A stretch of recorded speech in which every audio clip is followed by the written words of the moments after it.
I don't like. Yeah. What's up, everybody? I'm Senior Doom. I'm coming to you live from Seattle, Washington, your professional illustrator, tournament organizer, and other things that I can't think of right now because I actually screwed up my whole intro here for the first time in weeks because I'm not on camera. You're like, where's Doom on camera? Like Sunny even said, what's Doom's hat tonight? Well, my camera is just not working. I do not know what's going on. Like I plug it in and the whole thing just like zaps other parts of my board. I don't know if it was like overloading or what. No idea. But you don't get to see me tonight. But we do have a co-caster coming in tonight. Why don't you go ahead and introduce yourselves to our fine people on Twitch and YouTube? Hey, my name is Sour Cream from here, and I've been playing Pokemon cards for about 5 years, 6 years now. Really enjoy it, and it's a lot of fun, and I'm excited to cast tonight. It's a lot of fun casting, and I've been playing for 30 years, so I'm old. I am just old. Did I try yelling at Gazer? Yes, I did, and nothing happened. All right, I'll make sure my thing's set up for the next round. Oh, it says round 9. No, we're not at round 9. There we go. I remember playing the Toys R Us days. But I remember playing base set, flipping coins, and all of that. Ugh. Oh, all right. I'll show you the card I hated the most from base set. It's because my brother played this deck all the time. We had limited cards we could play as it was. Like we didn't have a lot of money. He would play this Ghastly with Destiny Bond. Oh, of course. And he would just continuously Destiny Bond over and over. And like now knowing how to play and everything, I'd probably send something weak up there and damage it or just put some damage out. You know, there's different ways of handling it. So yeah, but I mean, that does. What would you pair it with? Like Mewtwo, maybe? I think so because we got like the Mewtwo like theme deck, and yeah, the meta was way different back then. Like you had like you don't even I didn't even learn about like Haymaker until like way later. Like what? Hitmonchan was good. I think I look at like I play like some base set stuff with some of my friends and we do old metas and things like that, and I look at that and I say like, yeah, that seems kind of boring, like, but every card in base set had some spot, I would say, and in some metas as well. Yeah, but now you grow older and it's like, well, not everything's going to be quite as good or even relevant at all because you have your Dragapult and your it's so much more meta defining now. Back then it was more just play the card. Well, back then also you didn't have 1,000+ Pokemon. Yeah, that's true too. You had like 150, and even base set didn't even have that many when it first came out. Like, well, I'm nostalgia bonding now. I'm like, okay, let's go ahead. Let's head back here. Sets. Which, have you ever been to pkmncards.com? They have like every card ever. It's so good. And they even break them down by sets and promos, pops, base set right there. Like, I mean, Jab was good. And like you had ways to go around with that because like it was a single fighting energy attack.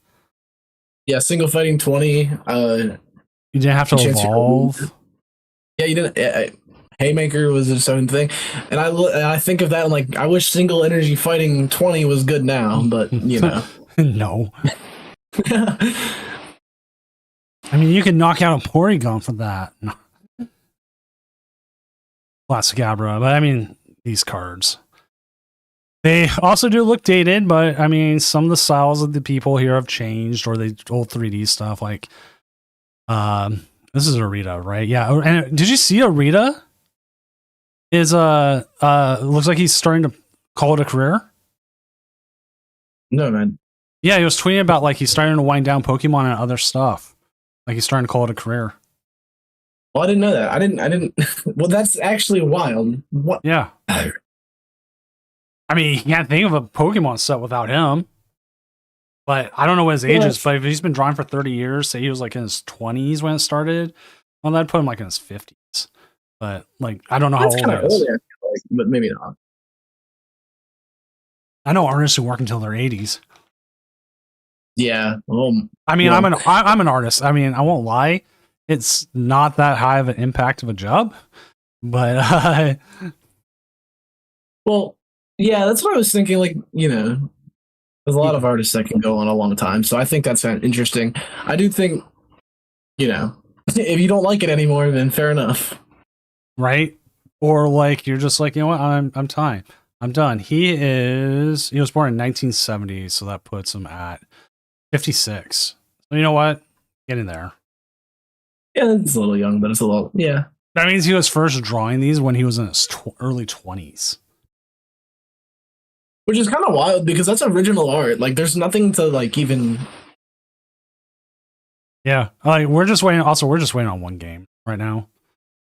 Should we find out what that game is real quick? Go to pairings. Oh wait, never mind. I finished. All right. So we're gonna go ahead and get into games here really quickly then. And then we'll have one game and then we'll sit for 2 hours. That's actually the worst thing about doing the formerly known as regionals. Was like you had a game finish, and if all the backup games finished, and you had to sit there and talk about something. Well, I mean, it's at least you get to. I mean, free time. You get free time. You get a break in between it. But yeah, that does seem very inconvenient. All right, so Shadowvoos is ass. I was gonna put Goldwire on. They're playing Festival Lead, but Goldwire's good enough. We'll probably get that on later. Let's see, Shadowvoos. What's your name under? I think you're at table 1, correct? As I'm going to put a BDF done pulled. I have not actually seen that in action. I didn't really watch Prague, to be honest. It's just more draw power. It does its helps thing. Pult it. Yeah, just letting Pult always have it even that much more. But it's like I've played against it and I've beat it, but that's just me. It just doesn't seem that much more powerful to me because your cloak is already, in my opinion, good enough as a draw engine. But we'll see it. So let's jump to table 1 because if that's where they're at, you now have caster ability, so you can just jump to any table even if it's quote unquote full. All right, sounds good. That was the one thing I forgot to go over. Yeah, All right. Well, it looks like they've started. I will figure out who they are here in a second. They're playing against Kendo U. And that's their name, so we can find out what this matchup is, and it is X Kendo U. Always discard ice cream quote by Isaac Hillary. What? Zoroark versus Dragapult Dun Sparse is the matchup.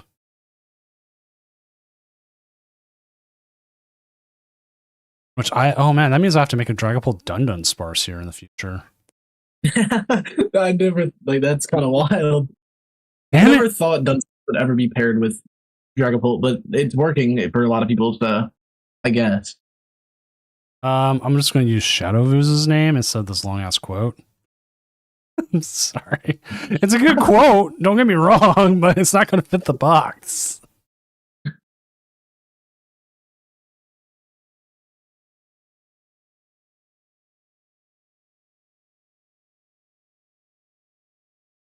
All right, so it looks like the start here. We are getting the world's scariest thing.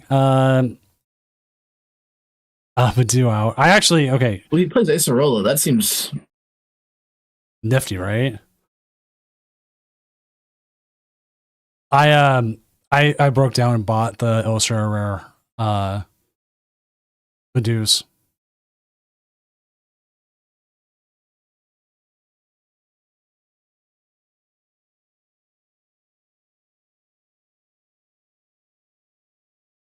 my bad.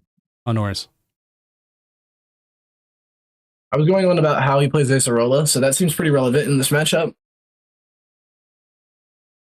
And could we?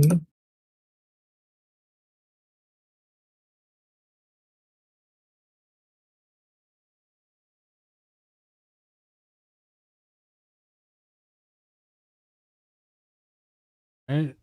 Are you still there? I don't know if you're cutting out or having Yeah, issues. yeah, I'm here. Sorry. No I worries. was no clear out. Anyways, the Crispin here turn to Pult won't be a thing. Probably, hopefully. I don't know what the rare candy count is, but Here's an definitely. interesting thing to this matchup. The Dun Sparse itself, depending on how many they set up of the Zora, Zora. could do enough damage to KO. What is it? It's 60, right? 60x. Yeah, 60x. Right now, it's not dealing anywhere near enough, but So you would need 4. You need all 4 down, right? To Oka, one Yeah. shot. But you'd only need 3 down to take one with the Dragapult pings. So that actually doesn't seem terrible either here. oh, almost at this point, if you could get the Dragapult attack off, go for it. Like they're You're seeing 5, right? Yeah, you're seeing 5 for sure. We're looking for the Crispin. So I mean, it's not the 6. You're seeing 6 with the top deck. Just get you there. I would definitely go for it. Yeah, that seems really strong right now, especially with the one Zoroark on board.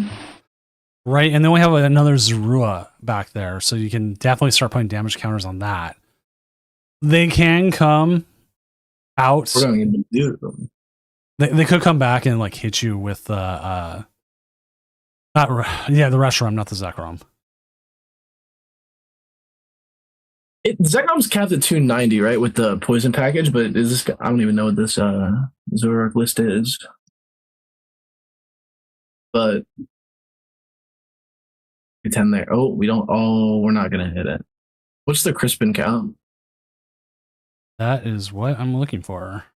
We play gear. We play Poke Gear. Oh, we're digging for it. Oh, we won it. I'll have to play Fire Candy here.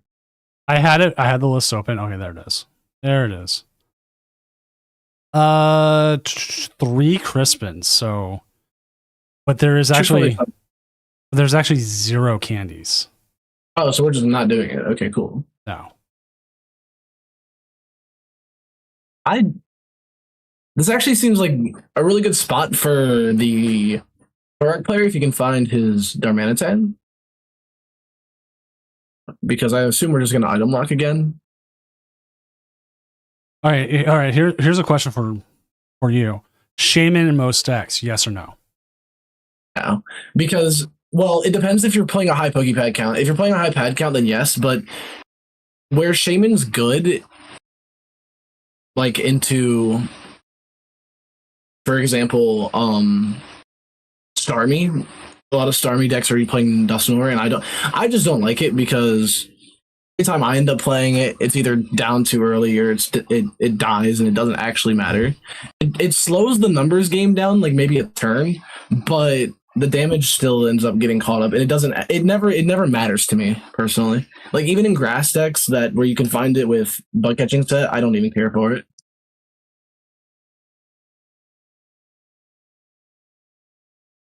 Just because Shaman just I don't think it's very good. I've been using it enough. Mostly to fight off the Arbor Levers. But also I've run into Wellsprings quite a bit lately. And it's just yeah, in slot box it sounds terrible, but every game where I don't need Shaman, it ends up showing up and starting Shaman, and that just sucks. But like, what decks need Shaman that also have bad matchups into slot box or Arboliva? I don't think Arboliva is even that good. Dragapult, but Dragapult outpace. I mean, not slot box. Slot box, yeah, I think you could use it, but I've had like enough issues against Sloppy Joes, slot box, however you want to put it, or even Raging Bolt, because like I'm just hitting those a lot right now that I feel like it's worth. Raging Bolt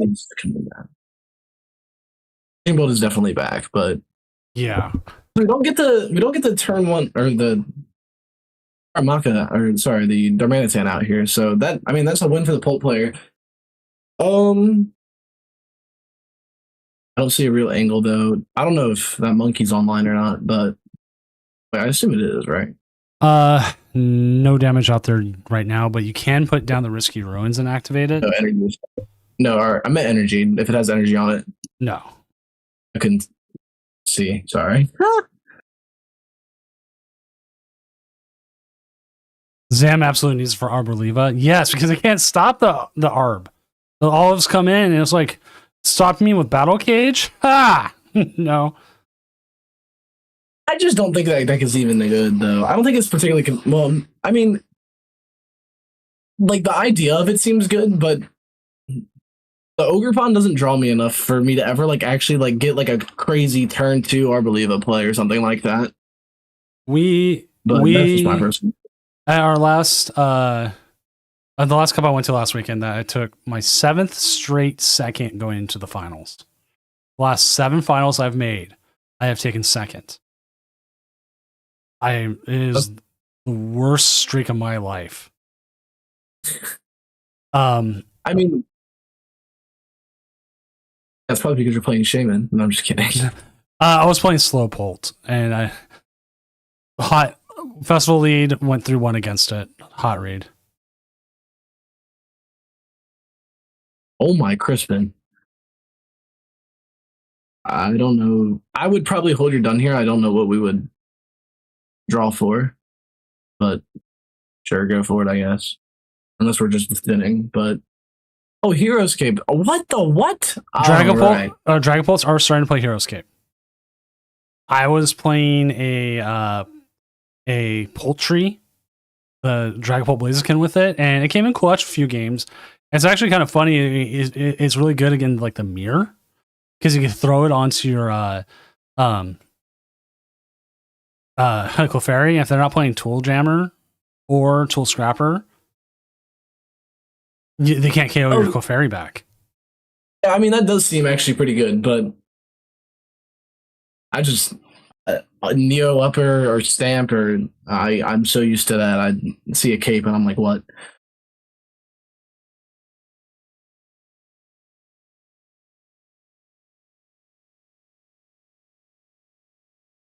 All right, I was going to bring this up. I think I brought this up last week. We were kind of talking about it right before that we are now doing resets based on time. So we're not worried about like stuff like who's taking prizes or how far into the game now. It's all based on time, because we had people rule sharking that. Like, they knew their opponent was having issues and they would rush like a Soul Rock KO. But I took prizes. And it's like, dude. Yeah. That does. I mean, into my opinion, that makes sense. So we've changed it to first from until 25 minutes left in the round. It's just automatic.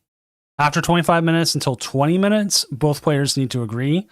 And then after 20 minutes, there's nothing we can do. Because after that, like, you're going to stall up the whole tournament really badly. And after last week's little fiasco, that was bad. Like, people like, what do you mean people are having time extensions? Because we wouldn't know the jet headbutt to dodge the Reshiram, I assume? Yes. Usually when you play this matchup, you jet headbutt first, try to get to the 80 or even above 80 in case they have the monkey set up. And if they have the monkey set up, then they can't move too much. And plus, with having the cape now, they're in a really good spot. And with being bench locked on top of it, they can't bring up the this one here right now with the Petrarund.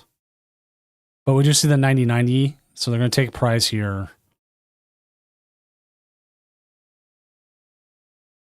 We'll have to see what they do next.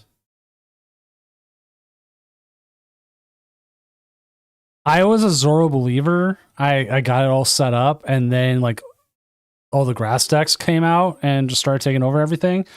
And I went and put Zoroark back. I was like, "Hey, buddy, Dragapult, how you doing?" And he's like, I liked the Zoroark a lot too, but yeah, the grass matchups feel so bad. The Ogre Pond matchup just feels terrible. But yeah, and obviously it would, but I've been playing a lot of Yanmega. I mean, that's what I've been playing ever since it released, and we love having you on stream playing Yanmega, especially when you're having a good hot run. Because first it's different, and second, I know you know how to play it because you play it all the time. So it's not like I'm going in and watching a person who doesn't know how to play it, me, and completely stumble over. something about Yanmega that makes it like really strong is people don't know how to play around it, and so often you'll play the matchup, and a lot of people will like. I like to put I get my Yanmega set up turn 2 like so consistently, and then you'll throw a Yanma on the bench. Oh, you'll put 3 energy on the Yanma, and your opponent always like I've noticed they always try and attack the energy. So they'll sacrifice a swing on your Yanmega, or they'll choose to boss up the Yanma for 1 prize, try and get rid of your energy. And in my opinion, you don't play that matchup that way when you're playing against Yanmega. Obviously, it's not particularly meta, so people don't know how to play around it. Your opponent will be at 4 prizes by the time you've already won the game because they're trying to chase your energy out of play, and you usually play enough energy to just not care. But it's a lot of fun. It's a great deck, in my opinion. It's extremely underrated because it wants to go first, which not a lot of decks here want to go first, so that naturally feels pretty good. And then, at least the way I built it, you want to go first. And yeah, it's pretty strong. I've enjoyed it. It was definitely my favorite deck right now, but it's just not quite good enough to beat Pult. My Pult win rate on it is about like win against Pult about like 40% of the time, because you can force Pult to really put damage counters where they don't want to, especially if your opponent decides to. Wow, what a name. You can evolve any Yanma. Like, the deck is fast enough to actually outpace Pult sometimes, but if you're not hitting that turn 2 attack into the Badoo and the active, which sometimes you think you don't want to do because of Stamp, but I've really, like, Yanmega seems fine with Stamp, so you definitely want to put pressure on your opponent early, no matter what they're doing with the deck so far. I haven't had a matchup where that's not the case, except for Slowking. Actually, Slowking seems really bad where you're doing that, because you'll put so much pressure on with the Kyurem, just wrecks your deck in that sense. But so I've actually thought about putting Shaman in there, but I still just dislike Shaman so much I don't care. I mean, Shaman's 100% just a call for like, okay, do I want this or not? And like how many what matchups, like if you know your local meta comes into play too, or what matchups are kind of destroying you. And yeah, and Slowking is the one where I'm debating it, because I just don't think Slowking's a meta enough for me to want to do it. But I do play. You play Infinite Ball Search in Yanmega, so like, is it really that big of a deal for me to put a Shaman in here? But then it's useless so many other matchups, and Slowking does brick enough sometimes where you can outpace it. It just sucks when they Kyurem your entire bench and then they'll annihilate your active or your only Yanmega left, and then it's like, okay, GG's, wrap it up. That doesn't happen too often. When it does, it kind of sucks, and it's like, dang, I should have had Shaman.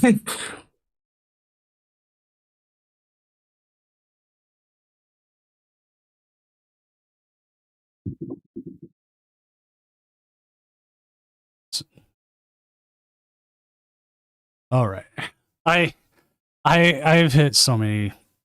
I always hit the Slowking who either they're completely bricks. I could like donk them with like a Clefairy, or I hit the one that absolutely hits everything, including the Kyurem, every time. Yeah, it's Slowking. The new Metagross, I think, is actually going to probably replace like 2 or 3 of attackers in that deck, so you'll have more consistency with Slowking, because I think Metagross is the best attacker that deck has outside of Kyurem. I think, off the top of my head, it replaces Annihilate, and I think it replaces Haxorus if everyone's playing Haxorus, and I think it replaces a different attacker that I'm blanking on, but that's my opinion on it. I think Metagross is going to be its best attacker, and with what's going on? Did they freeze up? looks like it. Are they not able to play cards, or are they just not sure what to do? What's up, Logan? Goldwire, this is 100% safe place to complain about your game. I'm 100% pro complaining about games and their stuff. 4 heads on a Phantom? That's insane.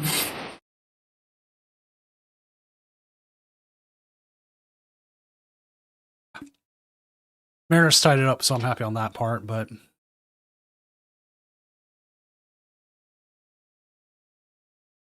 Definitely Sorolla here, right? You can move the damage off onto how I would handle it. What's the math? Onto the Zorua, right? Yeah, okay, yeah, we have monkey. What am I thinking? Oh, you have two monkeys. Yeah, we're good. So with those two, I would assume this is just game. I don't think Zorua can come back from this. If they play bear, oh yeah. They would how much is bear? 250? Wait, 260? I can't remember. 240. 40. Okay.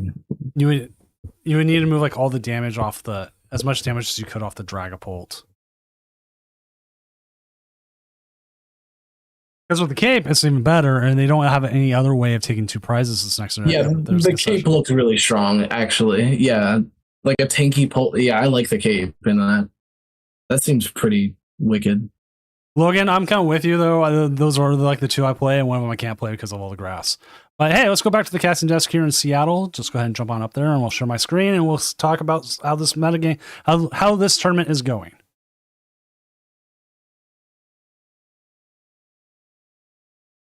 All right, let's go ahead and update the standings as we have about 19 games left here, 15 minutes to go. And here we press the refresh, and what is on top right now? It is Festival Lead. Oh, Sam Tran. Sam's the one who beat me. This is the guy who beat me on last Saturday. Oh, that's ironic. I don't know how good Festival Lead actually honestly is, because like I feel like it is really strong.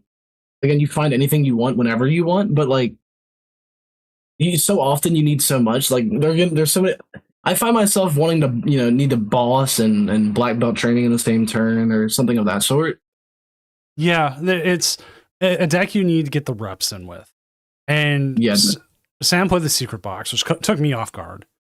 And it's a good tech because like one of the things he pointed out is sometimes you need those extra things. Like you need the tool, you need the supporter, and you need the stadium. And this gives you everything you need. Like, yeah.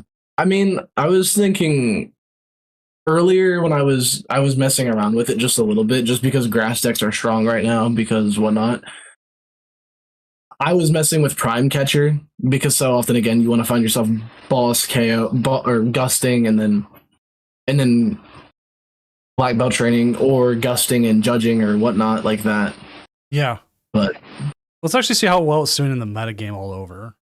Festival League tonight has a 57.38% win percentage, and it's technically the second most played deck if you take all the Dragapults and put them together, which Dragapults all put together equals out to about 20-ish% of the meta, which is actually down from like the 50 it was almost like last week. That's disgusting. Ugh. But and Zoroark's up. Oh wait, no, I'm sorry, I forgot Dragapult Dunsparce, so it actually kicks it up to round that up. Say it's 5, 7. So that's 12, 20, 25, 26% of the meta, maybe? Give or take. Yep, I think that math is right. 8. Let's just say a quarter of the meta is Dragapult in some variant.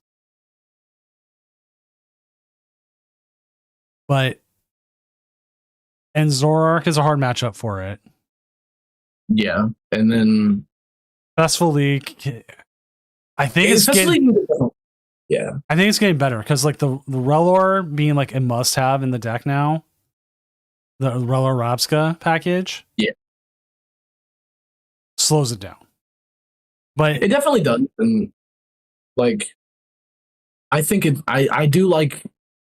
If you're playing Festival Lead into Pult, I do like your matchup most of the time. Again, the only scary tech I get nervous about is the Blaziken with the Combuskin tech and swing with a 1 prizer there. But because if you're playing and again, Black Belt training can help you work around it. But if you swing on the Combuskin and the active, take KO on that, and then you're just regular swinging into another Pult, you have to swing 2 more times without any damage modifier to take KO on it.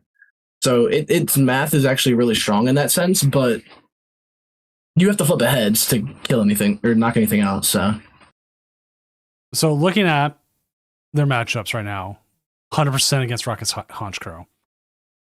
That kind of makes sense. Like, I think they probably went first, got the turn 2 attack, GG. It just seems like a faster single prize deck, yeah. Hydropple Ogrepon, I can see it. Grim Snarl, 100% see it. Cynthia's Garchomp, I see it. Dragonbolt Dunsparce, I definitely see it there. Like most of these, it's 2-0, 1-0. It makes sense. Let's see what it's losing against. It's 2-2 against Festival Lead. No. Terra Box kind of makes sense because like they can usually Terra before. Stormy Frostlass makes sense. Considering how fast they can get. If they want to go first, and if they can KO the Rellor before it ever sets up, it's free-ish. But Dragon Bolt Duskmorn doesn't surprise me because again, it can take care of the Rellor problem for them. That's why I think Dragonor is actually probably like the third best way. Again, I wasn't really high on the Dunsparce, but the second or third best way to play Dragapult, just because like again, Psyduck is seeing 0 play, so we don't have to worry about that. I gotta sing the Doom song now. It's just like the combo with Dragonor with like all the Iono and the counter catcher stuff that got taken away from it. I think people think it's a little bit weaker than it actually is. I think it's only worse than Dragon Blaziken. I think Blaziken Dusknoir are the best ways to play it, but obviously I might just be wrong. But yeah, never know. Also, decent cup of coffee. Welcome back to Doomco. Oh, it says only for 2 months at tier 1. It's okay if they just left Earl Grey tea because Captain Picard's one of my favorite Star Trek captains, and that's his favorite. We'll try and fix up the coffee later. You're forgiven for being a long-term Doomco employee. But yeah, Festival Lead, we'll probably try to get that on next round maybe. We'll see. It lost the Toxtricity box, which I want to know how. I mean, damage counter like Monkey Dory maybe, but I would assume. Let's go back. Let's find Toxic Box. Depending on what it has, if it's running the bench snipe, hydrogen.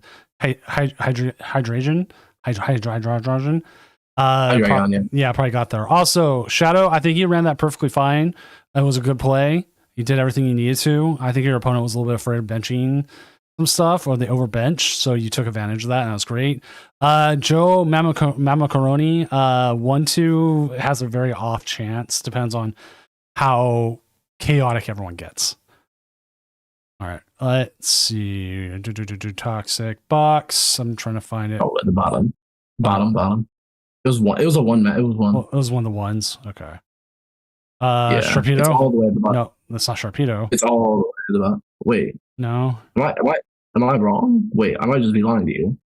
Wait, what? Box. Oh, it's not City Box. Right? I saw it too. There it is. There's 6 of them. And they're actually 11 and 6. Oh, right. Let's see their matchups. 1-0 against Festival Lead. Okay. Yeah, the Festival Lead matchup. How does Festival Lead lose to that? Let's see who played. Again, I would the type and stuff like that. They didn't. The first, wait. Cruise Control did. Okay, so this is the deck list we need to look at. It doesn't. How do you? Mega Absol, maybe. I mean, maybe Mega Absol turn 2 if you can maybe cripple. Really like no. If they don't have a Goldeen, you can cripple their hand. They can never get off the ground. Maybe. A 0-6 with a Mega Absol could be devastating. Yeah, that does seem kind of see. Yeah, they could have also just completely flopped over. I mean, yeah, that's definitely not. And then a high Monkey Dory count, maybe you spread enough damage around where you can take multiple prizes in a turn and just be fine. Like maybe a clutch angle. I couldn't tell you all the way. Yeah, Yveltal would clutch, give you like different ways. That's wacky. Yeah. So there's plenty of angles, and if the person came in with it, the punk helmet as well. Oh yeah. Definitely a lot you could do. Yeah. Toxbox is definitely like fine into it. Maybe I was probably overrating how good uh festival lead was into it. But we don't know. They could have just like I was saying, they could have just completely. Yeah, they could have just fallen over and freaking started Grookey and had nothing else. But It happens. Like I've played against them where they've done that, and I've just Badooed them, and they're like, "Oh, I can't do anything. Badoo, can't do anything. Badoo, can't do anything." And then by then I'm set up and we're good. We're good to go. All right, let's see some other metagame stuff here. Stormy Frostlass not doing too well tonight. Grimstall Frostlass doing okay. With Rum, simple. Ew. And this Rocket's Mewtwo, terrible. Oh god. I bought into Rocket's Mewtwo beforehand. I'm like, oh man, this got so many good things. I could do it, right? Played about 12 games with it, and I shelved it. I don't blame you either. I think it's terrible. I think the only reason it was good is because nothing hit it in rotation because it's a Rockets deck. But I just, Lord, so often I just find myself just drawing to draw, just drawing cards for the heck of drawing, and nothing actually happening. Like that actually matters to me. The combo within the deck as well isn't that very, like, in my opinion, that strong to, sure, you can energy switch stuff around and all of that, but you're not hitting like relevant numbers, in my opinion, with that deck outside of with your Mewtwo. And so often you find yourself where you just don't want to use a Mewtwo. So we do, let's see what other decks are up there. Dragapult Blaziken is actually under 50%. Dragapult, Slowpoke. I actually want to see what the number one Slowpoke list looks like right now. I'm assuming a lot of people have gone towards the Tord build, but some might not. This is right in the. Oh, this has got Mega Lopunny. Lopunny. Actually, I'm not entirely against that because that gives you a faster attacker than the Dragapult and can buy you time to set it up and take some cheeky KOs. Oh, yeah, that is true. If you're playing like a no rare candy count like this one is, yeah, I don't hate that either. They play a Rose's Encouragement as well. I love Rose's Encouragement and Dragapults. It's such a good comeback card. Yeah, I've lost to Rose's Encouragement like 3 times to that deck. Like, also Jolly Flameman pointed out, it beats Crustle. Why? Spiky Hopper. Oh, Spiky Hopper, yeah. Oh, yeah, wait, I actually really like the Mega Lopunny and Dragapult. That seems, yeah. It actually seems kind of interesting. Like, I might try this list out, give it a shot. The energy switch is also interesting because, like, you could power up something or you can move damage off. This is... I don't know if someone played it in Prague or not. Like, I always assume someone saw something somewhere, but who knows? I will say the higher Area 0 count I don't really care for, but I would. What? This is the new Festival Lead tech. You come in, fire energy, rear kick, you KO most things. Area 0 is great in Dragapult. I like a higher risky ruins count in most, like in the polls, like this one with the 2 monkey dory count and only 2 dark count, like maybe not, like 2 Area 0 seems fine, but in a lot of the polls that are playing, like this is what makes it worth it. I was actually playing Shin Pao in my Yanmega build because there's no real good stadium for that, and so you can just get fried by anybody using a stadium to win a game. I lost to a lot of Area 0, not Area 0, sorry. A lot of risky ruin stuff with that. So yeah, Shin Pao is pretty good now because there's not a lot of good like neutral stadiums in the format, like that you don't really care about, that you can just throw down and say cool and use it if you need to use it. I like how chat said everyone's going mostly for Crustle, not Festival.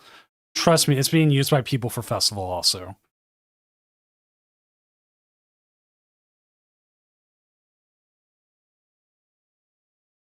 The bulls for Crustle? Yeah, I mean, you could definitely use the bull for Crustle, but I would say it's more for Area 0 in that representation. But as it is, I don't think it needs the bull. Like, I don't know how much Crustle's even going to show up in most tournaments. How much is there tonight? 9. 9. Yeah, 9. And they are not doing very well. Yeah, oh my days. Probably a couple drops in. Lost I mean, Jolted it beat Box. Bolt, so I guess Jolted Box is just not a thing in my opinion. Yeah, I think Jolted Box kind of died. I will say, at least Pikachu EX got Light Ball because you can actually hit some really crazy numbers with it. Oh, the Galvantula! I tried making the Galvantula angle work. It is just way too. It's just way too much.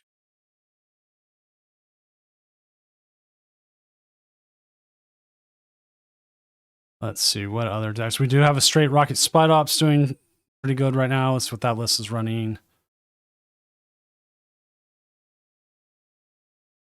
Oh, Yeah, see, this is how I would play a Rockets deck, like where you're trying to play just like Spide Ups with like a Mewtwo in it if you need, and then you'll have your Articuno for your Alakazam and stuff like that, and then you'll have your Mimikyu for Holt and like I think like true Mewtwo Rockets is kind of just bad. we do have an Ursaluna Lunatone out there doing its thing. I think it's pretty fun. I will say. I just don't like deck. I don't like it too much because, well, in the fighting list, yeah, it's not terrible because Ursaluna is tanky enough to handle pings from to handle a lot of like damage pings from risky ruins and stuff like that. I don't like it though. I just don't like putting damage on in play with my Monkey Doors and Ursaluna risky ruins and stuff like that before into Pult specifically because it's makes it too easy to take 2 prize turns in a single prize deck. All right, so we have the last game going has a 5-minute extension, so we know. I'm announcing to the Discord as it did not do everyone, whatever reason. There we go. Oh.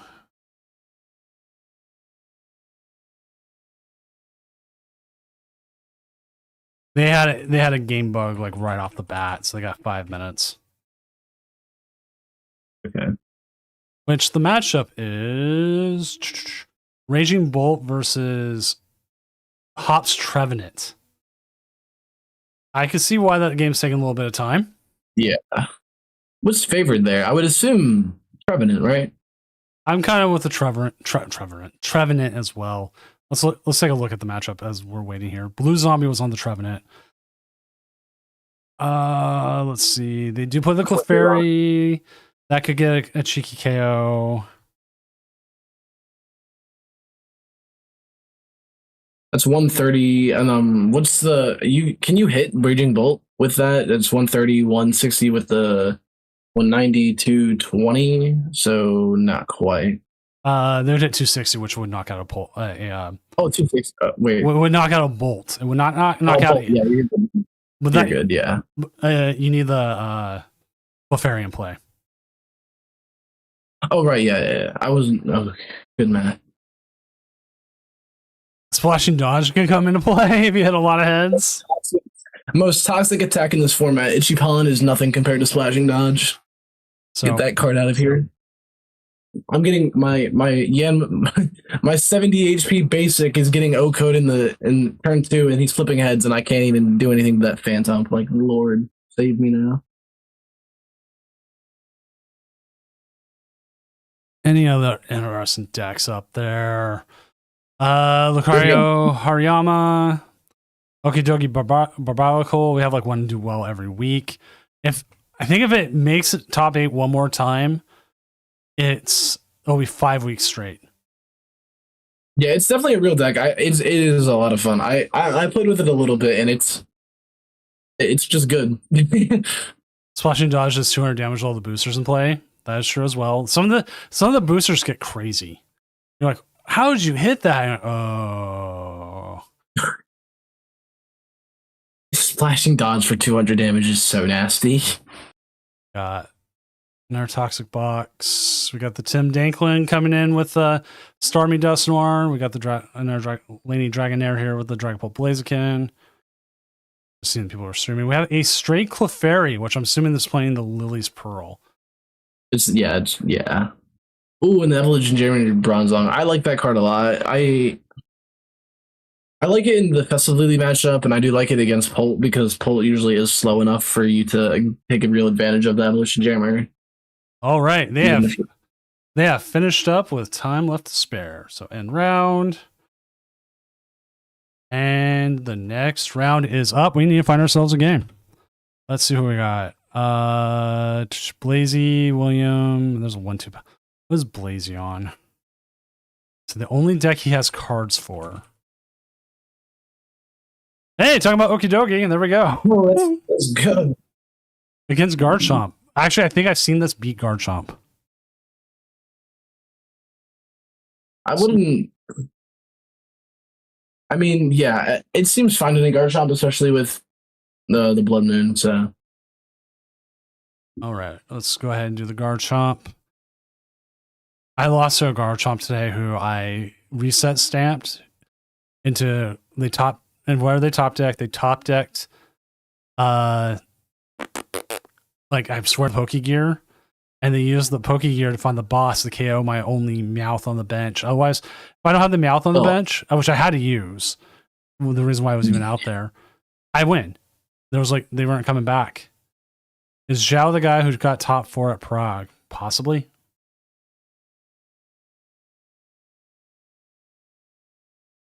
Like, I could always try to find out.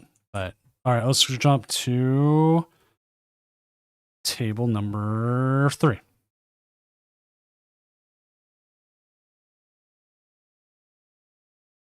Set up, and we have a judge call. it is Okie Dokie versus what? Garchomp, right? Yeah. There you go. Oh. Somebody press win instead of check in. Okay, that's easy. I'm like, wait, this game's already done?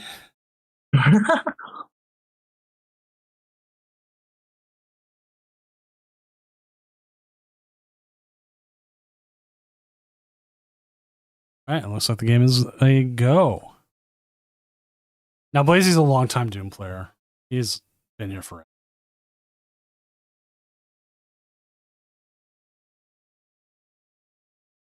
And we always find other people as well. We always reach out. That never hurts to reach out. Yeah, it is. This matchup seems interesting. I haven't played this matchup a whole lot or studied it any really at all, but I would think the Okie Dokie is probably favored here because you don't really care about how fat the Garchomp. Whoa, this is not okay. Wait. This isn't Okie Dokie. Oh, you know what? I'm guessing he chose the wrong deck. I'm going to find out. Well, he's playing a video game. Yeah,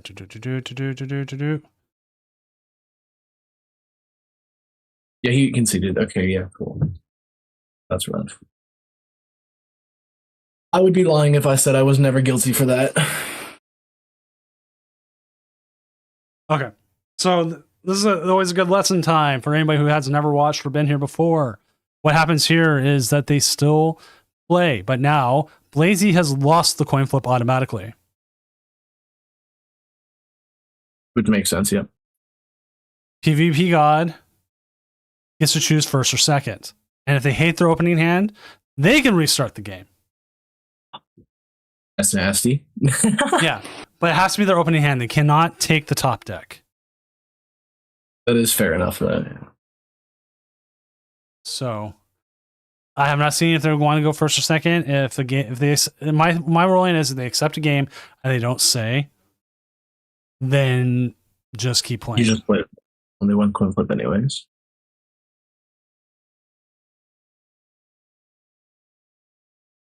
Well, they won the coin flip, so it doesn't matter, anyways. Okay. Yep. Moving on.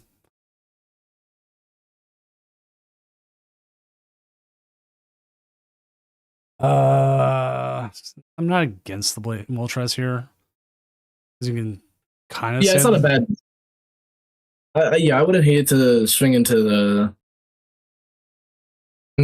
Garchomp. I as a Dolphin upper for Ursulina. What's the Ursulina count in this list? I don't know, but that was a really good start from them. Oh man, this is rough. You don't draw here, so that's kind of annoying. This is not a great, not the greatest start for Okie Dokie, but You know, I almost wonder if you wanted to save the balloon because now. yeah, I would agree. I would have definitely saved it or just held it, but Yeah, because now you can't do anything with the Moltres. hmm. And then you could have got the Okie Dokie set up, and then you could have brought up the. I mean, Do they just have nothing in hand? yeah, no one's doing anything. I would have actually like if that's the case, I would not have hated it attached to the Moltres with the Prism Energy to hit for 40 on the Roselia, but I'm going to go back into the game and make sure nothing happened, because if something did happen with Patrick's game, he'll get the leniency and we'll just restart the whole game. Nope, these attach energy, so there's definitely something. It must be a dead hand then. yeah, I would have. Yeah, Prism Energy on the Moltres would have felt really good. Oh, there we go. I would go Air Balloon. Let's go Air Balloon.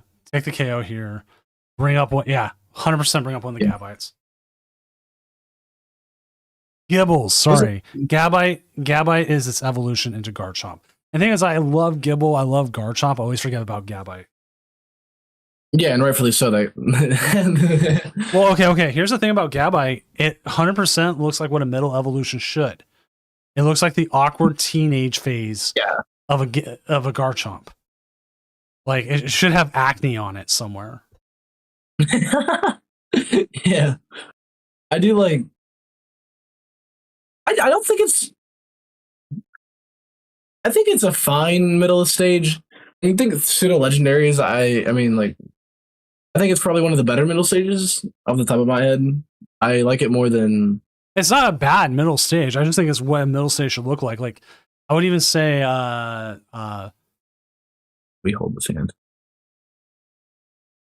Yeah, because you're sitting kind of pretty here.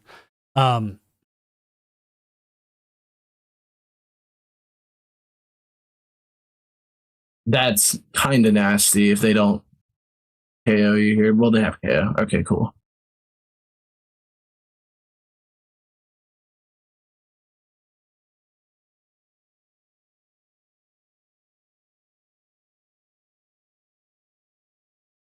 Okay, we have a judge call going on where the opponent said, "I didn't see you check in until now." They got the funnest check-in bug. This is like a very, very weird bug. If you check in within 10 seconds of each other, it will not show your opponent check in. Wait, actually, I didn't know that. That's annoying. I knew there was a glitch within, like, where if you checked in, with a weird, like, your time not being correct, then you wouldn't see your opponent check in. But I didn't know that. Yeah, it's a interesting bug. As we see, Oh, that's a nasty top deck. Okay, now we're playing the game, and they didn't even take care. Are we? I think you Pokepad now for a Soul Rock.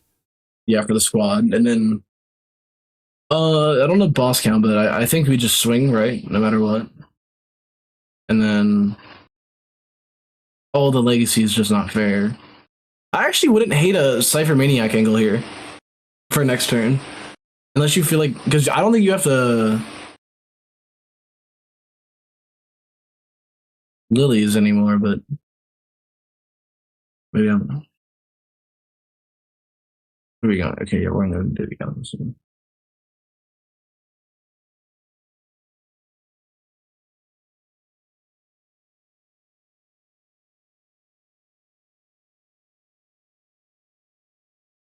No energy is actually annoying here, but Tarragon's probably just gonna be fine.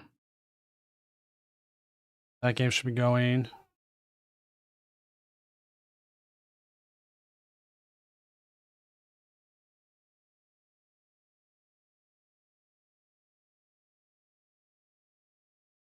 I think Okie Dokie is definitely favored in this matchup, unless your opponent can get the power weights going. But even then, like Corkscrew Dive doesn't really do anything for you outside of draw cards.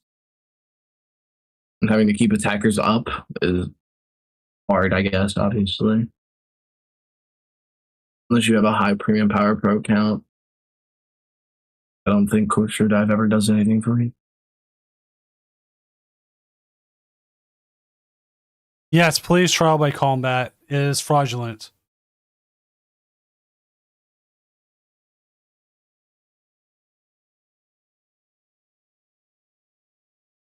I hated it before rotation. Now I don't because I beat it all the time. I think Grimsnarl's always been bad. It ended my Vegas run. It ended my Seattle run. I hate it.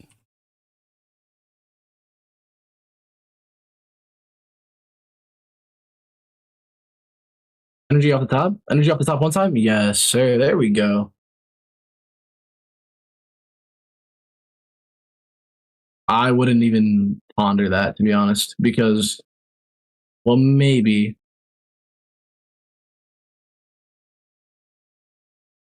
You're cool. Never punished, ever punished. Oh, that's just nasty.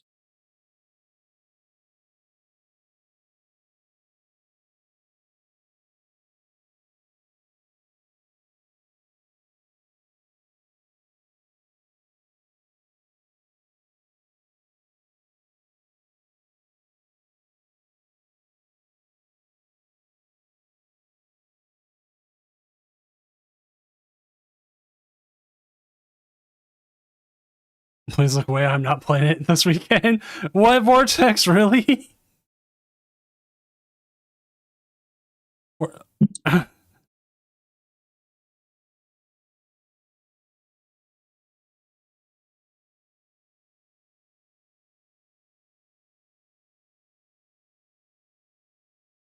We have a player who is actually having really bad lag. I don't know what's going on, but we're still early enough. I'm fine with them restarting the game. But I asked them to at least restart their client because it could be client-based. It could be 100% internet-based. I don't know. The lag in this game is weird. Well, it was supposed to be fixed, but of course it wasn't, because why would it? I actually had a lag issue earlier today with it, but I've only had it once, and I was testing for a couple hours, so I didn't have too many problems with it, but I'll say my problems have kind of gone away. yeah, I haven't had as many problems. Unfair stamp. That's going to be annoying, but I don't hate stamp too much. You should be able to draw out of it just fine. With all the, like, I think we still have 3 lilies. And yeah. High end. Okay, Night Treasure gets us out, kind of. Now they see the Genesect, though. The Genesect is the most useless thing I've ever seen in my life, but especially now that it's... Oh, they have Legacy Energy on even. Oh my god, that's even better.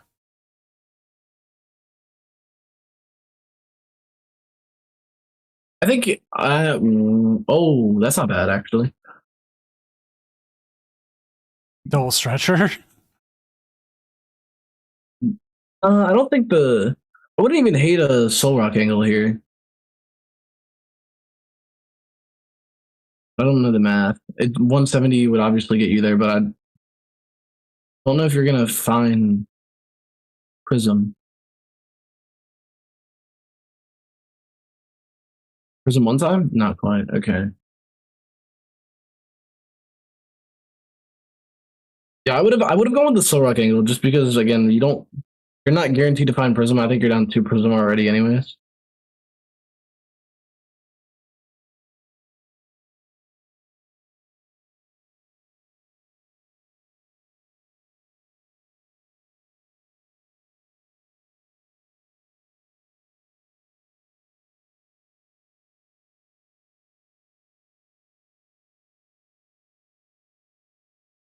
Yeah, I agree with this. I would take it back just because we don't have an out to, or we want to create an out for Ursulina next turn.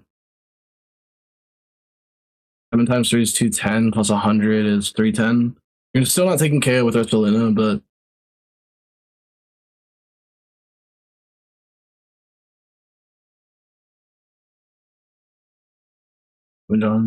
it makes sense to me. Having to burn energy switch for those is kind of annoying, but maybe who cares? We have our barbaric all 9.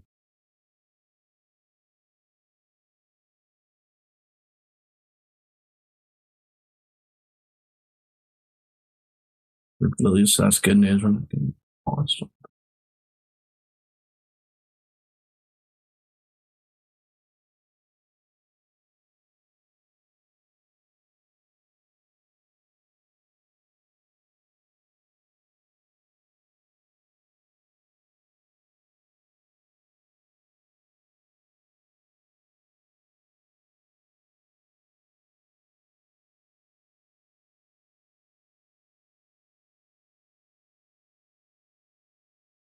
I think we Okay. Paragon here for sure.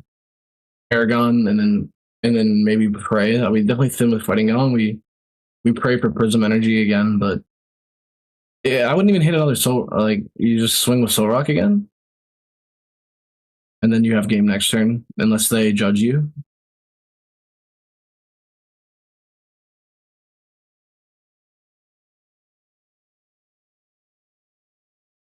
Actually, yeah, I would definitely just swing with Soul Rock and pray. I wouldn't pre-play the Ursulina though. I don't think. Yeah, I wouldn't. I would just hold and swing and pray I don't get judged.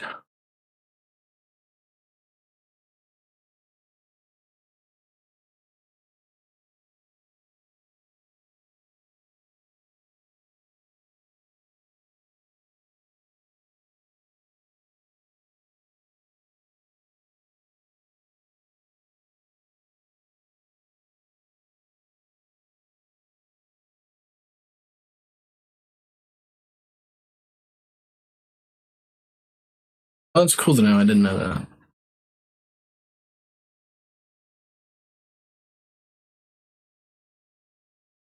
And that's just game. GG's. Wrap it up. Here we go. Here comes Not the even- bear. I do not know.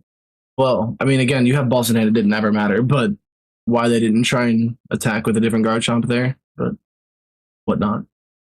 Right? They might not have had the energy. Yeah, that's true. But Fat Hand, I don't know how you don't. But yeah, I definitely think in this matchup, if your opponent can't get Power Weight early, you're definitely favored with the 2-hit KO on the Okidogi. But if they get Power Weight turn 2 or turn like even 3, it might be bad. But otherwise, I think Okidogi's favored.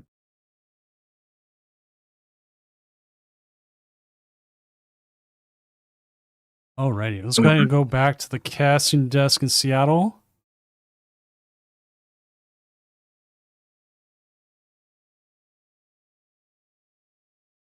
And share my screen. There we go. And we do have a judge call on a game. This is one of those things we bring up. If your game crashes and you have a game-winning hand, and it's that turn, and we can look at it and say, yes, that is how it is, we will change the result because I don't want people losing because of a bug. Losing a client, yeah. But if we can't Prove it. if you can't prove it, or there's too much variables like what your opponent's playing and everything else, then I'm sorry, it's a loss. But I just need to see the screenshot and or what's going on. That 2-3-0 drops? That is crazy. Probably late. They're like, I don't want to stay up for this much longer. Which I forgot to tell you before we start in chat, can hear this too. The only person that has to be here the entire night is me. So if you feel like you need to drop out for whatever reason, you're more than able to. Let's look at this Grim's list. It does suck to see a Honchkrow drop because I'd like to see how that game would have gone, how that deck would have played, but it's a very, I don't particularly think Rocket's Honchkrow is that great, but it can hit infinite numbers, so that's pretty fun, I guess. Yeah, and then you set up the Porygons later and you use those. I don't think the Porygons are actually that strong. I just think it's the threat of them. Like your opponent has to respect that they exist. But so when I was playing Rocket's Porygon or Rocket's Honchkrow, I maybe use the Porygon Z like once every 2 or 3 games. You're not using it that often, but it is it's needed. Yeah, it can help finish games when you're running out of options. But you have Yeah. to be very careful with your ignition energy, though. Yeah, 100%. Let's see. Just Grim put in wait. Mega Blast. I mean, I don't yeah, see. I don't see why not, but at the same time, you'd have to put in a water energy, I think. yeah, but I would actually see why not. Would be like again Grim with the heavy monkey dory count. You're gonna like, what's your bench space looking like? Where you're gonna have, because you definitely want the 2 Frostlass, like regular small Frostlass down, and then you're gonna need a Impidimp as a backup attacker, and then 2 monkey dory, and then your active Grimmsnarl. Like having to devote that third, like that last spot, and then any tech you might have had with the Shaman, the Tatsu, or the Yellowsaw that's stuck there. I actually might not see the space for it all the way, but All right. Okay, see all that. We'll go back to the standings. All right. We got the game that has the possibility of a win. Popped up here on Imgur. We'll pop it up here on screen as well. All right. We've got. I'm assuming they just took KO. yeah, it says end. I would assume that's end turn. So yeah. I need to look at their opponents because the biggest issue that comes up is Articuno. Oh yeah. And they play stretchers. And even then, they can still evolve into. Well, no. They should have it, even if they evolve into Articuno. How they can They okay, if they attack with the Porygon,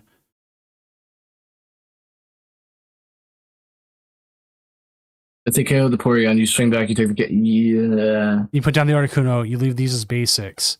They can't KO it. If you swing with the Rockets, the Honchkrow into the other one, then you just lose. Yeah, I don't think there's a win here for the Rockets, but I could be wrong. There's a way to at least keep the game going. Like, I would need to see how many stretchers were used. Yeah, valid. And where the Articuno is.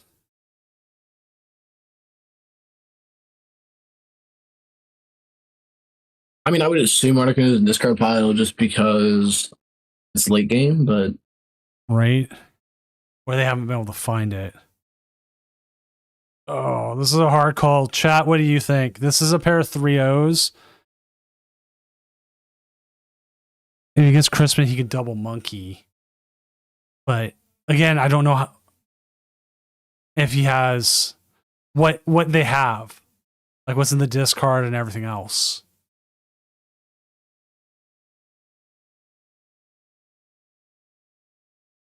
But Polt does take 2 KOs before Rockets takes 5, which I can agree with. Yeah, that's true. So I don't see how.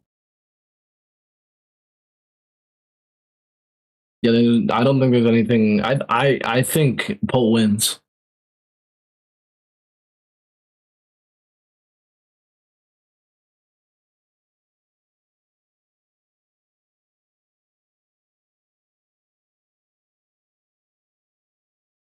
Yeah, I can see every way. Even if they take the 2 prizes here off the Polt, they have another Polt set up. You can move damage if they don't get the Articuno. There's a lot of ands, ifs, or buts, but it's so far ahead. I'm willing to say this one goes to the Polt. Yeah, I would agree. I think it's just Polt. If Polt had 5 prizes and they had 5 prizes, I'd be like, no. But even if they come up with Rockets like Honchkrow, they lose. If they come up with Porygon, there's no out there. Well, wait, Articuno could be an out. But even then, they got to get 3 prizes. it only protects you for Yeah, it's just too. It's enough that I'm wait. fine. Is there a Mimikyu there? Is there a Mimikyu that they could? They would still need to take a 3-price turn, and you could protect against that Yeah, with a Mimikyu. what was the damage spread on the cloak on the bench? The cloak on the bench had 30, but it was going to be the one that would Monkey Dory. Yeah, well, and I don't think they play Clefairy. Okay, yeah, I'm comfortable enough giving the Pult the win here. I would agree. There are some things, but it's not checkmate, but it's going to be checkmate in the next turn. Exactly. Like Crumber put it, there's nothing in the Rocket stack to reverse sweep here. And if it was like 4 prizes, I would be a little bit less, I would be more hesitant. But because or put it this way, if Honchkrow had 4 prizes instead of 5, I'd be a little bit hesitant because they could take 2 there, get the Articuno down, get all that set up, and then Dragapult could take 1, and then they can lose the next turn. Yeah, I would agree if yeah. I think it's the right call though. 5 prizes to have Pult win there, especially with I don't see how. I don't see an out for like after you play the yeah. And if I remember right, Rockets does not play a lot of hand disruption anyways. At least Honchkrow doesn't. Well, it played sure, but I don't know the Archer count. It might be like 2. But I'm not sure.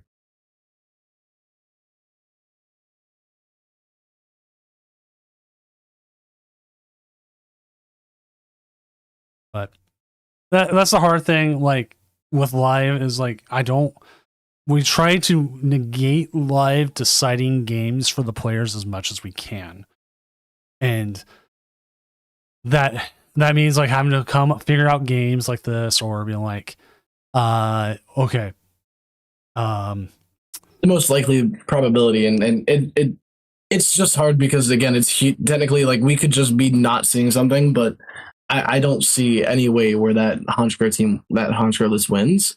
But yeah, live, losing the client kind of would always suck, but you probably get it right more often than you get it wrong anyways. So. I mean, there was a time we had like an Alakazam deck, like someone crashed and they needed 2 turns to win, but the Alakazam played 0 hand disruption, and then no matter how they played it, they would just win. Then it would take them 2 turns to win, but the opponent even looked at it and like, oh yeah, no, I can't win this game with that. If they have that hand, I play 0 hand disruption. And like looked at the list, 0 hand disruption. And it's like, oh yeah, no, you lose. Yeah. Which, just copy game log. Sometimes the crashes don't allow you to copy the game log. But if it's stuck there or like a screenshot, then we can make the idea there. But if we can get the game log, then yes, you can make more choices because I can go through and say, oh, this is in the discard pile. Or I can like control find Night Stretcher. Night Stretcher's been played twice. Okay, well, you're never getting your Articuno back kind of thing. Yeah, exactly. Which, looking at the top decks right now, that's a lot of Dragapult.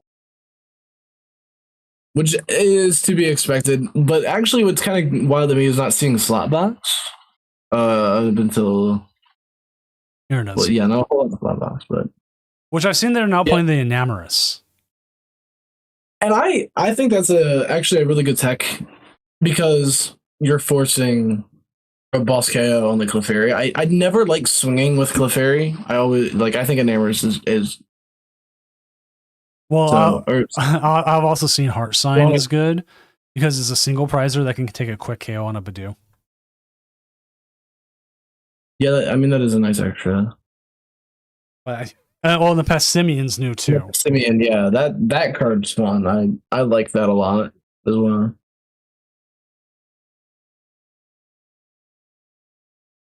But do have a Rocket Spot Ops 4-0. I have a Lopunny Dunsparce at 3-1. We got a Crossowl 3-1. Bolt Ogre Pawn, Zoroark, the Starmie Frostlass is probably the last game still playing. Yeah. update standings, and we'll see where everyone is. What are we waiting on? Here you go. Hi, completed matches. What are they on? What in the... Oh, this is the new version of Control. It's...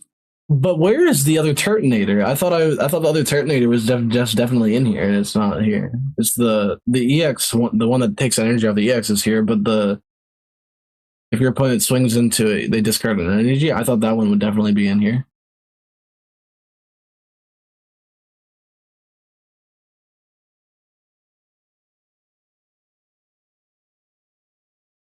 Because yeah, we're trying to discard energy here, but maybe the Turtonator is just never in the active because Crushing Hammer with the Demet.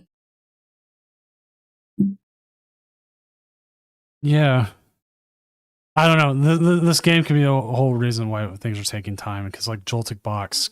And Jolted Box is just yeah. We'll have to see.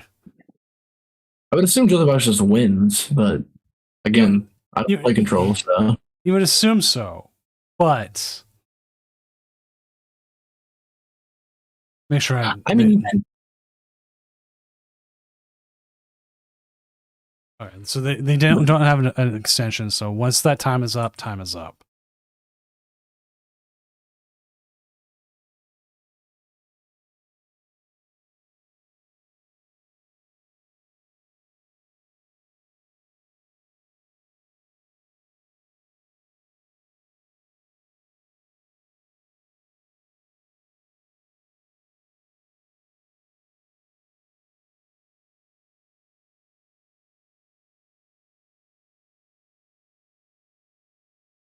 All right.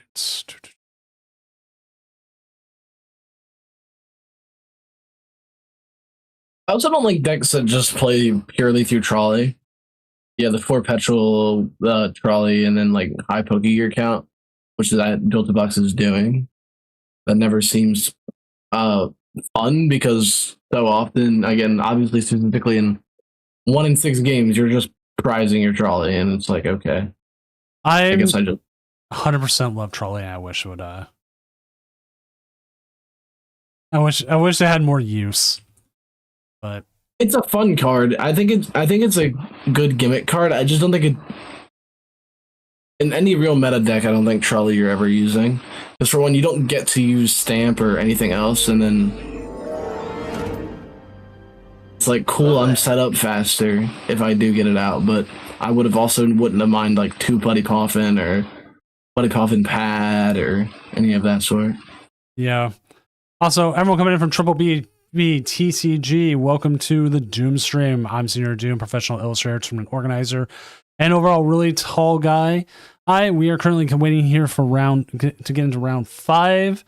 We're waiting on 1 match, and guess what? It's Control. This Control has to take up all the time in the world, and it sucks.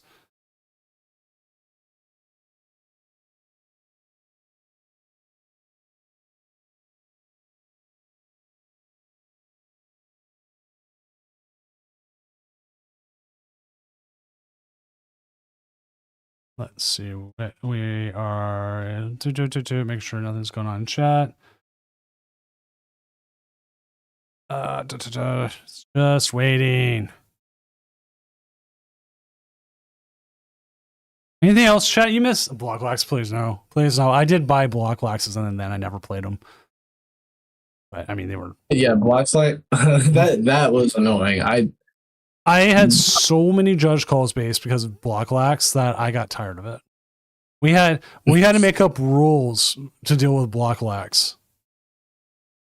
That's a different level of greatness. This is how the Crab's doing Jurassic Rex TCG. We have 2 3-1s, a pair of 2-2s, and a whole bunch of 1-3-0-3 drops and stuff like that. But like we had, or not even just rules, we had to find out about like in Top Cut, if you get stuck in an infinite loop, you have to restart the game. And then, that's fun. Yeah, that's fun. Yeah, and then if you get stuck in the infinite loop again, higher seed wins. That just wow. Yeah, that sucks. And then depending on, and this was completely up on best of 3, depending on time. If you had enough time to play another game, you would start into another game, so that game 1 would go to that. But if you get stuck in another infinite loop, it's instantly, again, top seed wins. So you get essentially 1 free infinite loop, and then after that, that's it. Yeah, no. That card just should probably just not exist, but and that was the most fun stream though we ever had, was that tie, and they found out about the ruling, and so they both got really aggressive with trying to get their opponent to discard. Like they were timing 0-6. They were trying to get the Chi Yu out. Like it was all about timing and trying to be aggressive and at the right moment. Yeah, a game of chicken, I guess, but all right, doing actually not that great, but never mind. That's doing okay. Oh, horrendous. All right, time is up. And I just told him it's a tie because I'm not waiting around. It's control, which means there's going to be a lot of variation to it and trying to figure out what's going on. And let's see who we got going. Oh, we haven't had Prince Vortex on in a while. They are on the poll, but let's see who they're playing against. Rocket Spite Ops, I'm for that. Like, yeah, that's an interesting matchup. See how fast we can get the Articuno out and start chilling. Yeah. Like, I used to do what was called, we had the 2-minute rule. And again, we don't have it anymore because people abused it. So now it just goes to a tie. Like, if you're not paying attention to the clock, and you're like, oh, I could have won or something, I don't know.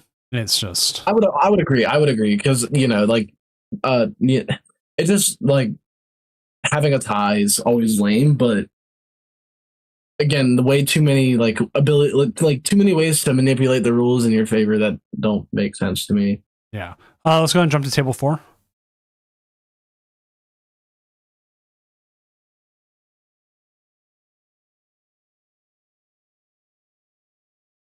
But yeah, there's so many ways people like I hate to say I'm having to crack down on rule sharks, but I'm having to crack down on rule sharks. Yeah, and it sucks. And I don't know how you steep that low though, like with an online, it's just an online tournament where we're just, playing the game. So I don't, like really good competitive testing is how I always look at these, like playing them good players and testing your deck against certain matchups that all right, you want to know something funny?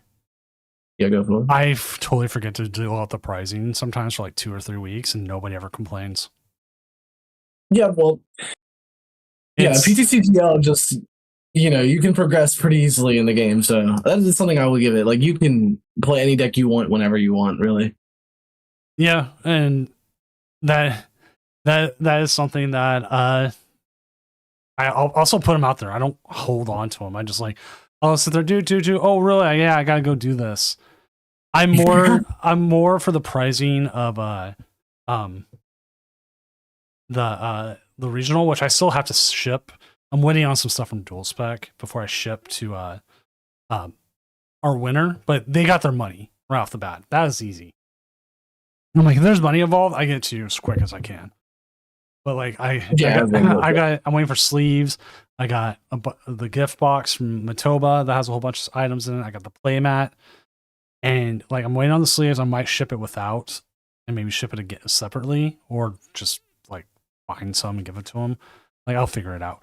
But that's the biggest stumbling block. And the other thing is this international shipping. Oh my god, international shipping can be. Yeah, I would assume that. Blech.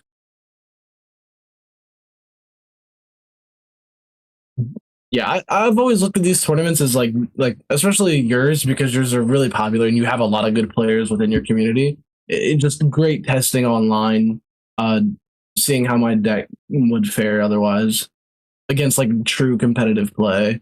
That's how I was looking at online tournaments, but So how people steep that low where they're really just trying to get a win on an online tournament to and manipulate rules like that, and it sucks that those type of people exist. And maybe like that person isn't necessarily a bad person within that moment; it would just be tilting or whatnot. But just want to play the game and not have unnatural wins.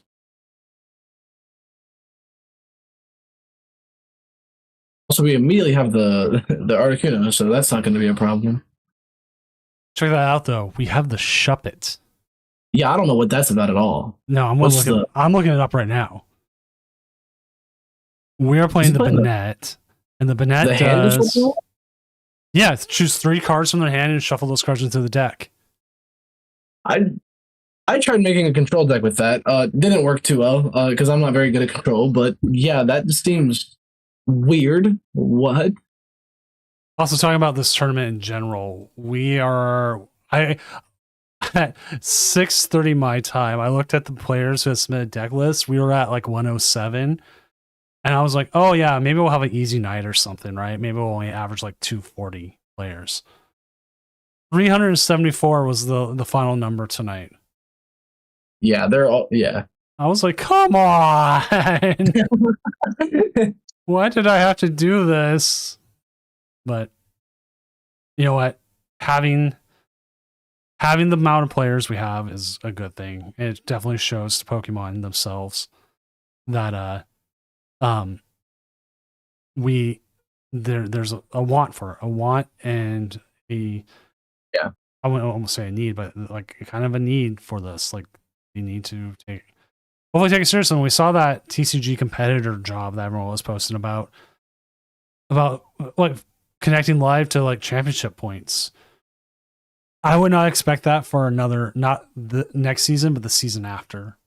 Yeah, but that would be a really good. I think that's a great idea. But yeah, I would agree with you that it's just like again when we go back to COVID and people, their tournaments got really big online because of that. Like I think that was a show like there is a real community for it, and it is definitely. So since rotation, these tournaments are averaging about 390 players. Yeah, that's kind of insane. Yeah, I mean they're just because live is somewhat easily accessible, but also just because. Also, Blood Arrow asks, do they have Xerosix? Yes, they do. Oh god, that's horrifying. We're butted out here. 30 damage. I think, yeah, do you just go Badoo Angle again? I would assume so, especially with that top deck. Do they play Candy? They play 0 Candy, so I think you have to go the Badoo Angle here. Or we Lilies into the Banette energy and completely screw their hand over. That would be fun. Bring back the Players' Cup? I would 100% be fine with that, especially considering we have a 3-month off season now. This hand is terrible. Yeah, I think you would do Angle here. Yeah, for sure. Oh, wait. Psychic Energy one time.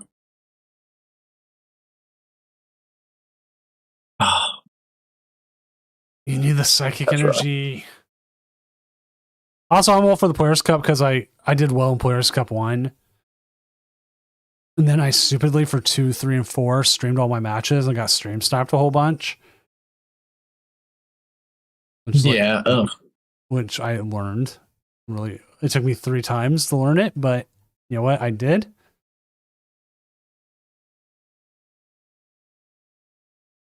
But I also like the team challenge. Like I don't know if the summer would be a good time for a team challenge, but you know what? I would love to see it come back in some form. Or I'd even love like a team challenge exhibition set up during the off season. Like they just get like some, just get some of the top players. And they like say had Team Azul, Team Tor, Team someone else. I don't know, Team Piper, let's throw Tablemon in there or something. Right? And they get a draft so many like 3 other players and they play it team challenge style like a weekend stream or something. Well, there's a psychic energy. Do we take the? I think we technically take the pull angle. Boss KO the Articuno. That seems right to me. I can see that. I can also see us. Well, do they play Teferi? They definitely do, right? Considering this is the heavier version, they do. So Okay, yeah, maybe not. I wouldn't. Yeah, maybe not then.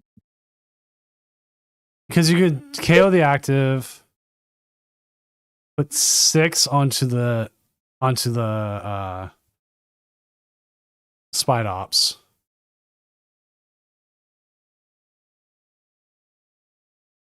Wait, are we? Oh, I thought we were about to take a control angle with that. I thought we were about to empty their hand. Okay. That I actually wouldn't have hated that. But.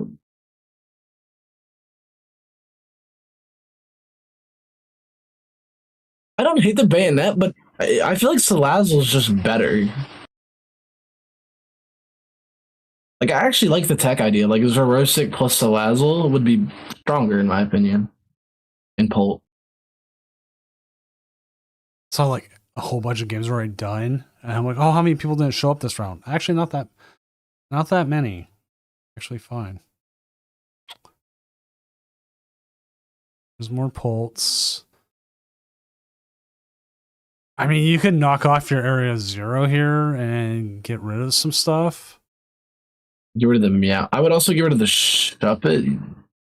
If you're not going, if you're not going to use the Shuppet, yeah, you have to put it all on Spide Ops. There's nothing you can do there. It has to all go to the Spide Ops. Yeah. Again, I think the bayonet angle is really cool, and I do like the idea. Like, the more I'm seeing this, but I think Salazzle would just be better because you actually just rip their hand. But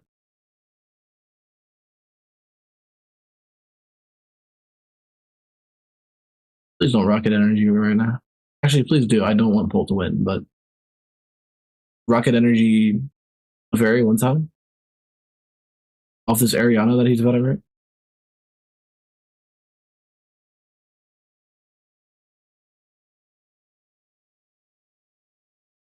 Definitely playing for it because, yeah, you're evolving our bench. Yeah.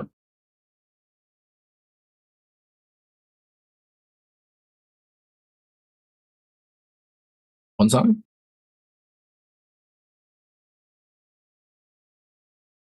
We whiffed. Okay.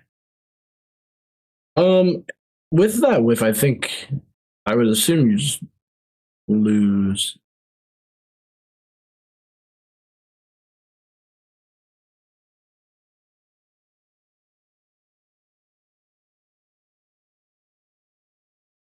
Yeah, that hurts.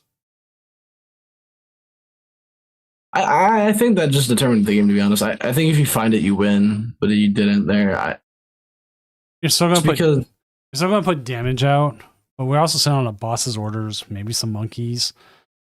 Yeah, the monkey Dory is gonna be annoying.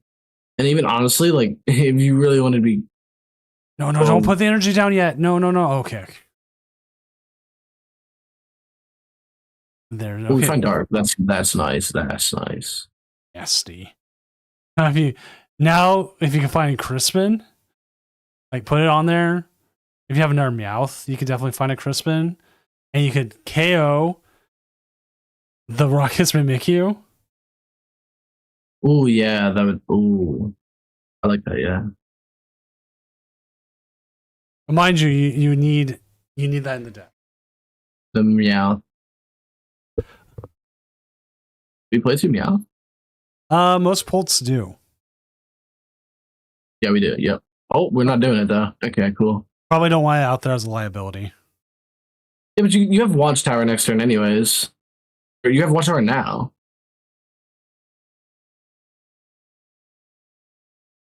Bump your stadium. Could Harley Quinn him here. Or Harlequin, not Harley Quinn. Actually, that would be a good proxy if someone made like a Harley Quinn proxy. Yeah. But the problem is they would make it in the horrible ways. People cannot be trusted. Oh, we just win those coin flips every single time.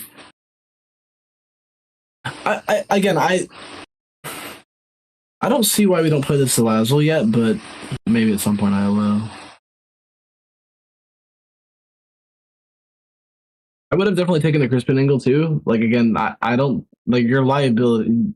Your opponent already has a boss or KO boss game like angle if you never stadium bump, so it doesn't really matter in my opinion.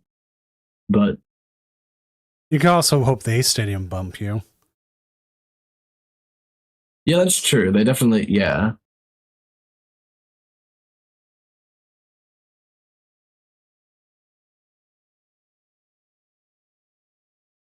Even though, wow, this Rocket Sec is just not drawing. Like again, I think Team Rocket's Mewtwo is so good at drawing, and that's all it's good at. But then again, dude has 33 cards in his deck, and then Dragapult that's kind of called a slow deck. Like he's playing a slow Dragapult deck here, and he's 22 cards in. That's a rough Archers, though. I mean, we do find Dark for the monkey, though. And they don't find Team Rockets again, maybe? Nope.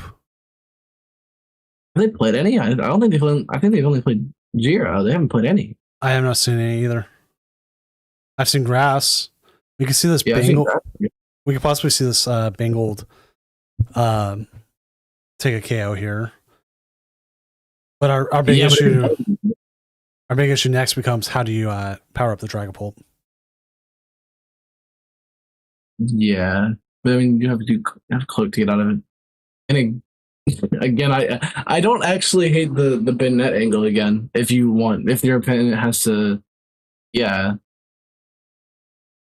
At this point, I just want to see the Bennett just because. Yeah. Oh, we got an issue. That's what I get for kicking my legs up. I'm sitting here like a Southern caster kind of thing. Yeah, Alabama here's got the game set up in a pretty good position. So yeah, we do lose our Terra there, so we're getting the bumps anyways. And there go. Oh, the Shuppet's gone. Oh, what the heck? That's lame. They decided it wasn't worth it. It definitely wasn't, but it would have been fun. Kind of fun, man. It's a little. Yeah, we just burned the Poffin.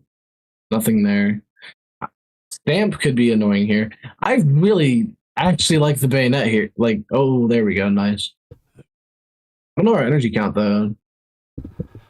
Oh, it sucks. Someone just DC'd. I had like 18 minutes left in the round. And that's sadly a game loss now. Yeah. Sucks. I feel bad about it, but...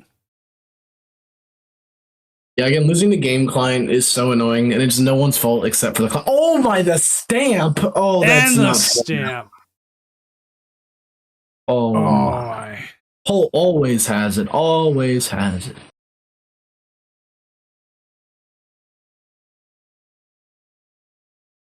it. It sucks, but we do have to. This is again where I don't want the client to decide things. You have to draw a line at some point. You have no choice. There's no. Yeah, I agree. Yeah, if we see a Rockets energy plus Clefairy, that is game. Unless you played Cape. Oh, that's why we're not. Okay, yeah, the Bayonet was in the prizes, and I just wasn't paying attention. Okay, good then. Actually, when will they make a Pokemon called Bayonet? It's like Aegislash's cousin. They do just win here with Clefairy, but they lose if they don't, right? What? No, they KO. They KO the. No, they don't. They don't have enough. They need a fourth rocket down. I thought, or no, they got four. No. It's four, including active. Yeah. Never mind. But yes. Oh, rocket coming back there. That was close. Oh my god, the Giovanni. The Giovanni play. Oh. Stamp's a lie. Dragapult doesn't even deserve Stamp. Thank the Lord. Let's go ahead and go back to the casting desk. I had a game today where I got stamped into both bosses' orders I needed to win. But, or not even both. I got 2 off the stamp. And then I had a game I stamped my opponent and they got everything they needed to win. I was like, oh, how did you get the exact 3? No. Sam's always a lie when I play it. But Shitty Note 25, thank you for the follow. I've been tracking my games lately, and like, oh, what was my record between with Bolt as it is now? Using PokeMatch, who is a sponsor of the stream. Go check them out. They are. You just blah blah blah blah. You put in your your matches. You put in the decks. Everything's very easy to use. There's a few. I gotta sing the Doom song now. Oh, someone coming to the sub.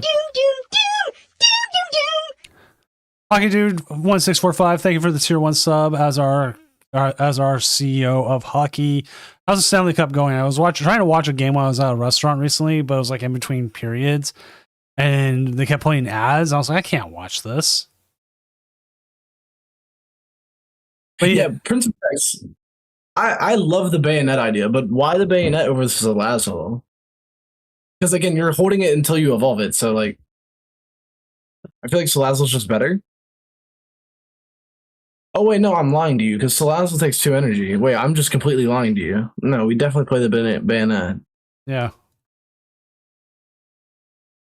I played Salazzle Control a couple times, and it's... Okay, yeah, no. The bayonet seems really fun.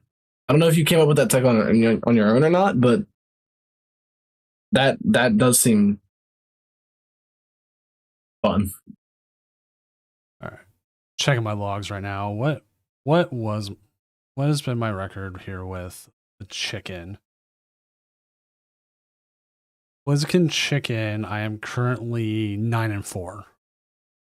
With the 4 losses all coming, 3 of them coming from slot box. I hit 3 times in a row. Yeah. Oh. I'm like, oh man, I am just not winning those matches. And yeah, I hate slot box. Well, the Golden Knights one. Oh, cool. Yeah, no, it's fallen off. It's fallen off. Like if we look at the meta game, it's way further down. I'm trying to find it. Since that's sad. Yanmega was here, but they both 0-2 dropped. I mean, you know what? Joke stuff sometimes is the best stuff, though. You can't tell me it's not. Yep, I would agree. How am I losing to Slotbox? Usually that they outpace me right now. Like I either I prize something like the Combuskin, or I'm just not drawing into like getting things, or they get like 2 KOs on the Badoos before I ever get set up. So that's mostly how you're losing. Because your priority should be setting up the Blazikins and trying to use them over the Dragapults, because they KO the Clefairies and the Ogerpon so much easier.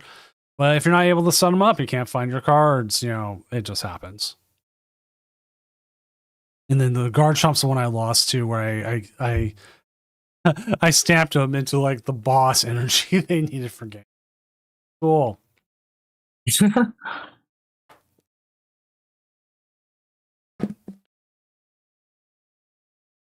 I'd also say frustration played a little bit into it, as well as like you hit the same deck over and over, and you get a little frustrated. Because like afterwards, like I got myself like back up. I'm like, okay, let's fix this up. Let's get going. And then I ended up checking the little rest of my log. Dragapult Deathswar, lost to Garchomp, beat Lucario, beat Raging Bolt, beat Okidogi. But Chomp's a tough matchup. Like Chomp's afraid of the grass decks, which I want to see is the Chomp's deck. Let's see what they've got. I've heard they've been looking Larry Skill.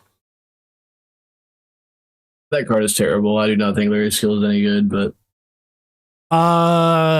Actually, I think it might be fine for this deck, considering that you draw 6 with the guard shop, and you okay, yeah, that's true. But this actually might be kind of good for this deck.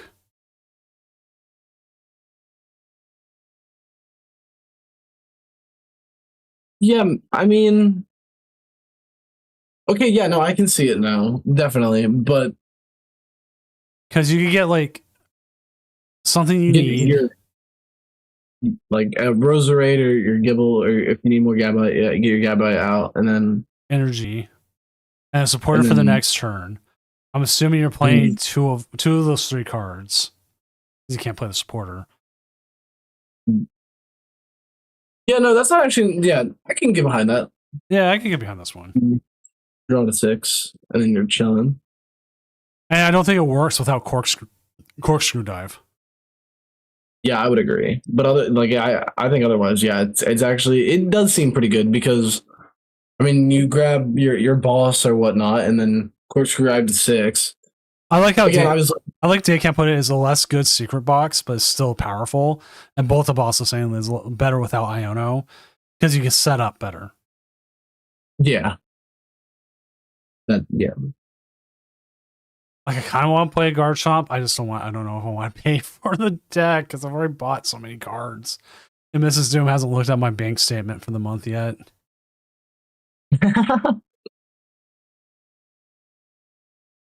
I just don't like our top. Hey, those illustrated rare Badoos cost $10 a piece, man. Come on. Piece of cardboard. I hate Badoo so much. The thinking leave. I like the art enough that even if I don't play Badoo again for the remainder of the format, like yeah, it does have a nice art, but that I am totally fine. Just I'm trying. Yeah, it does look good. I'm trying to display more of my card arts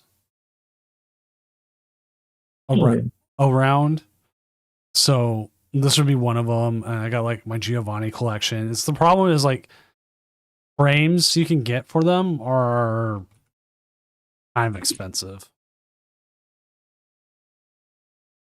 Yeah, the art is pretty good, but my disdain for Badoo would ever stop me from buying that art.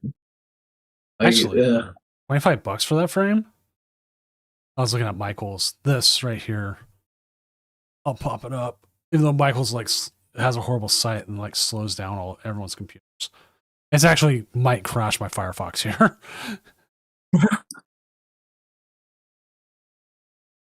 Yeah, see, it's getting white screen. Oh my god. It's crashing my Firefox. I might have to reboot my Firefox. No. Close window, close the program. That's how bad Michael's site is. It crashed the whole thing. Oh, here it goes. All right. Now it's back. But it's showing up in the wrong window frame. But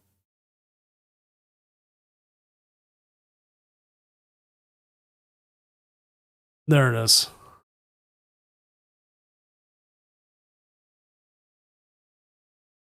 Thankfully, it brought back everything else, like that nice restorer. But my god, it was like when you put just the hard sleeves in, like kind of slots in there. So yeah, I have a different one I use. I put all my Flake Coco arts in. The BCW interlocking frames. You get like 6 of them per box. Here, this one doesn't crash my site, my stuff. Is it still sharing with you, or did it kick you off there? Yeah, you have to restart it. Share. I was watching your stream. There we go. Whole thing. So these right here, I actually bought one of these. Yeah, that look pretty good. Well, the thing is, they have a locking system, so you can set them up like this, or as you see back there, you can get like multiple of them, and you can set them up entirely differently. Again, you have like the hard. You have to put the hard thing in there, the hard sleeve or whatever case, whatever you want to call them, the top loader. But it works pretty well, and they hang up pretty easily, as you can see where you got like the frame, the different frame stuff. That does look pretty cool, to be honest. Like, as a nice, not too much of an investment, only a couple bucks, but like hanging it, like, yeah, I like that. That does seem pretty cool. So if they're like, it's like 30-ish bucks, whatever. But it's worth it. 37, but it gives you more stuff for it. Or flexibility. It also, yeah, it would look like a pretty good display thing as well. How about? And there's a couple other ones you can find. I'm getting cooked alive. Oh no. Run away.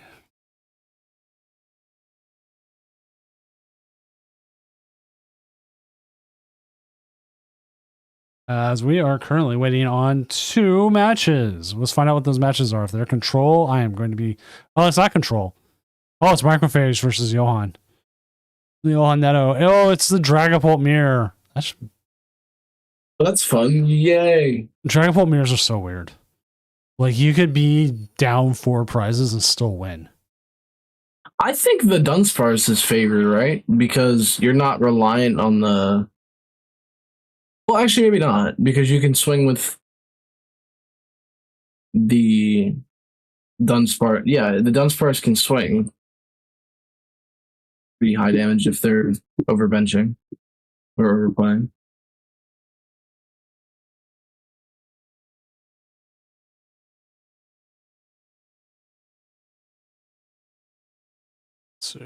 Oh, yeah. Wait, why does it say there? Okay. I'm like, why does it say there's 2 left? Oh, there it is. There it is. Yay! It's Pult Tree. Gotta have that tree in a Pult Tree. All right, round 6 will be up here in a second. Set and round. Announce on the Discord. Round 6 is up. Pair next round. Let's go. And let's find ourselves a game. Let's see. Jam is 3-2, but he says he's got an interesting deck. Mega Frostlass versus Festival Lead. Yeah, let's watch that. I'm down for that. So, table 3. Yeah.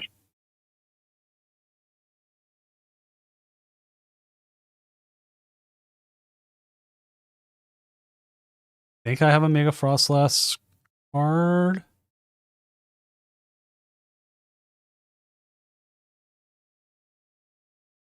I don't. Oh, I have a Starmie version. I don't get that. So they get our favorite other. Yay, other. Yay.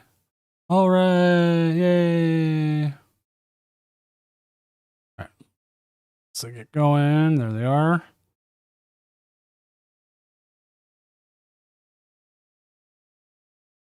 Everything's good. Yay. All right. Yay.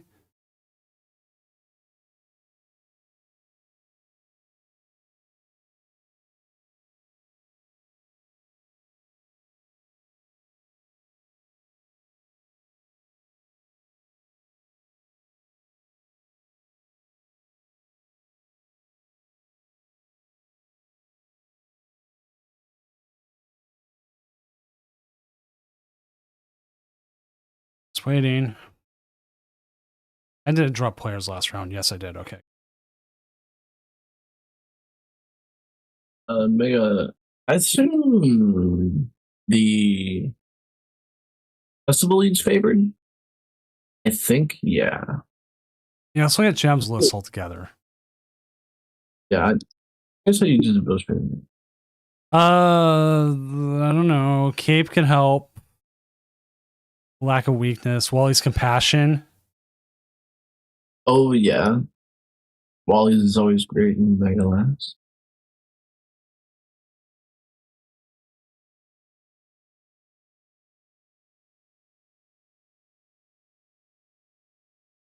I don't. I think honestly, maybe Mega Last is favored just because the way I see this deck losing consistently would be just your opponent plays their hand down fine enough. But again, numbers hitting numbers and against Festival Lead is just not that hard. So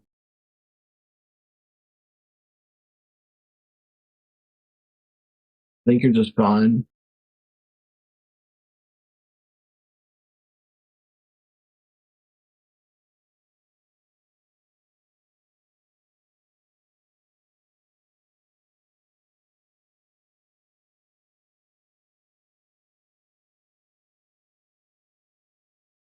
The fan. Oh, the handheld fan even. Oh. Oh yeah, that's Let's make sure his opponent does show up, though. That is an issue that does happen. I didn't think about. Oh, yeah. Did they show up? that's fine. Because that will happen. Like, we've all been there. Your opponent just doesn't show up. Dropping a 4-1. Hey, you know what? Some people do.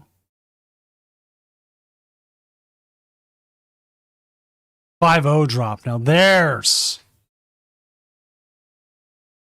We've had 2 9-0 drops in our history. Wow.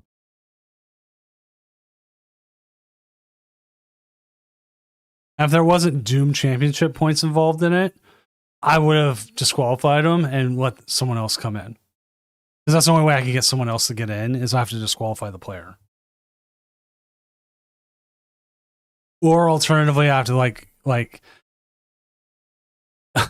sell like 2 more rounds and make them IDs.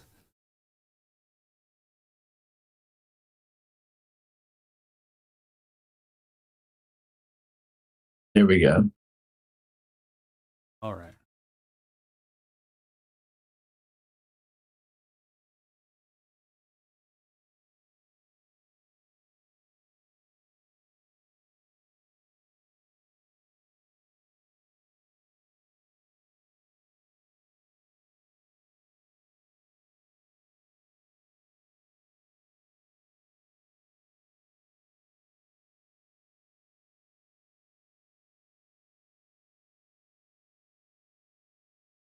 All right, let's see what happens here.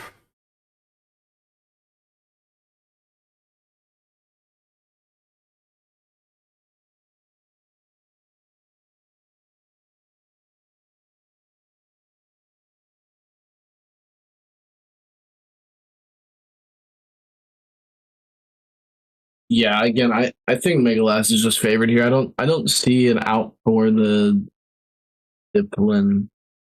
I don't think. Or maybe if again Jam only plays 6 for water. I mean, are we coin flipping on the no, probably not, right? Because we have a high stretcher count, I would assume. No, only one stretcher. Maybe we flip coins on the Goldine and pray. That'd be fun.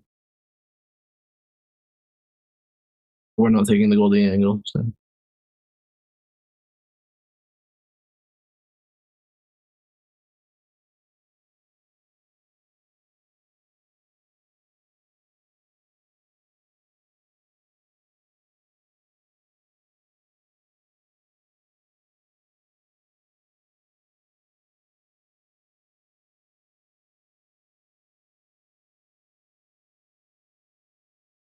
Yeah, I was gonna say, I thought you held on to the fan until you set up.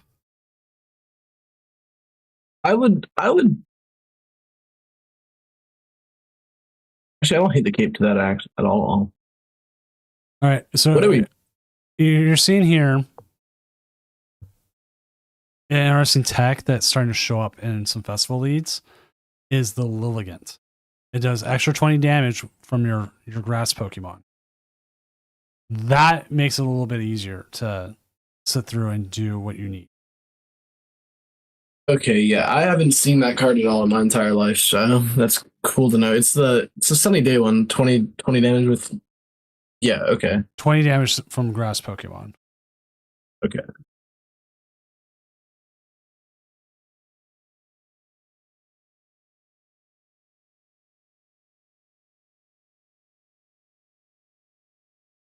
Here's the thing, though. Like, if you fan all the energy onto it, though, it can still attack.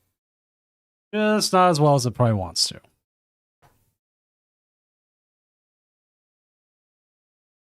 Yeah, that's true.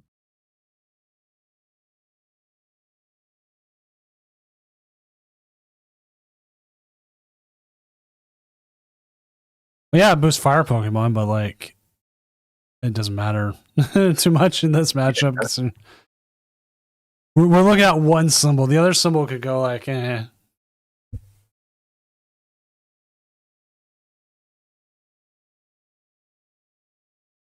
Thwacky online, chain into another Thwacky here, I think, and then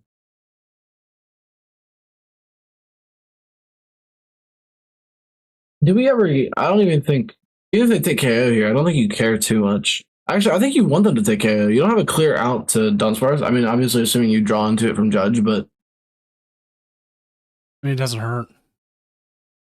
They're going to try to keep a low hand, but like 80 HP is usually pretty easy to clear out. yeah, I think this is the right play though. Like, not to swing. Would Lilligant boost Squillian EX twice? Sure.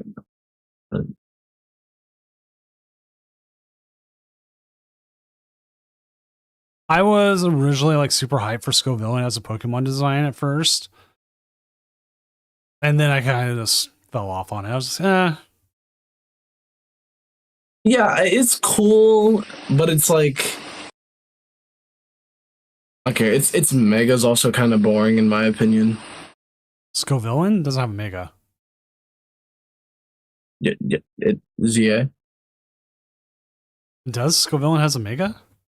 Yeah, it got one in ZA. Oh, I guess I missed it. Oh, it did. See, I didn't pay too much attention to ZA. Well, there we go. It looks like someone stabbed it through the heart, and one of the side of it's really angry about it, and the other side's really happy about it. that's a great first impression to Mega Scovillain. I think its design is lame. It's just Mega Scovillain but spikier, I guess, or regular Scovillain but spikier. Like, I also forget, like, Darkrai's got one until, like, the new set got announced. I was like, oh, right. Yeah. Like, the only one that really interests me is Mega Delphox. Yeah, and that one, I like that. Yeah. When the Mega Greninja looks pretty cool too, but yeah, Mega Delphox is. It is Delphox. Why am I thinking it's because I always remember Braxton. Yeah, it's Delphox. That's Delphox, you got it. I remember Braxton because that was my my oldest favorite for a while, and they got 2 Braxton plushies, like one from Japan and one from like the Pokemon Center here. And there's just slight difference between the two. I think it's kind of wild that your favorite Pokemon is a new gen when you've been into it for so long. It's because like Fuecoco. Okay, this is how it goes.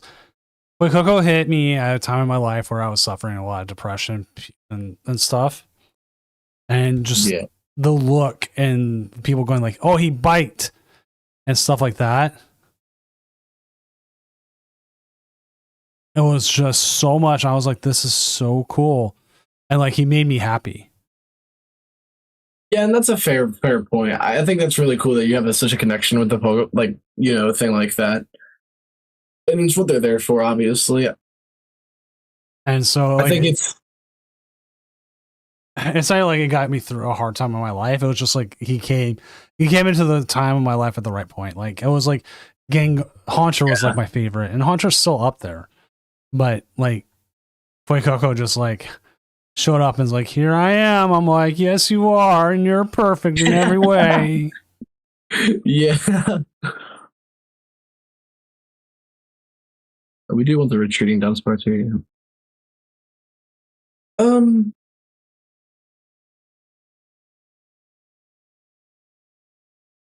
Yeah, we just burned through our hand here, and taking KOs. I don't think Festival Lead wins here, unless if there's any math, like interesting math with the Lilligant with Black Belt. That does wait. Does that get you there? The wave would do 100. No, I don't think it does. Well, the biggest issue the biggest issue is that fan knocks the energy off, and they can't attack a second time. Yeah, yeah, that's true. So I'm not going to call game because you can always figure something out. But I wonder if there's like Tool Scrapper in the. I mean, I know there's a couple that play Tool Scrapper. A couple. It's becoming a popular card to play.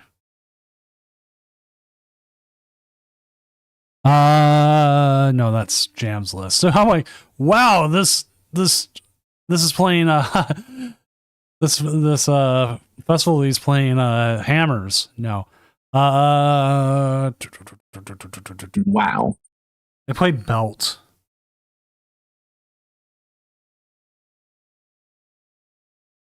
Okay, yeah, the handheld didn't. Oh. Okay, yeah, they're just trying to guess around it. I don't hate that, but it doesn't really. I don't think it does anything. I mean, you could. Well, they can get enough enough everything they need here. Like just promoting the done here is weird. Why? I'm forcing them to swing in the last. Keep any damage off of it, possibly. I guess, but you have gear in hand plus again handheld fan. Like I don't think it's taking. I don't think it's going down next turn unless you like really whiffed or they had something crazy. Well, also here's the other thing it does. It does put more cards into their hand. Yeah, that is true. But you're not hitting hard You're not playing for that. Like you're never like, and now they kind of have an out now where they can boss KO that last done. And, like that was my original thought. Like I didn't think the boss KO on the first done was any good because you're taking 2 prizes at most from the Dunsparce. You're gonna have to get through Omega Frostlass. There are 2 Frostlass at some point. Now you only have to get through 1. With your opponent giving you that extra done.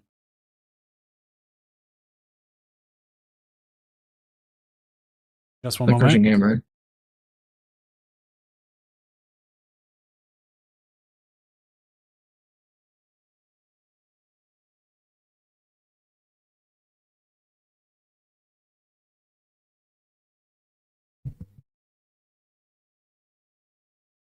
Oh, and we evolve. Oh, I do not care for that. No. But it doesn't really matter, I guess. Sitting here watching the game and I see the cape. I'm like, oh right, I was supposed to check if I have a extra cape. Like I don't have every ace spec, but for some of them I have like multiples. Yeah, I have every ace spec, but I have Master Ball, which I shouldn't have bought, but I bought Master Ball one time just for the Goldengo because Goldengo was seeing it, and I was like, okay, cool. Massive regret it. I was buying some of the ace specs just to have them. And now I got... Yeah. I actually might... I think there's a few I'm missing. But they're not important because they don't see play in anything. Yeah, I agree.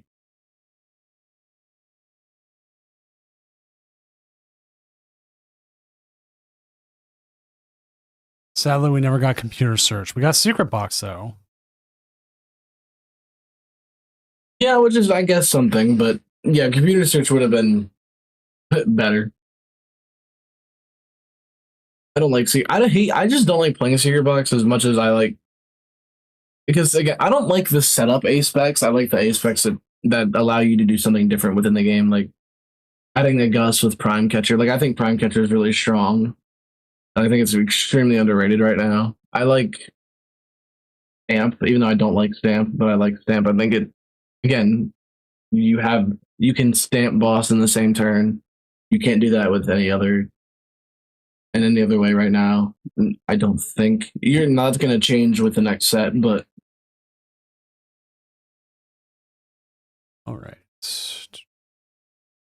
Dropping players, dropping players. Like I'm debating about going to a cup tomorrow, but at the same time, I need to go. Not go. I haven't taken my youngest on a trip recently. I can. Might do that instead.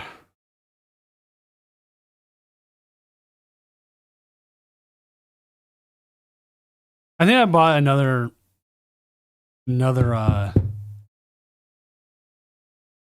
stamp for a candy, and I didn't need it. Oh well. I think I actually think I bought it to get the free shipping, because with shipping it was like $6.50. With free shipping it was like $5.22.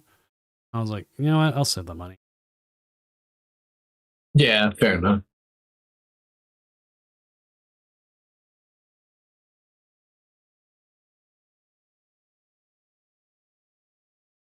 Yeah, I think Mega Last just wins here.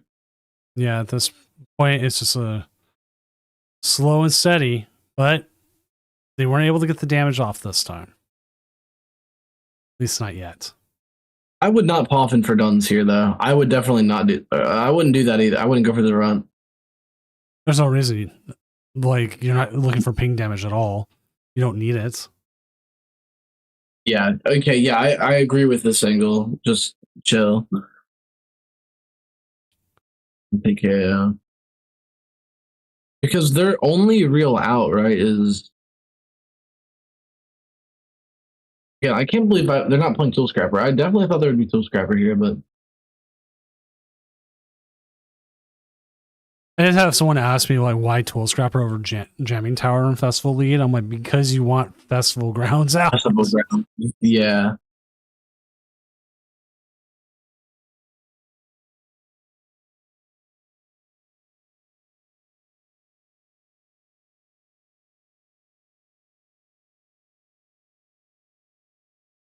I don't I don't like involving the Seeking either. I any angle for Festival League to win here, I don't think the Festival League player ever even committed to an angle.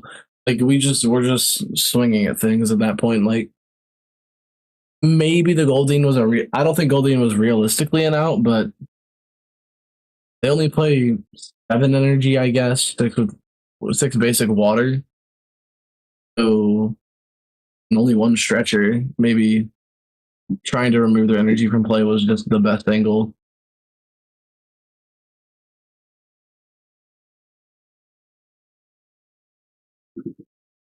And especially if this facility list plays Crushing Hammer, I don't hate that either. I wonder how many people are going to start playing Crushing Hammer just because it's good right now. You got certain decks that if you're willing to take that risk, you can swing the game enough. Yeah, obviously again sometimes it's just a dead card, but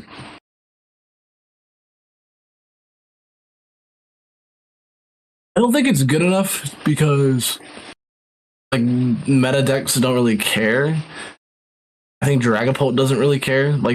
Where does Dragapult care about that? I don't think it ever does. I mean, maybe a little bit, but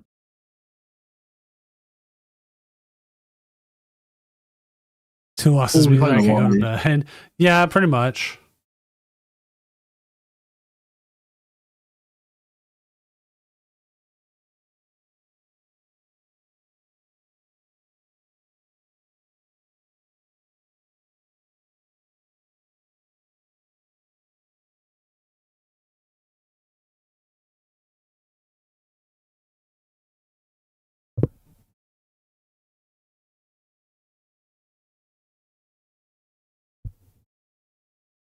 I wish I could sleep.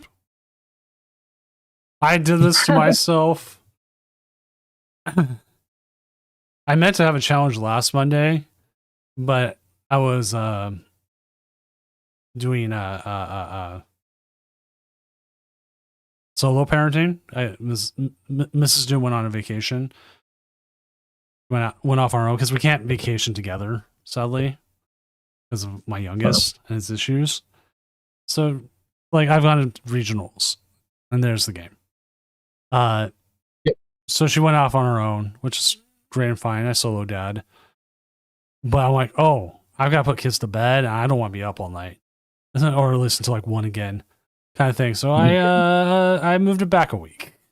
And said, yeah, that's good. All right, let us go back to the casting desk here in Seattle.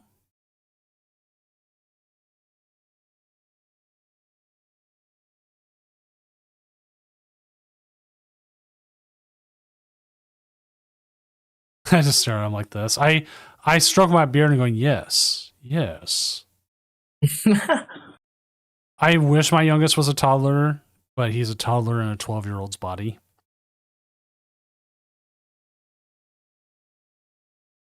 So, or not essentially a toddler in a 12-year-old body. Like, he can do things that a toddler never could, but also he has like the emotional maturity of one. So, yeah, that kind of, well, it sucks. I'm not going to sugarcoat it. So, I wouldn't doubt it. We work around it as much as we can. But back to the tournament off. Doom's complaining about life.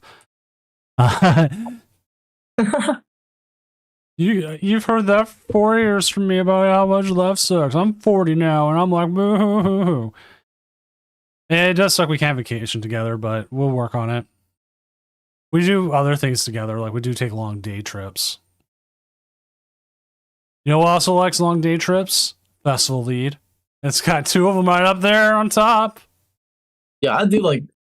Yeah, Festival Lead I made of underrated. I think it's actually pretty good. And again, hey, only 1 undefeated Polt left. That's great. The Polts are eating each other alive. That's what I would assume, and that's just great news. But here's the Polt Dustmar going, oh, hey, I see that Rellor. I see everything else. Let's see what Arctic's beating. Dragapult Dundosparce, beat the Zoroark, that makes sense. Beat the Dragapult Blaziken, beat the Rocket Spidops, beat the other Dragapult. We had a Hop Trevenant at 4-1.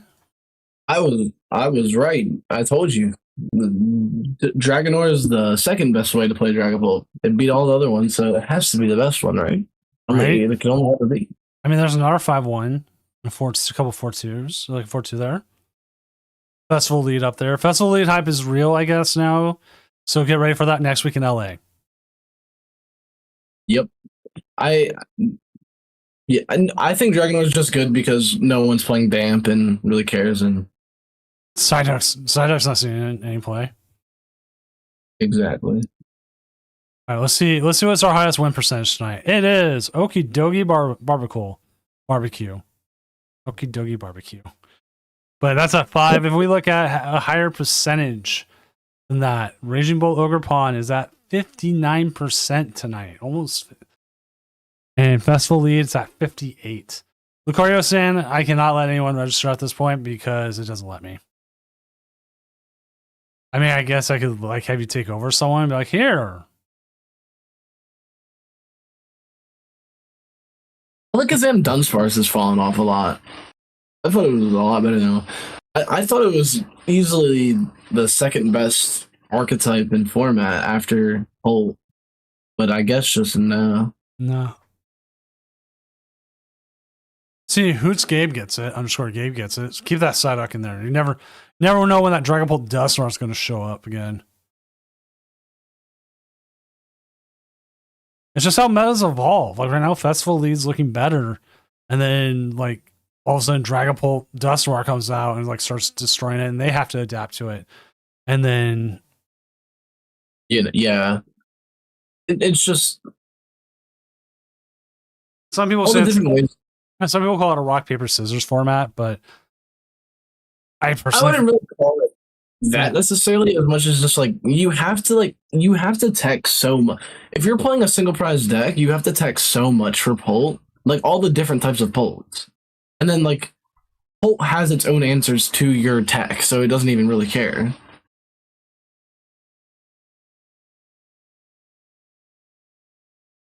See, I I like the Dragapult Blaziken Arctic, but I do like the Dusknoir version better. And if people aren't playing against the Dusknoir, I'm kind of like, Yeah.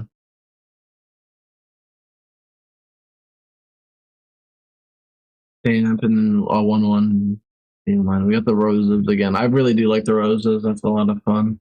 I love roses. You can actually hit Rosa pretty quickly with this deck because you could blow up a Dusclops, and then be under the prizes you need. Oh yeah, I might have to start playing Dragon Bolt Snore. I haven't played Dragon Bolt since rotation because screw that deck, but Dragapult's one of my favorite Pokemon. It's up there. it is pretty cool. If only it wasn't always. I'm pretty sure it's always been meta ever since it came out in Sword and Shield. Like it's always had a card that was somewhat good. In the VMAX, that was essentially this, but I think it spread to a little different damage. And then should I go to a witch's market on Sunday? Oh wait, no, I can't because Mrs. Doom has work on Sunday. Damn it.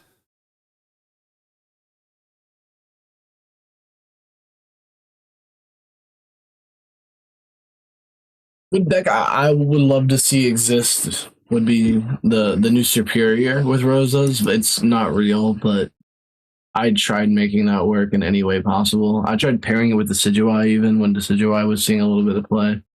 There we go. Toxic Box 5-1. Losing the festival lead, beating festival lead. Oh, wait. This has got the Vettel EX? Yeah, that card is fun. Oh my god! That could beat a festival lead so bad if you get it out there quick enough. Oh yeah, that's nasty. Depending on how you set it up. It's actually a really good early game attacker because if you go turn one, if you get your like double Toxel down, and then you double Toxtricity attached to it, if you get your double Toxel down and then Toxtricity that the next turn, and then that's more damage.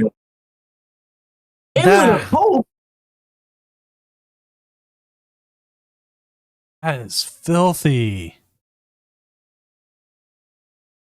Of the new fossils, I haven't actually paid much attention to the new fossils.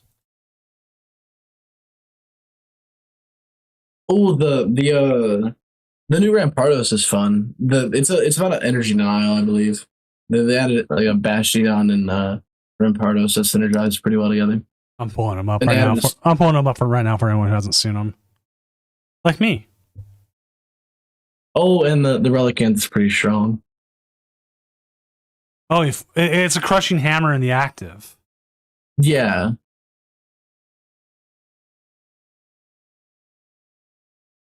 Should I be ashamed if a bird ate all those apples? I would agree, Crumriana. I don't think they're that great, but it's definitely it exists. The stadium's nice. The stadium makes it exist, I think.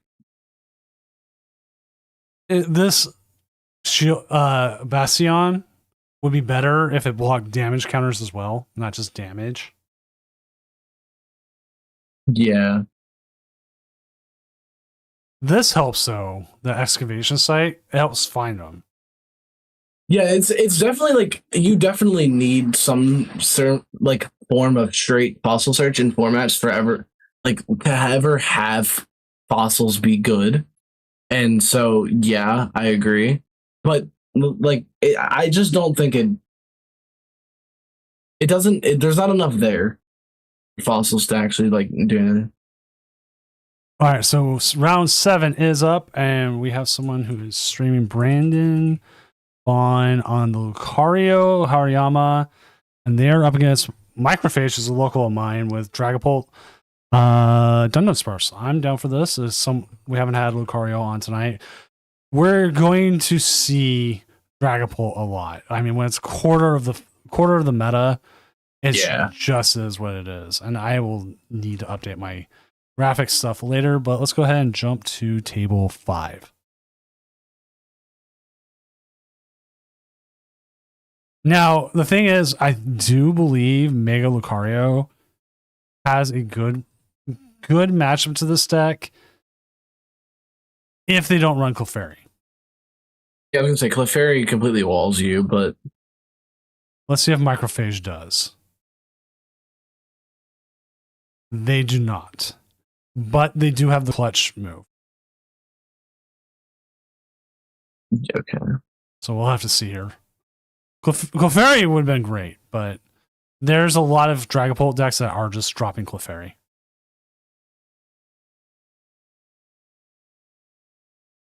Just because, again, the Clefairy is so easy to respond in KO, but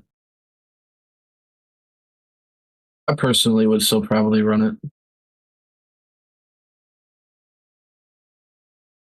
That's where I like Pult Tree with it is whatever the word I'm looking for here is. It can set up Clefairy way faster than anything. I thought that was a lot of premium power pros stuff for me. I'm like, did they pull every single one?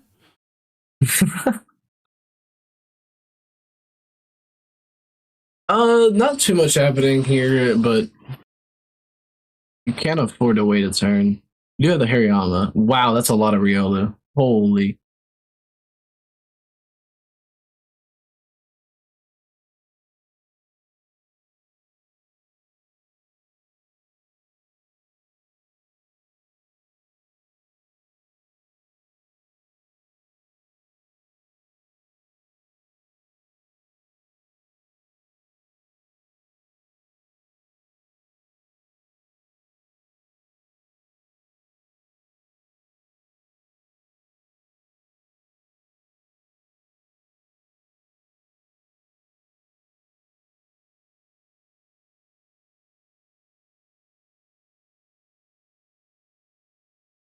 Always forget Articuno's not a water type. Well, I mean, it's in the card game, but in the VGC, Yeah, I was gonna say, I thought it. Yeah.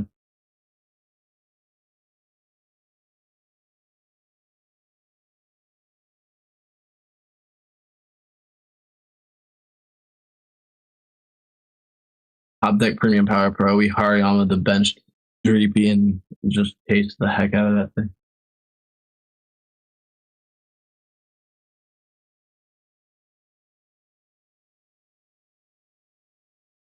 Oh, we have the rock.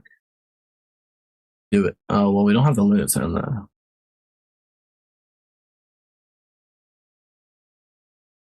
No, don't do it. Don't do it. Don't do it. No.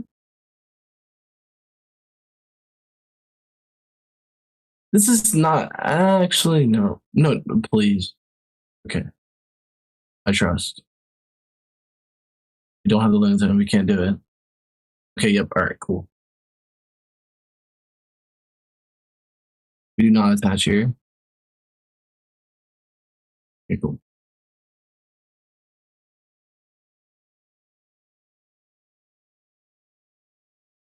Oh, what a prize.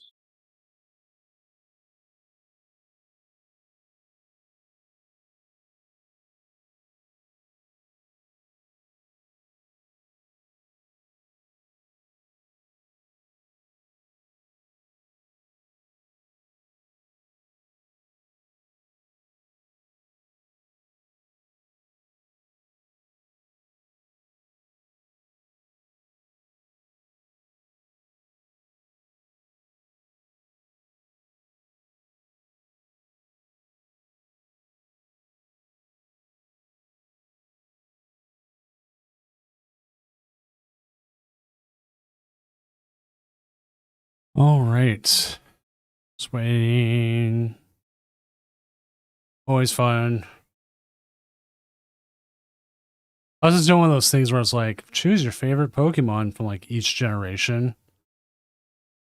And it's like some of them are easy. And like Gen 2, I'm like, I forget whichever one's in Gen 2. Like I played the hell out of Gen 2. And I still forget what's in there. Actually, I mean, generation like 4 and 5 generally blend together a little too much, but 1, 2, 3, and 6, 7, 8, and 9 I can generally handle.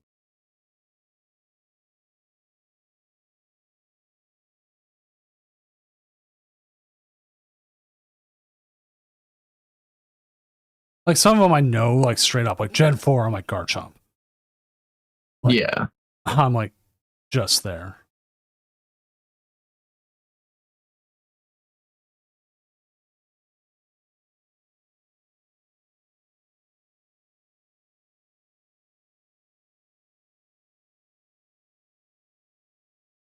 I was like, what is making that noise? Oh, it was my cat.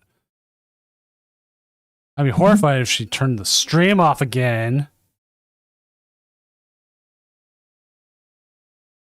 You know, that's happened one too many times.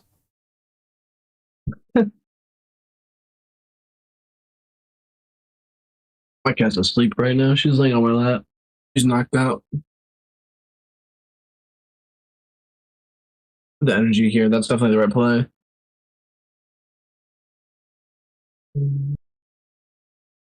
Oh, good top deck. Okay, wait, we're moving. Wait, we're moving.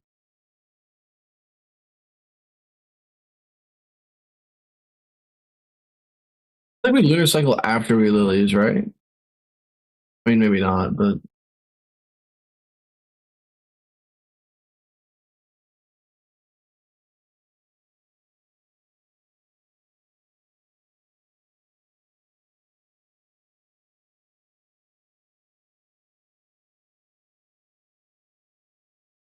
Any Zoroark decks? I think we have Zoroarks going decently right now. I'd have to double check.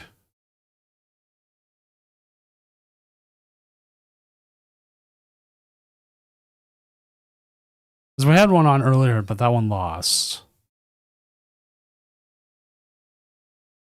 yeah.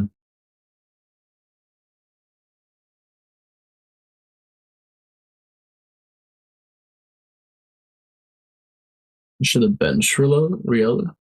Should have benched Riolu. Jesus, speak English.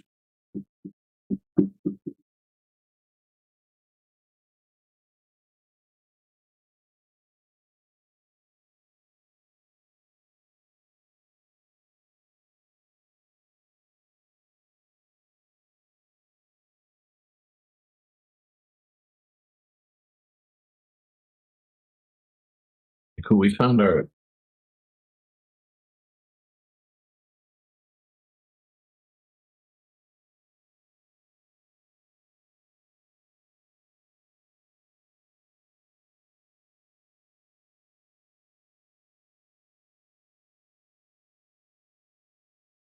So I got too caught up with the stupid Pokemon thing. I'm like, oh, do. Favorite bug. Oh, that's Lullaby. Favorite pseudo legendary. Well, that's easily Dragapult. Favorite Pikachu clone. Where's Lucha Libre Pikachu? There he is. That would not count. That does not count. It does. It does. That's favorite cop out. Favorite evolution? A Sylveon. Favorite fossil? It has to be Archeops. Favorite regional form? Alolan Ninetales. Favorite Gigantamax? They all suck. No, I Mega Gengar. Yeah, I would agree. Favorite baby would do right now because he's the best. Favorite box legendary. Zation. My boy. Wait, no, yeah, he was box legendary. I'm like, he's a box legendary. Favorite mythical, Magearna.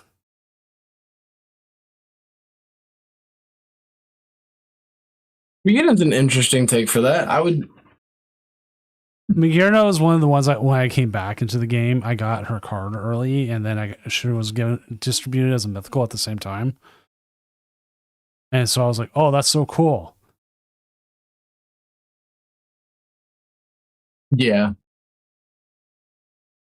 I I remember when it first came. I was in Pokemon a lot longer than I was in the TCG, and I remember seeing it around. Thought it was a pretty cool thing, but It was also when I came but this back. is what we're- It's also when I came back. It was Mrs. Doom bought me the 4 Magirna because I liked Magirna. I was playing a deck with Magirna in it. It was bad, oh. but it was still fun. And like this is where I talk about like this is where like we end up like a baseball cast where I get distracted by something else and then what's the game's going on because we're just watching Lucario Yeah. here just blow up. I You mean- know.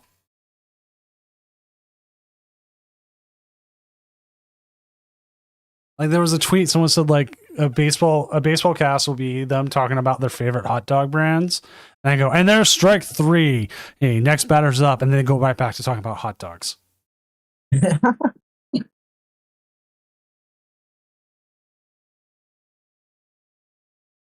Also, no the fairy angle.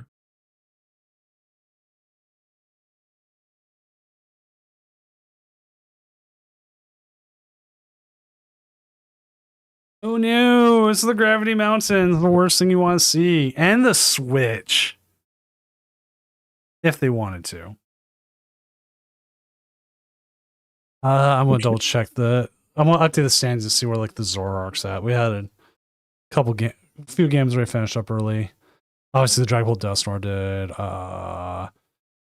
There's 2 toxic boxes at 5-1 right now.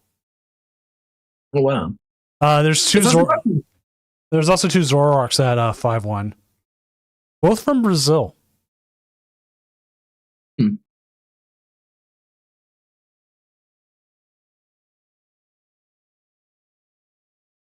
Throwing pizza at the other guy, yeah.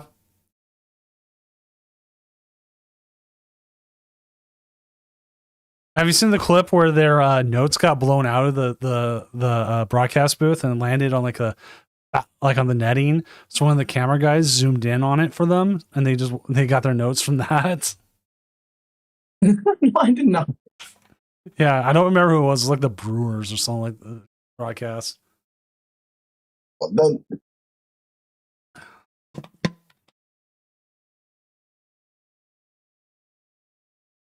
Baseball's a fun sport. I feel Fun sport.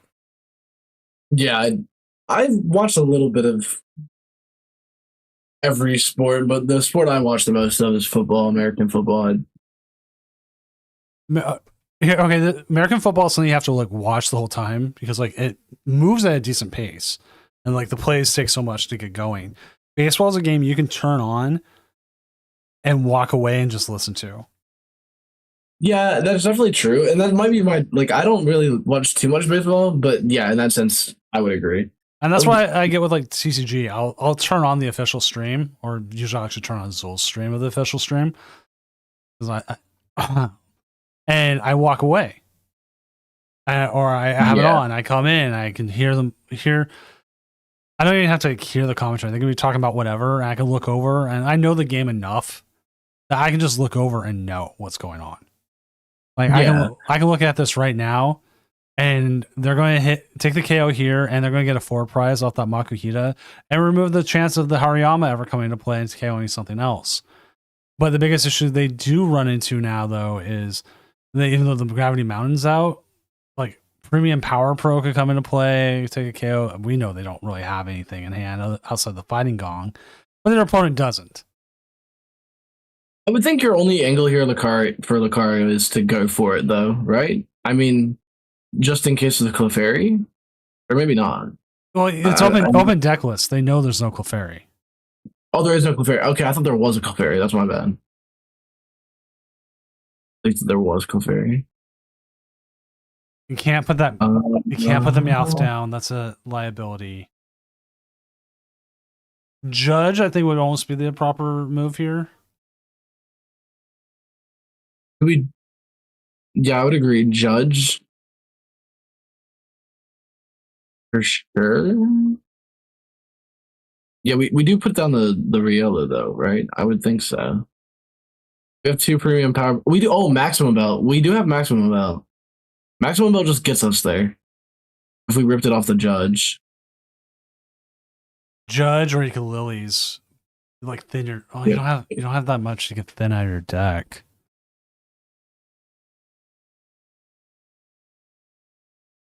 But you're taking a risk with that by putting the Meowth down and getting nothing. Yeah, getting nothing and then getting bossed for a game. Yeah, and you're not hand disrupting with the lilies. Yeah, I think Judge is definitely your right angle here. And if you whiff, you whiff. Could also just boss up something like the Monkey Dory and take the KO because you can't leave damage on board because otherwise boss Monkey Dory wins the game. Well, boss wins the game. No, well, yeah. It does because you put 30. No. Do you risk it for the biscuit here? Which is like my no, absolutely. I don't even think you're. Yeah, I think the answer is no. But here we go. We ball because you're not disrupting their hand. So you're saying, okay, you have boss. Essentially, I mean, they're seeing at least 13, 14 cards next turn. If they find a done, they're seeing like half their total deck out of the Judge. Like, what the? Thinning the deck. Okay, yeah, we're burning the switch. So yeah, I guess we're just on. Put down Lunatone.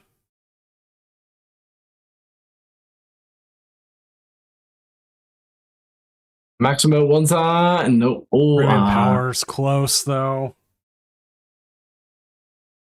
I think that's just game. Again, I would have judged, but okay, that's we don't. I don't think. Actually, no, we do attack. Yeah, just aura jab here so you can possibly attack the next turn.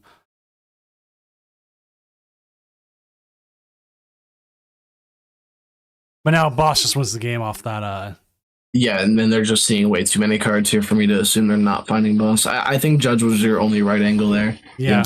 Judge would have been better.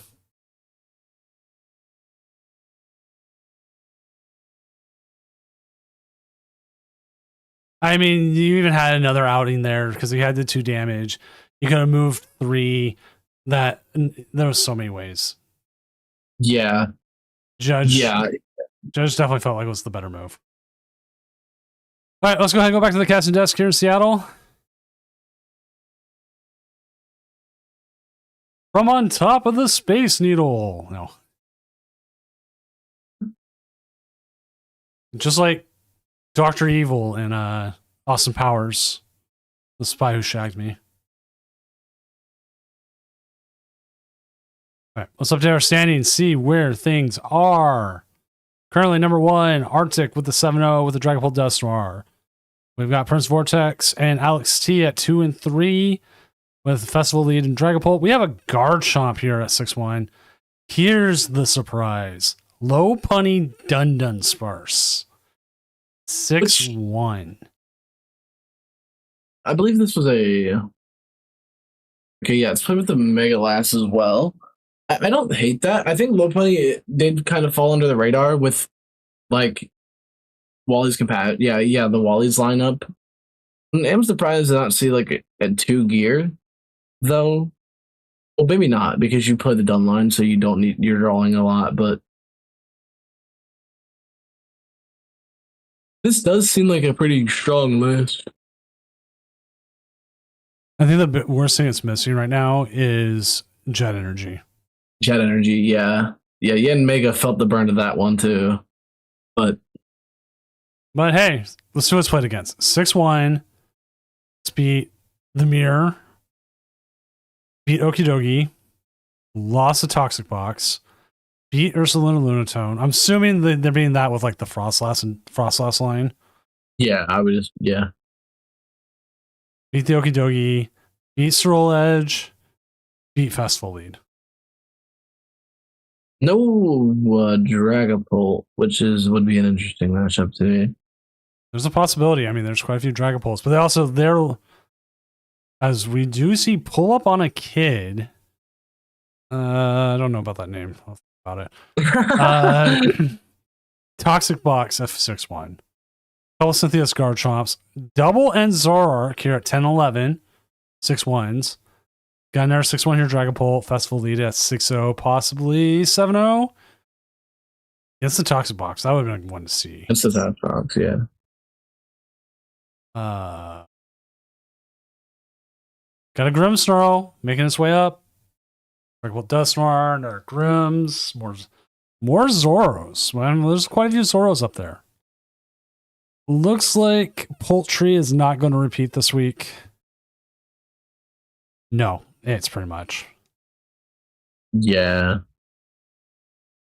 So no repeat from that. Tim Dinklin, 5-2 with the Stormy Dusknoir. 2 5-2s, but there's still a possibility 6-2 makes it. All right, 7-2 makes it. You can never fully count it out. The biggest thing you have to always watch is your resistance. So like Penguin _ King has a really good resistance versus I hate calling people out for this, but like Teddy Driver. Sorry. Your odds of making it are not as good.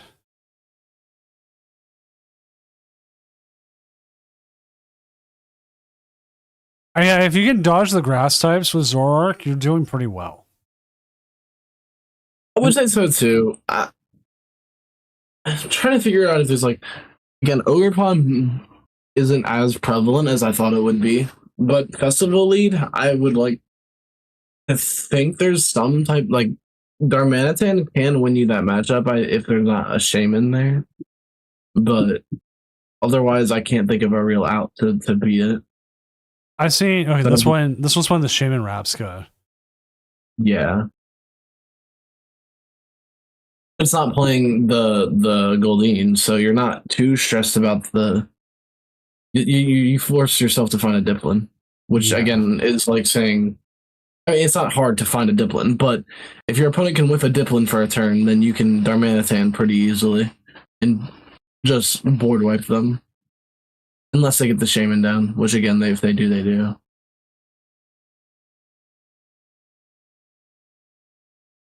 Against this list specifically, I don't think that's a particularly real out, but I don't see how else Zoroark wins. Pure luck. It bricks. Your opponent has a heart attack and presses concede.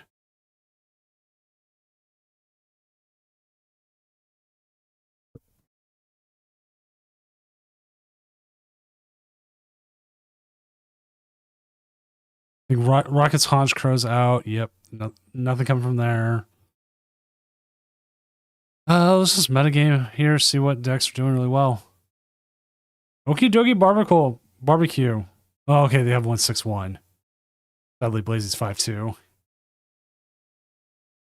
Let's start looking at the top people here, see who we need to go out asking. Maybe we could ask one of the guard shops. I wouldn't mind getting Red Lime on. Get the bunnies on. I want to see we'll see who the bunnies line up against, but round is complete. Round 8 is up because things are moving faster. We haven't had a judge call in like rounds. I have now just jinxed myself. But you know what? It's weird. They're up against Stalwart Tiger, who is playing. Oh no, that's just auto, I would assume. That's gonna be bad. Looking.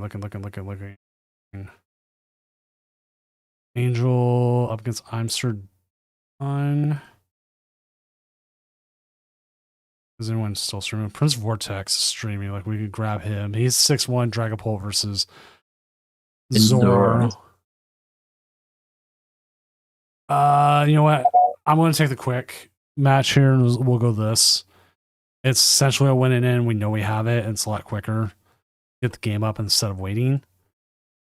I don't always like doing that, but if it's quick, we know Prince Vortex has made cut plenty of times, so it's not like we're coming into someone who's running hot. We're coming into someone who's good enough for it. Yeah, no Crustles. Crustles not there.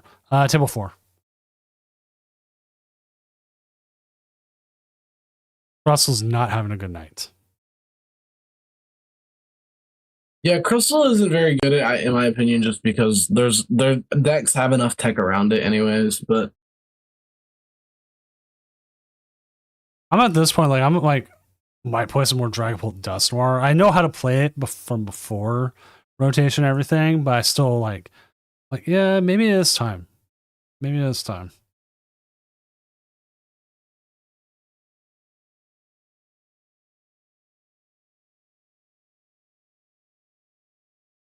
Like my Master Ball, Duskull and Dust Wars are sitting there going, play us, play us, and then the stamped Cosmo foil one, Dust Wars like, play us.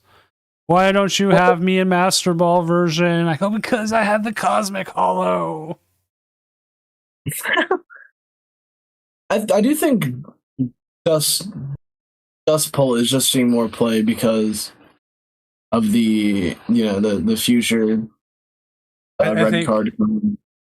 I think a festival lead seeing an increase in play. It can deal with Crustle in some ways. Some ways it's a little bit more difficult because it's not playing Neo Turbo, and they're playing Cape. I don't think that there's many Psyducks out there right now. That's the thing. Like, if you're going to play it, this is the time to do it when everyone else is worried about everything else. Yeah, I don't see any side. I haven't played in Psyduck in a long time. Like, if we look at the top decks right now, Fantastic with Festival lead does play the Psyduck, so maybe that's why they're 7-0. Like, I can't do that. But even then, that's like a space they have to use up. That could be 2 spaces they have to use up if they have to put down the Relor as well. Alex C, the 6-1, does not play the Psyduck though. So the 7-0 festival lead is more teched out than the top 6-1. And that's probably your biggest deck right now. Would play a Psyduck. Yeah, I would agree.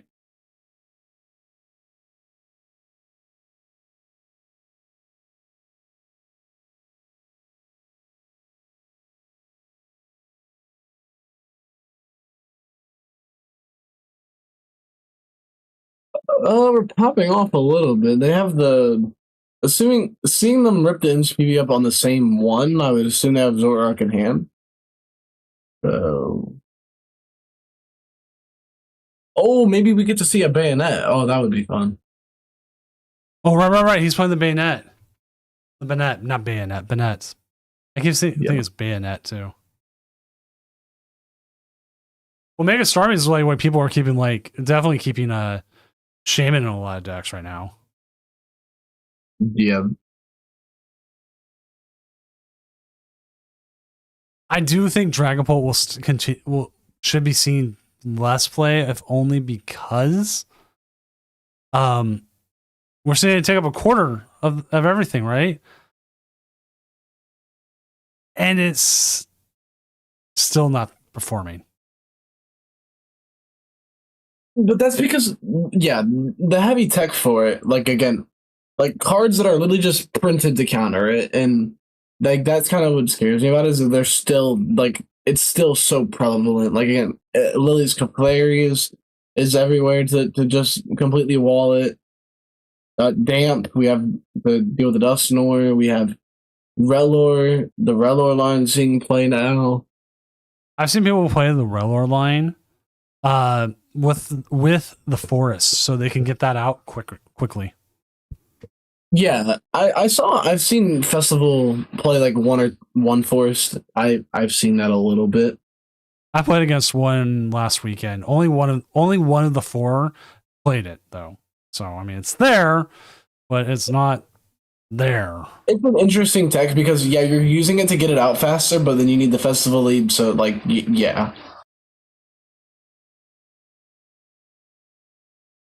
Benet always makes me think of beignets. I mean, I can go for a beignet. Let's all go out and get midnight beignets. Someday I'll make the dicks run.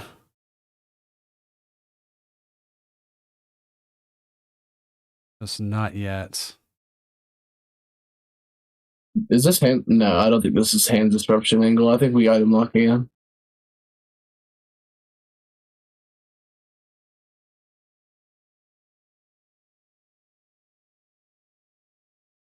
Well, actually, maybe it is because they have. They didn't evolve last turn, so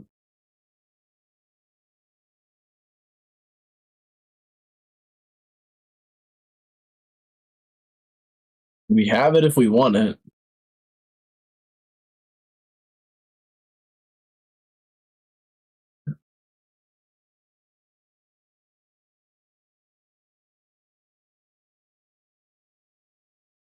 Like, as much as I like kind of been into this, I'd like to see it, but Zoroark just draws so many cards.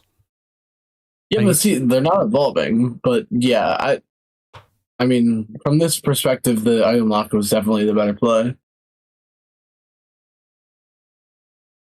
Like, yeah, the Bene doesn't feel very strong.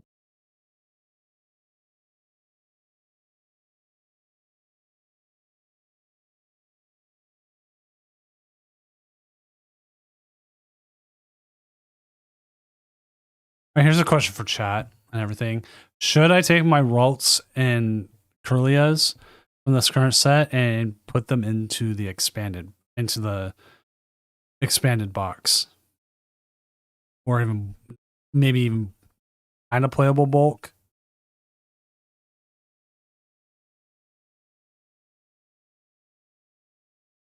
Like, I don't see any Mega Gardevoirs out there.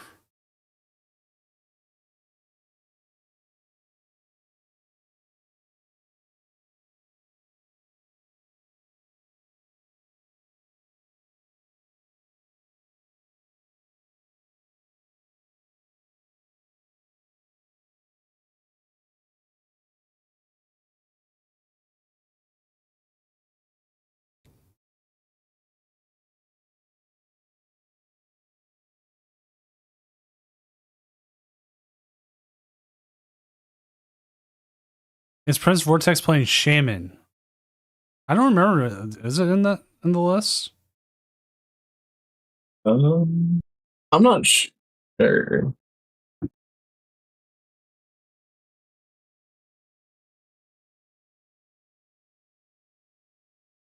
No, I would assume the Shaman got cut for the bayonet line. I think that'd be a safe assumption.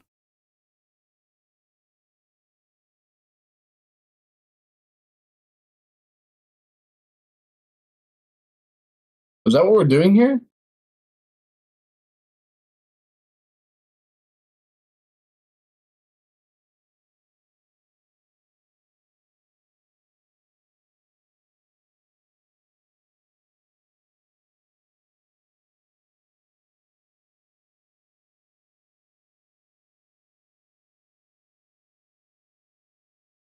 Now, okay, this might actually work because you get them down to 3, and now if you put you do the Banette here, you're severely limited.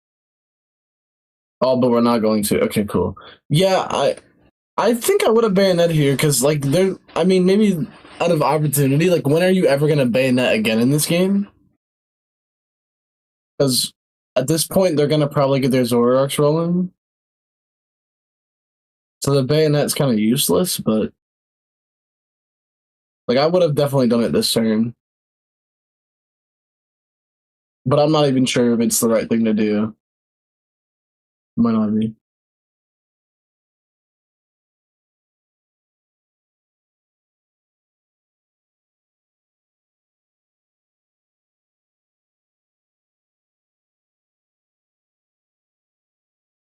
Well, we take a KO there.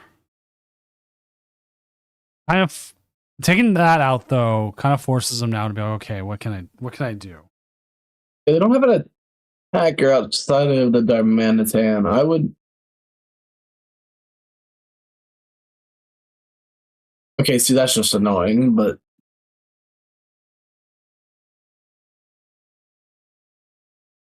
they should be able to find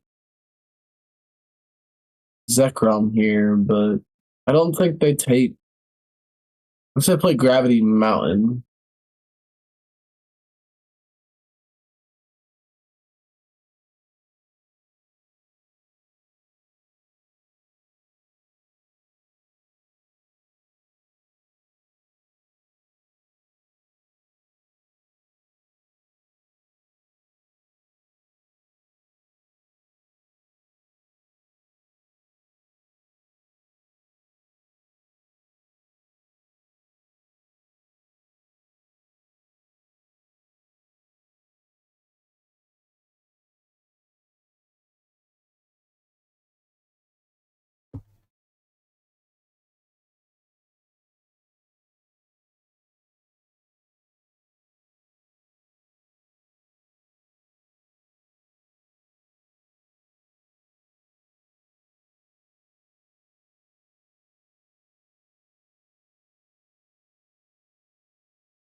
No KO.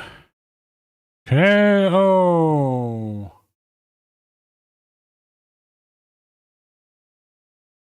But small. They're small hand. Do we go into? I actually wouldn't hit like an item lock angle. Okay, no, we're boss KOing, I guess, obviously, but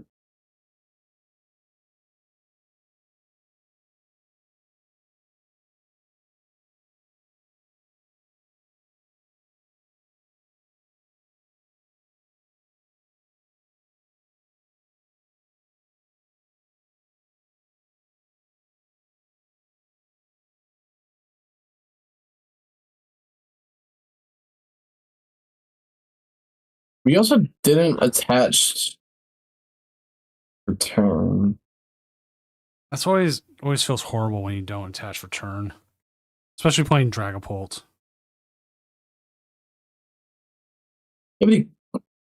Yeah, he could have.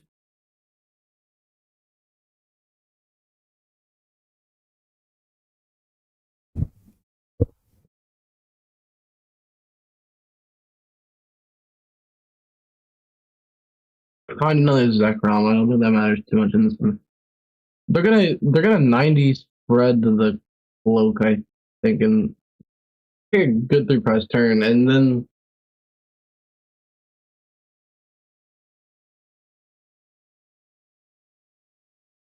we do have Monkey Dory, but we're not gonna have damage to work with.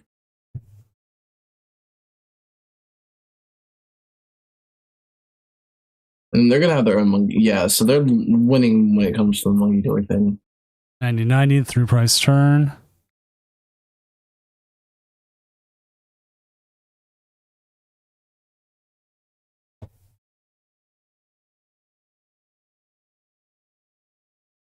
We do have Stamp, but Stamp is a lie against Zoroark, I would say. So, like, I don't even think. Yeah, you gotta kind of crisp in here, but you've got a lot of fire energy and psychic energy in hand. As long as you got another psychic in deck, I think it's fine. You do play 2 dark, right? So I think Crispin, you're fine to just Crispin. I mean, you have to. I don't see any other way. Like, yeah.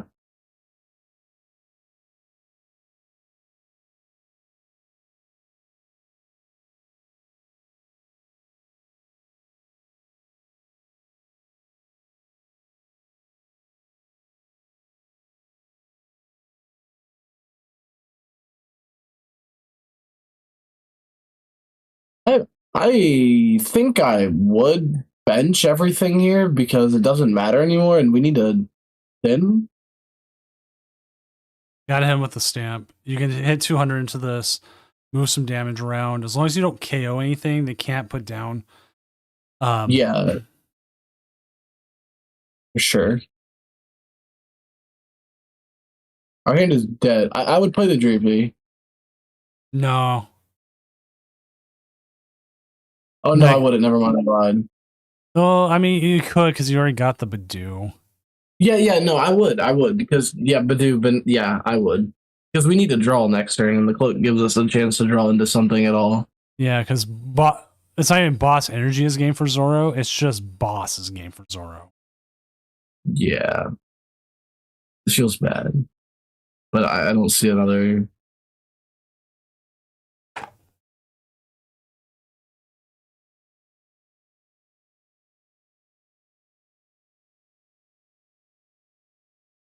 And you don't even have game next turn, so it's like I mean, there's a possibility still. and they're only down one boss. That doesn't feel particularly great.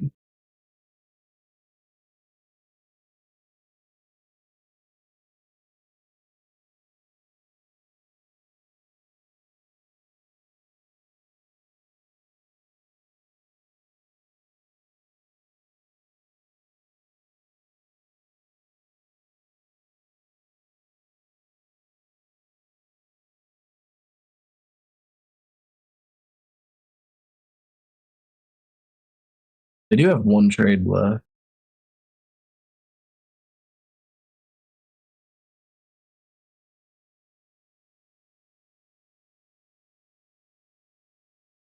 Okay, but they don't. Okay, cool.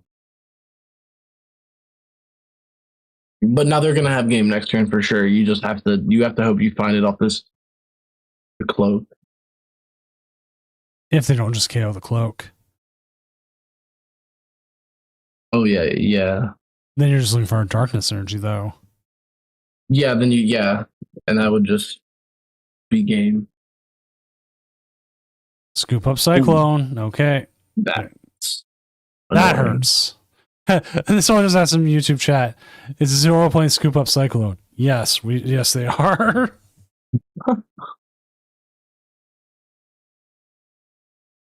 And they have found it. Now this makes it way more difficult for them. Well, yeah. You just take the KO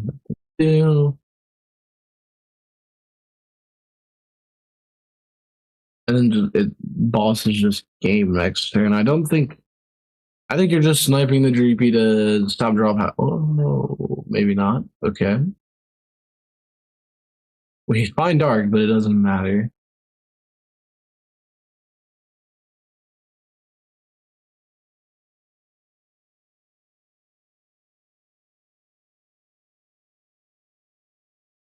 I would grab the pole. It doesn't matter, I don't think. Well, actually, yeah, wait. No, it doesn't. It won't matter, I don't think. I think Zoro just has game here. Because yeah. Yeah, it does not feel. They ciphered, and yeah. I would assume they ciphered for a boss and have boss in hands. And there's no hand disruption here. That's just game.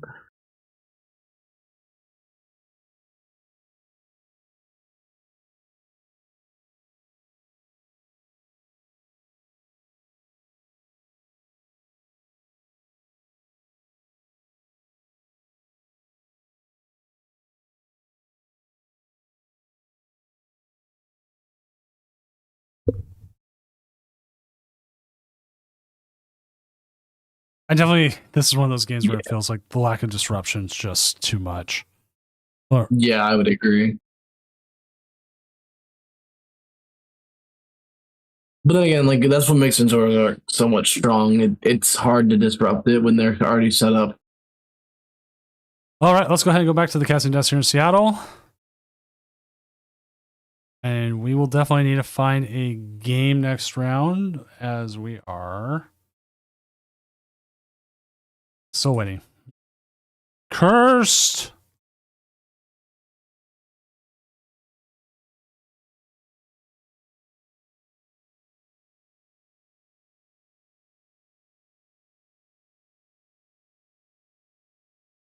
We have cursed you, Prince Vortex. I apologize. All right, let's update the standing and see where everybody is at. Currently, Arctic is 8-0. Alex C 7-1, Fantastic 7-1. So you got your 2 festival leads. Angel G 098 and the Trunkosaurus are 7-1s with the Garchomps.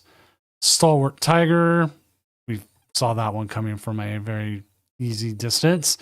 7-1. Maxi G is in their game right now. They are against the other Zoroark. Then we saw Joa, how we want to say that? 7-1. Justin H 7-1 with the Marty's Grimmsnarl. And we have another 7-1 here with Dragapult. From the amount of 7-1s we have, there will not be an easy, hey, I just want an ID, let's go into cut together. Well, I mean, the festival leads, if they paired against each other, could. Not every deck. I will say Festival League definitely doing as well as it did caught me off guard. I didn't think it was very. I knew it was real, but I didn't think it was. This real? Yeah. It does seem pretty strong in the format though. Being able to completely bonk like the Rellord seems really strong. I do like that.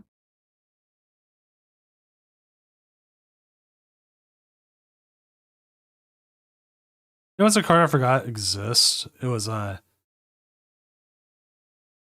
redeemable ticket. I don't even know if it's still even in formats. It is. It's still in format. It was in the control list we saw. I wonder if that even exists still. I don't know what that happened to that list, but I'm saying certain cards out of my standard pile. Like ones I have plenty of extras of, or stuff that's just not isn't actually viable in any way.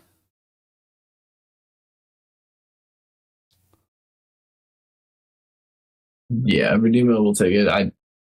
It sucks, but he's playing control because, well, obviously. I will keep it in the stuff for now. There's only like 2 of them in there, anyways.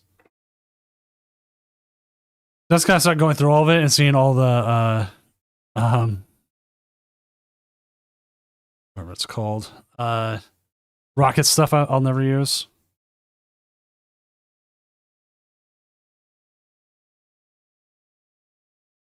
Yeah, Well, stuff for Rocket's Watchtower. I'll use that over and over and over.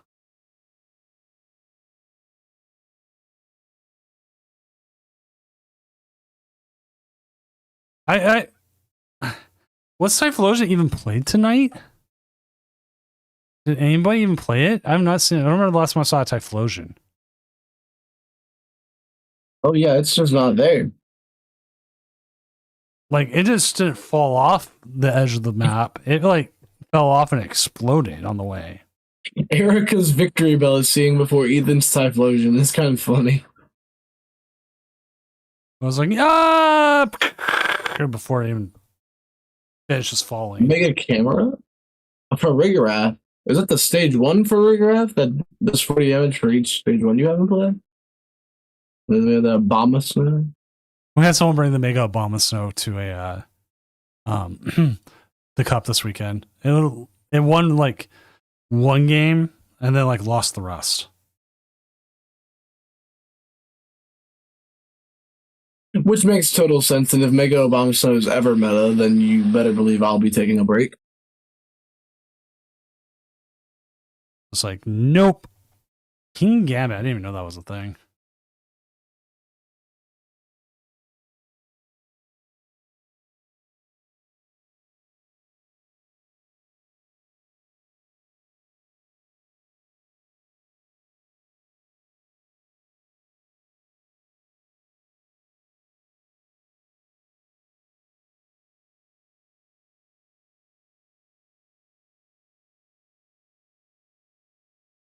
Typhlosion Zoroark. Wouldn't it just be better to do Dragapult? Or not Dragapult, Dracloak?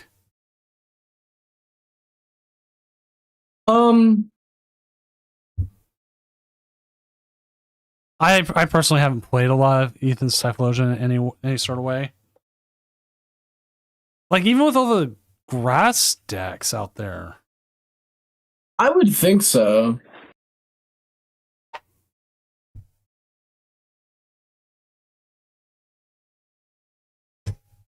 Well, no, Typhlosion can discard the Ethans, so that's not the worst thing.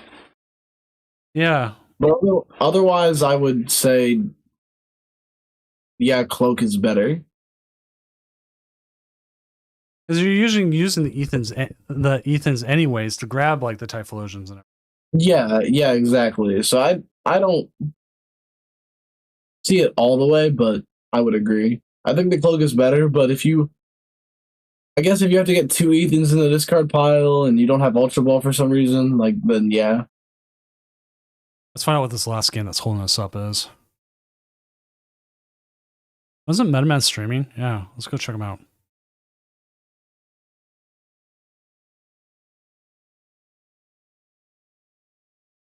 Go in there. You're holding up the tournament, man. Oh, that gives me an ad. Expedia.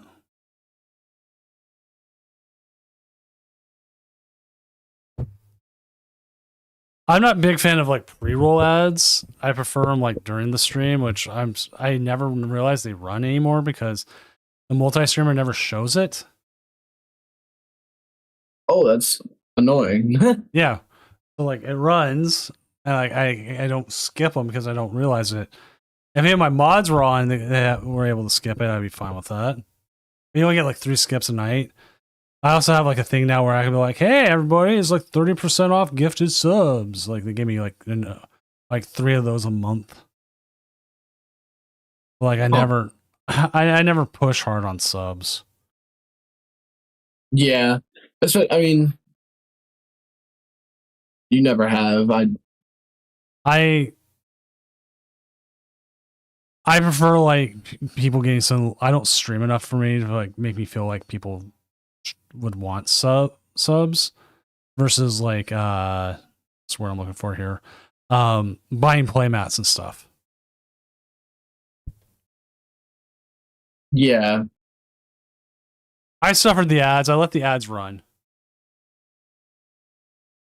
Alakazam versus Inzur. Yeah, Inzuruk is wow. What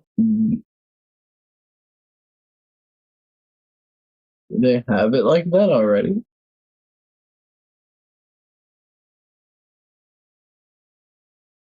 The worst thing here is you can't like clutch for game. Yeah, Oh, that's game right there. Yep. I'm just going to press pause, reset that, and we're going to have to find ourselves a game. And the thing is, like, I don't know who's going to ID or not. So I'm just going to reach out to every 7-1 I possibly can and find out who can. If they don't ID. Like, Maxi and Arctic here, 100% safe to ID. There's no reason for them to play it out.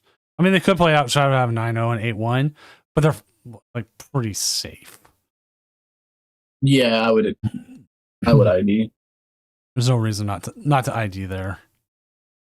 All right, let us announce that round 9 is up.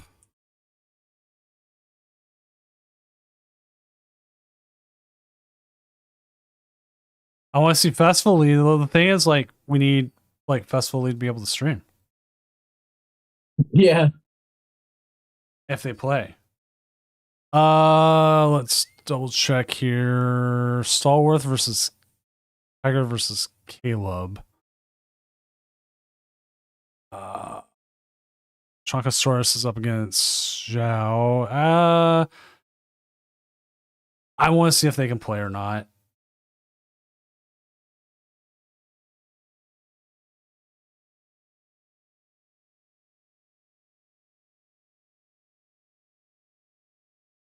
The thing is, where Chonkosaurus and Yao are, they're kind of borderline. Because like all the 7-1s are like within percentage points of each other.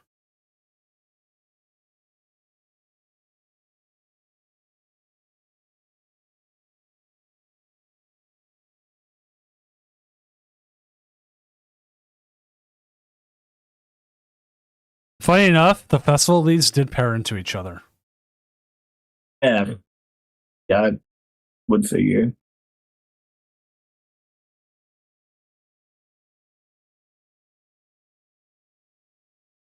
There you go. Arctic and Maxi did do the ID. No reason not to. There. 8 O's.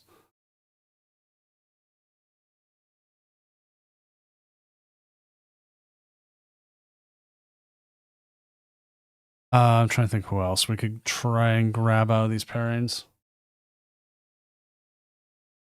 Okay, Lechonkosaurus isn't able to. It's fine. That's totally fine. I mean, we could grab Prince Vortex versus Red Lion if Prince Vortex is still streaming. Just get a game up. If we can't get one of the eight ones right now, or they're not ready to. Like, some players just don't want to until they're in cut. Because I'll definitely ask every time.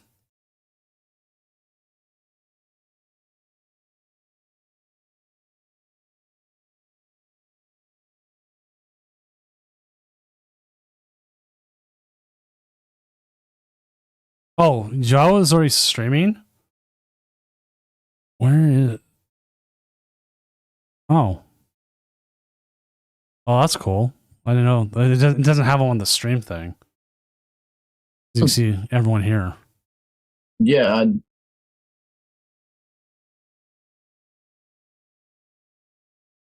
But here, let me send the Discord anyways.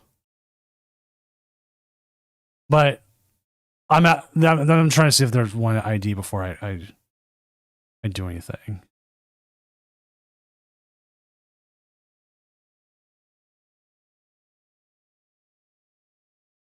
What is their placement here?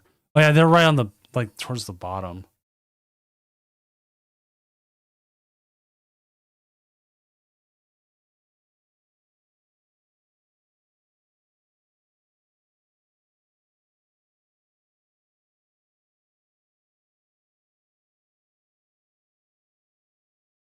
All right, so the festival leads took the ID.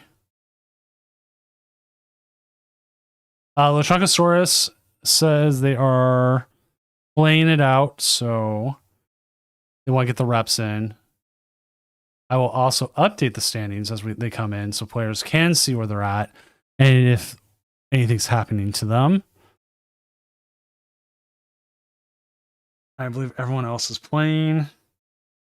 So this is the thing. If they are playing, Prince Vortex has a really high win percentage. If a 7-2 is going to make it, it's possibly him. If not the Toxic Box. Yeah. So let's go ahead and jump to table 4. Just get them on, get a game going.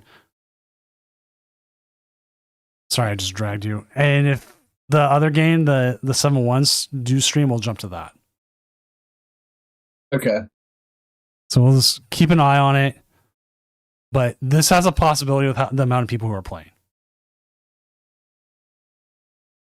I'll update the names here. Oh wait, the names are pretty already there. Plus, this gives us the bunny deck we wanted to see earlier.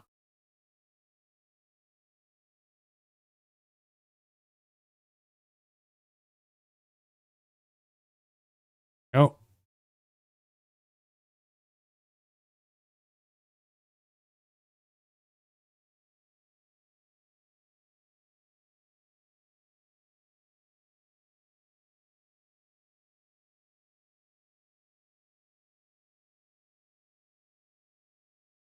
Absol in this? Is there Absol in the bunny deck?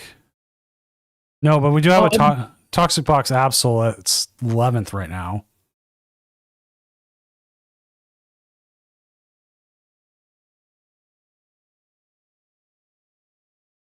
I don't think there was. Right, we have 1, 2, 3.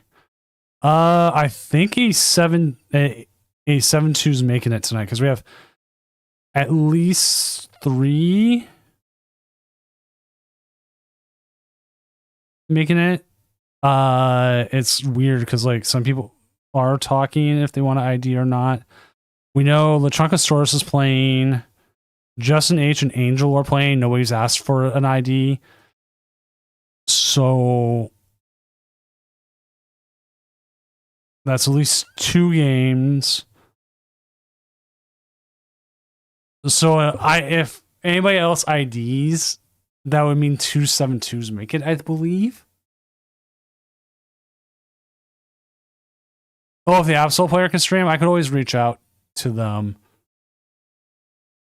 Special Thief, what name are you looking for?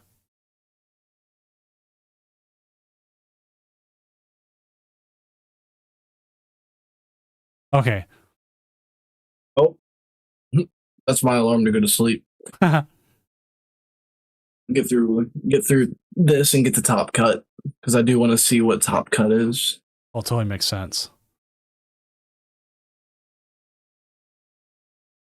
So I also we do have in the Discord, Yoa, or however you say his name, is streaming on YouTube.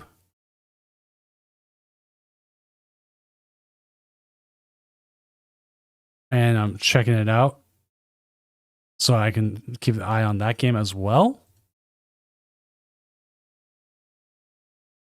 Which right now it does not look like a good start for the Zoroark player. Oh, never mind. I didn't see the Poffin. Let's see the Poffin.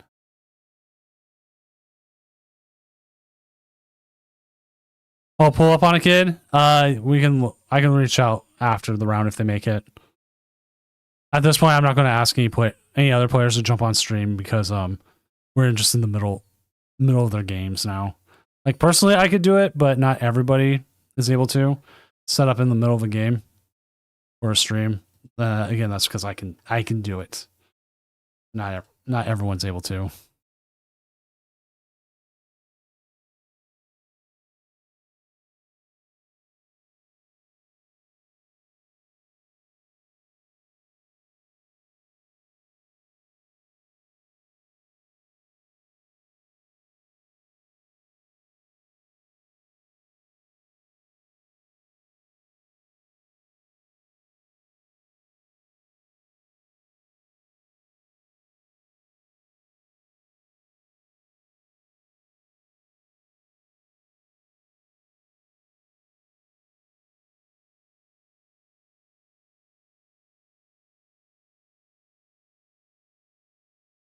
I'm surprised Toxic Box is like on the verge of a possible cut make. Yeah, I didn't think it was that great of a deck, but you know what? You hit the right matchups, and the people might not know how to play against it. I mean, you can. Yeah, that's true. It does have a festival with clutch, but again, the grass matchup is just so bad. But Overpond just not being near as prevalent as I thought it was, and Festival League being better, I guess. But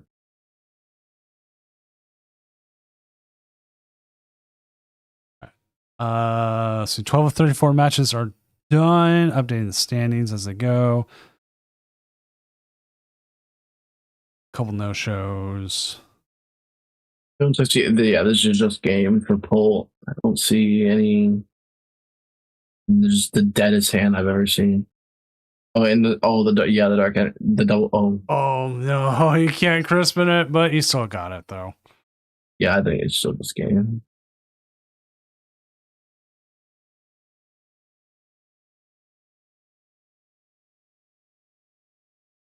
Jeez. So he's putting in a good case about taking that there. There's going to be just your biggest fear is if they do get a good top deck and that the Mega Frostlass comes out and can take a KO. Yeah, but even then, like, you're pretty much good to set it. I would say judge, like, damn, I don't even know. They need to disrupt the hand. They don't disrupt the hand, you win. So they need Judge Stamp off top. Or Lily's into Stamp and have Frostlass KO with water energy. Concede here. It has to be a concede. Oh, into the Hilda. Yeah, Hilda keeps things alive because now you could grab Lisa Energy and the Frostlass But you lose. Well, you have balls in hand, so. Well, no, there's Yeah. just too much damage out there, anyways. Oh wait, yeah, you're right.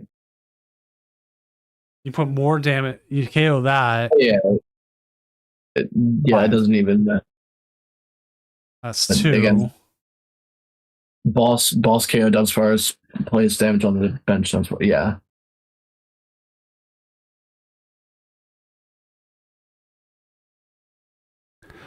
Now, at least the Garchomp Zoroark game, because I do have Yoas,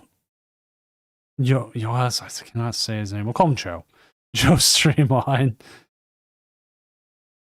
Yeah, you just bring up whatever you want here. It makes me wonder if it would have been better to grab the Dunsparce there and drawn through more cards, but then again, you have no. Yeah, that is so risky. But I mean, again, are you gonna like? You're trying to say that Dragapult doesn't have balls in hand with that massive hand? I would say it's that realist, like only real play you had there. All right, why don't you go ahead and join me back at the Casting Desk in Seattle, and we'll watch this Garchomp Zoro game. Let me share my screen. So we are still in another one's stream, but he was like, "Here's the link." So we knew. They knew. So yeah, their only win was gambling on Dunsparce for us. But hey, Prince Vortex, you might still make it. There is actually there's a chance you will make it. That win helped you out.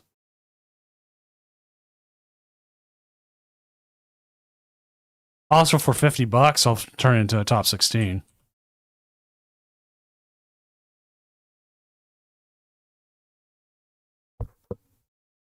Skill seeing that being played.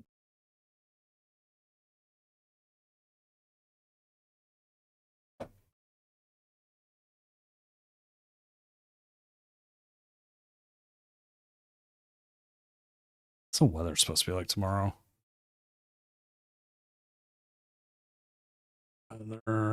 Tomorrow, 70 and sunny.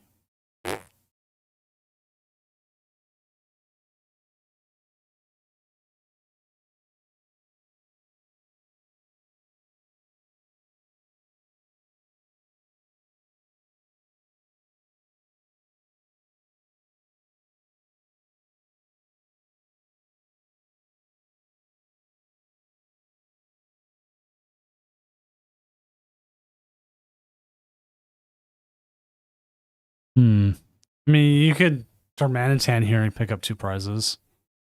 Yeah, I think that's your best angle.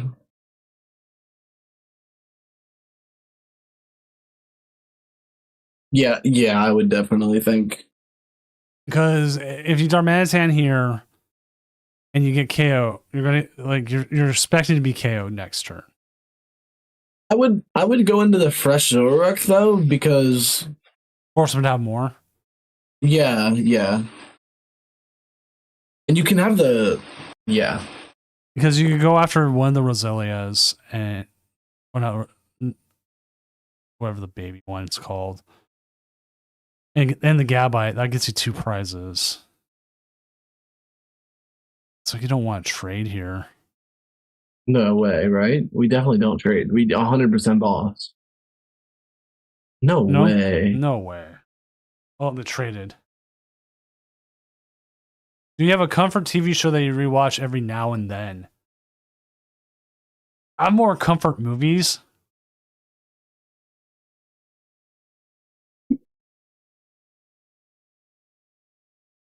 I mean, right now I'm kind of like rewatching Ted Lasso.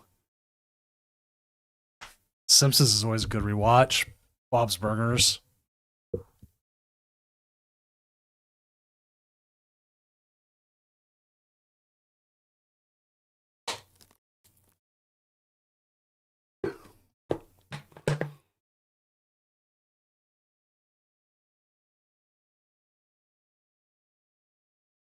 At this point, yeah, I think he hit the 250.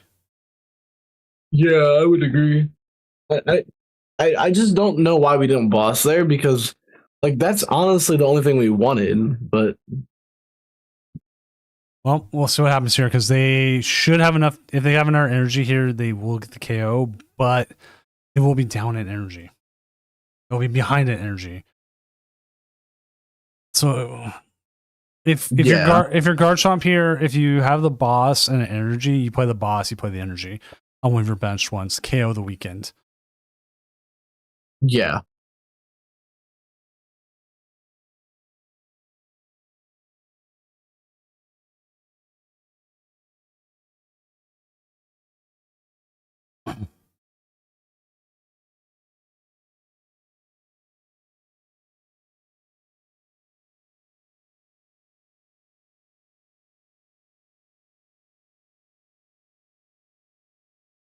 I don't think that's relevant.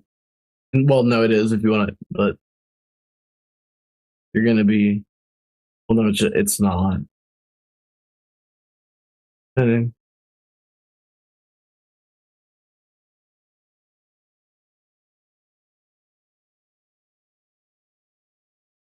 they with energy? Okay, no. You're not taking. Yeah, you're not taking. Yeah. Still doing a lot of damage.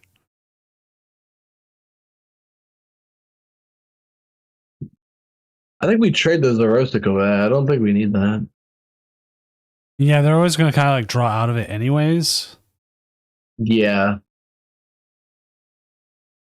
Because if they're taking KO, yeah, they're going to corkscrew drive you next turn anyway. So yeah, I would agree. I would just trade it away.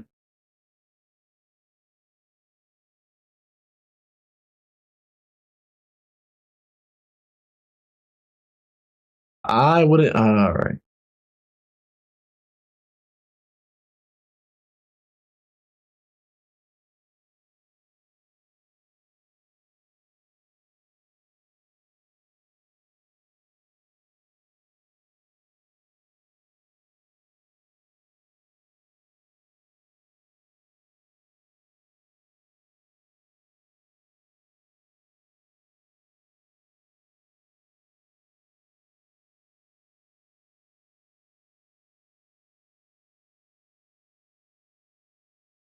Right, update the standings as we have more games done.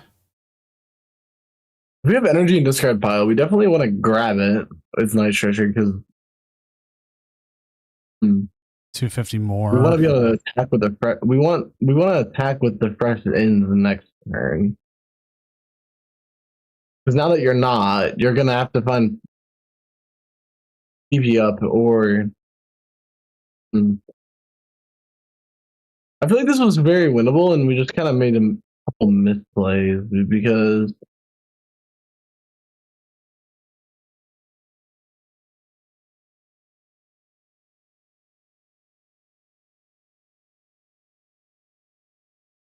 We're obviously gonna have the boss next turn.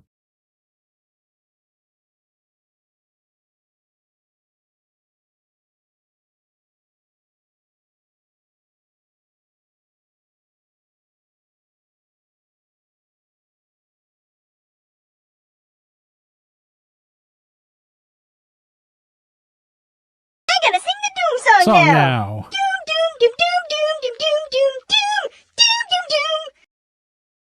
Trash Goat 96, thank you for the tier 1 sub as a employee of Doomco, as our resident Trash Goat. Please continue eating all the cans. We have a lot of cans. If you need more, I will send you more. All right, so I just saw a tweet that said about Festival Lead in VGC. I'm like, that's not a team in VGC. Oh, it is. It is. Really? Yeah.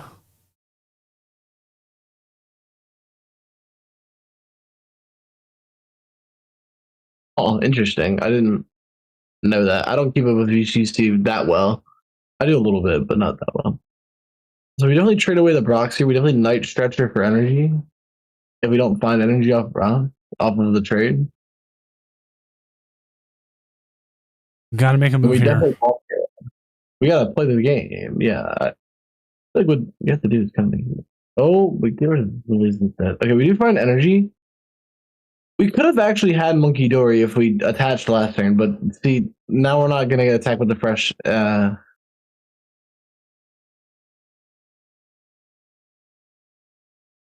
So okay, we're at the problem now where we need a lot still. So now we're just not even attacking. Like, yeah.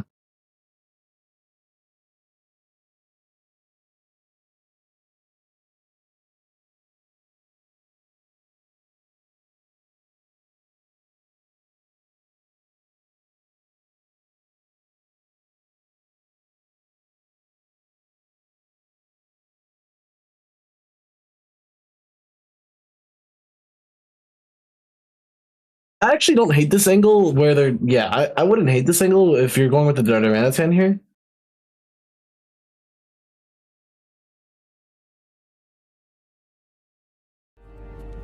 And that's like the best one you have. Hello there. What's up, everyone coming in from Cash's stream? Cash, how you doing, buddy?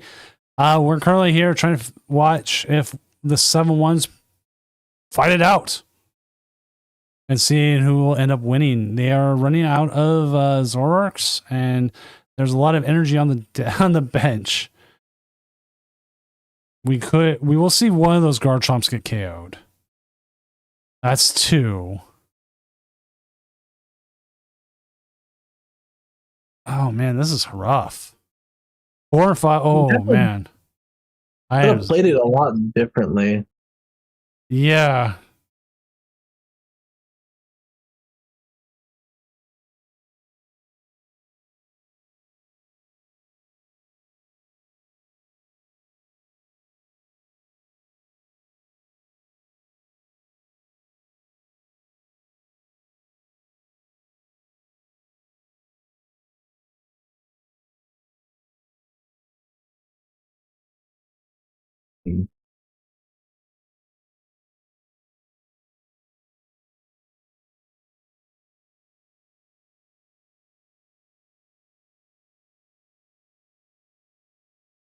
We definitely trade out the Brock or the.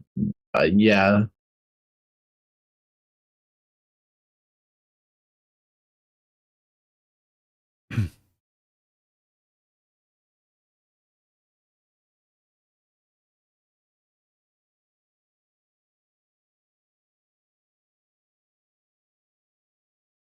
We find energy so we can.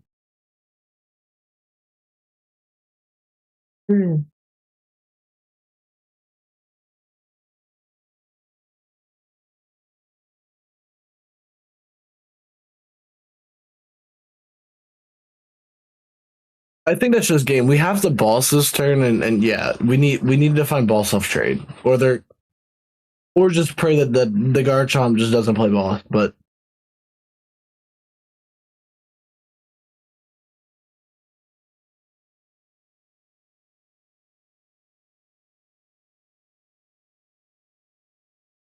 wait, no.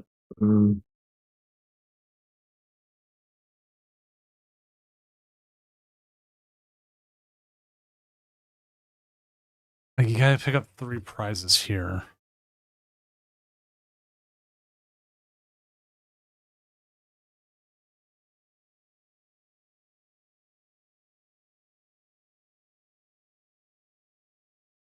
I think yeah, you just go in with the. I think you attach. Well, no, you already attached, but I think you just go in with the Zoroark and swing.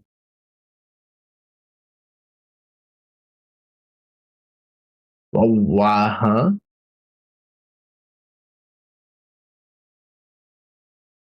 Actually, no, this isn't the worst angle if they.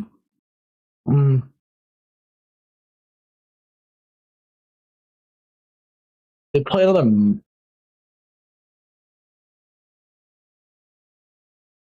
We are down to 3 matches as well.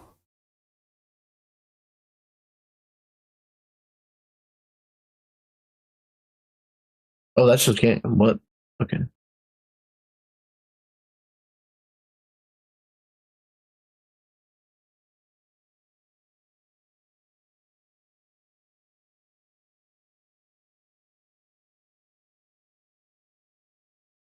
I think you have to play the boss here. No, Yeah, I don't know if the damaged one's correct.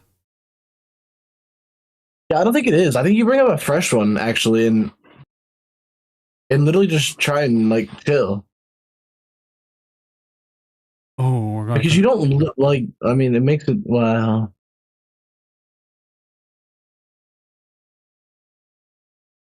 Oh man, this feels so awkward. Yeah,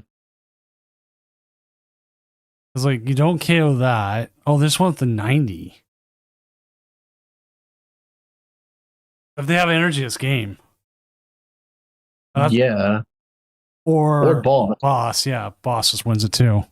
Yeah, oh my. Yeah, It was brutal.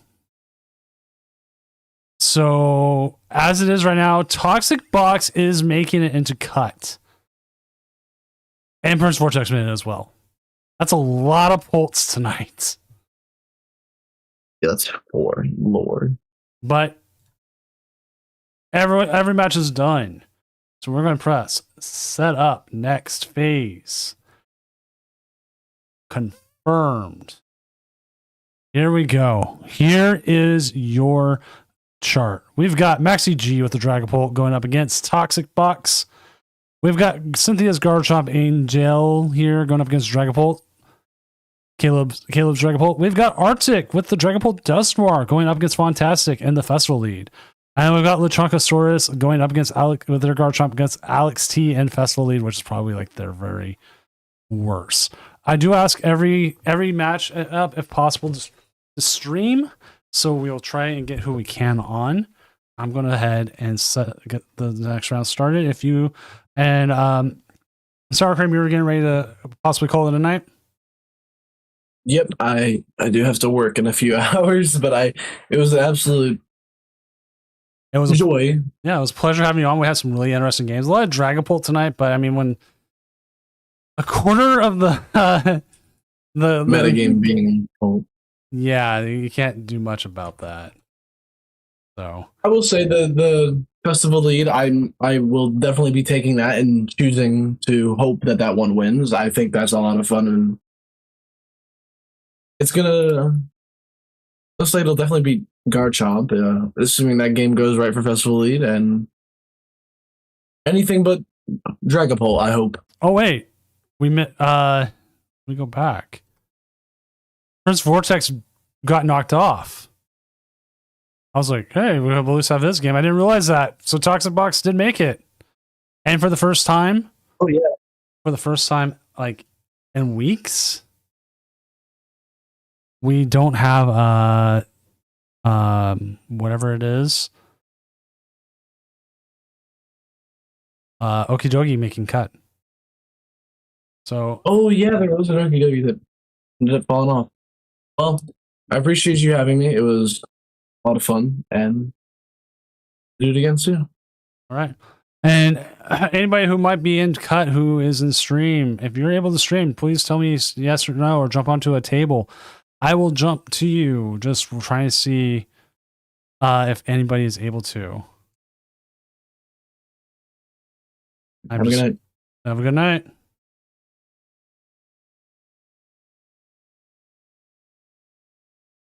Because we currently don't have a game.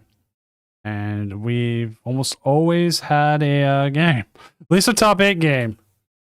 I am just going to reach out to every single one. And seeing if anyone is able to.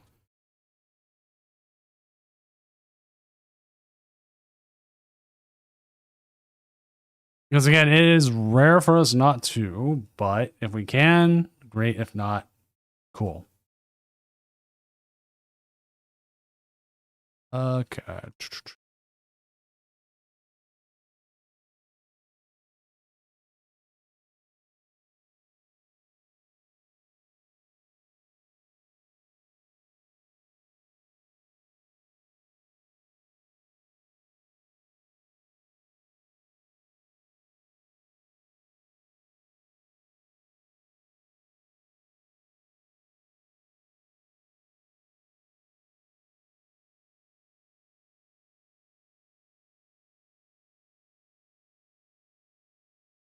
All right, looks like we got a couple now. All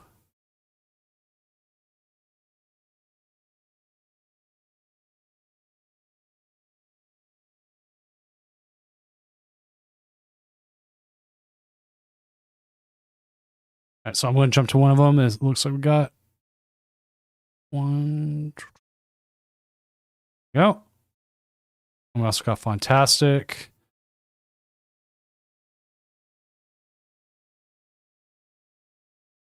It's up against Alex T.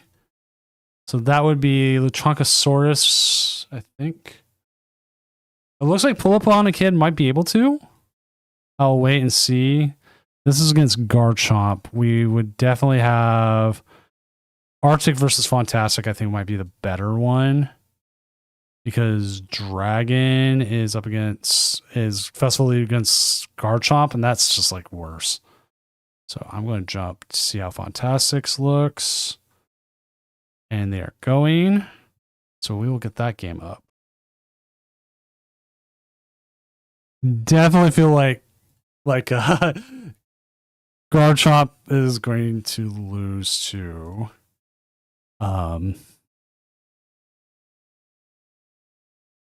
Festival Lead. Oh, there's Pull Up. Okay. We'll jump to Pull Up. That one seems like the most interesting one because we haven't seen Toxic Box on all night. There we go. Okay, I will update this. If you're thank you to everyone who are streaming. I will keep jumping between games as we need to as well. Let me go ahead and update these names and decks for everybody, and we'll get this game going.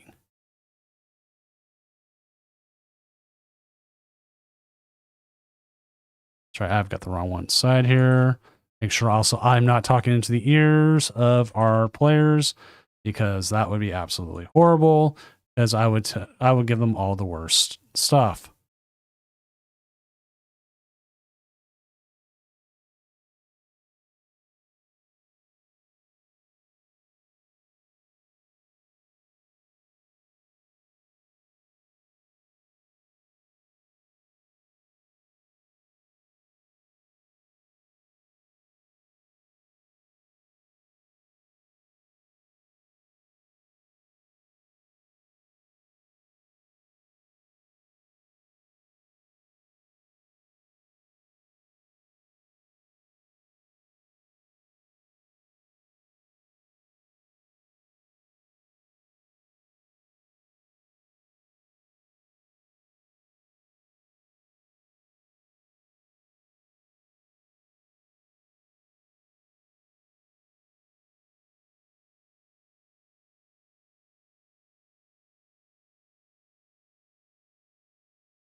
All right, apologies.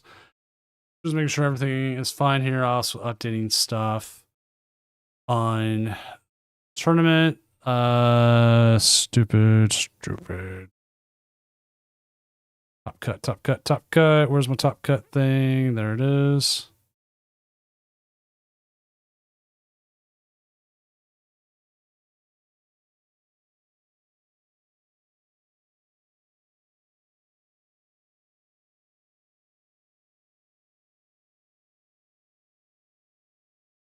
Poltnor versus Festival Lead sounds absolutely the worst. Because, like, we have the games. I'm very glad because I can jump between them and make sure they know.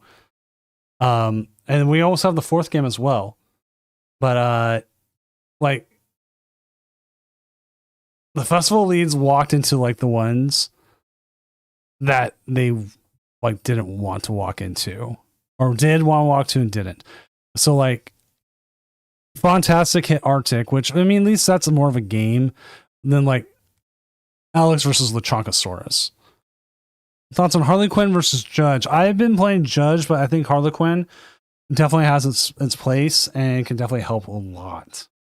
Like, you never know which ones whatever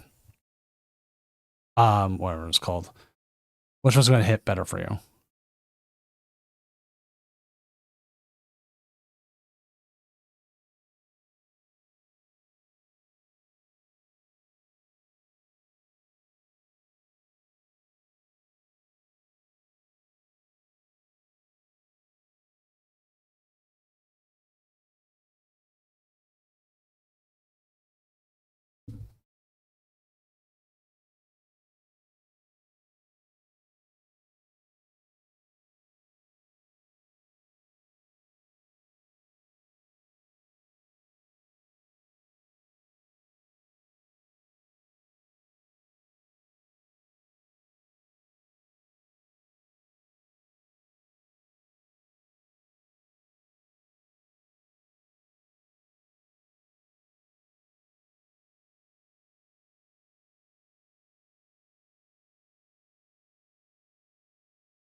Is this best of 3? Yes, it is. That's why we have the nice little 0-0 on the left hand side as we try to make sure we get all that. And Arctic is already up 1-0 over Fantastic.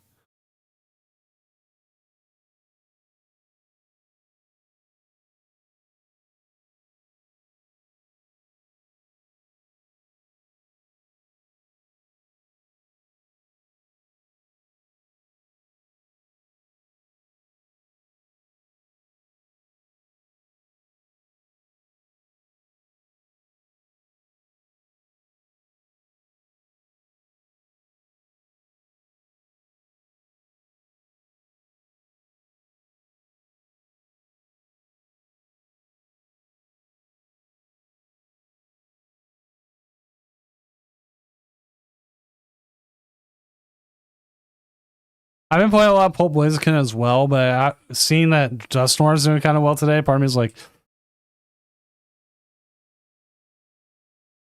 I want to do that. Hello there. What's up, everyone coming in from Tim Dinklin's stream? I'm Senior Doom, tournament organizer, professional illustrator, and really tall gentleman. If you need to know my height, it is 6'5". We are currently here in the top 8 of the Tournament of Doom here. We are currently watching Toxic Box. Yes, Toxic Box going up against Dragapult. We are currently in game 1 as our other games are going right now. All of them except Dragapult Dustnoir versus Festival Lead, where Dragapult Dustnoir is up 1-0. Tim, hopefully your night went well. I did see you were playing Mega Starmie Dustnoir, which I have not played personally, but I definitely think Mega Starmie reminds me a lot of Buzzwole GX. And cards that remind me of Buzzwole get like, I get, oh yeah, this could be good or something, but then like everyone plays Shaman. And I'm like, come on. But that's what people do. Anything that attacks the bench always has something going against it.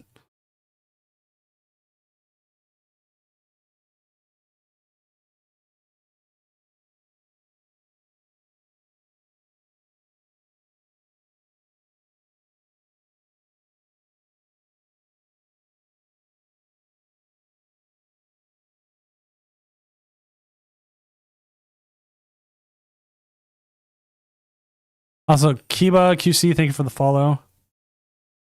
As they're having a pretty good start here.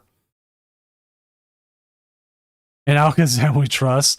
We had no Alakazam, and also this is the first week that we are not having Okidogi make top cut in a month.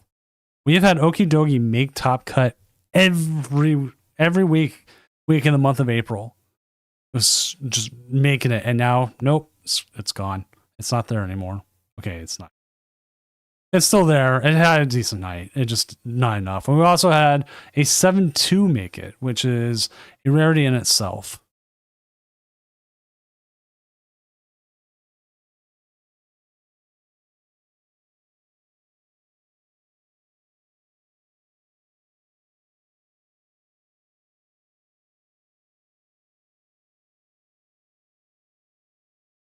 And the thing is, I'm looking at last week's top 8.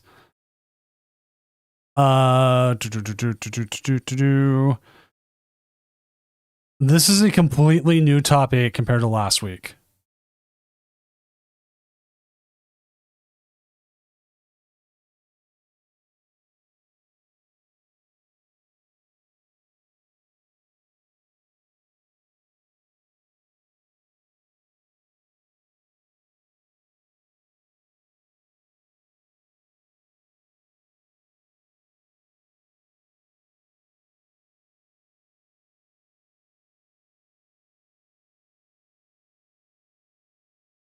All right, so we are seeing this Group Bonnet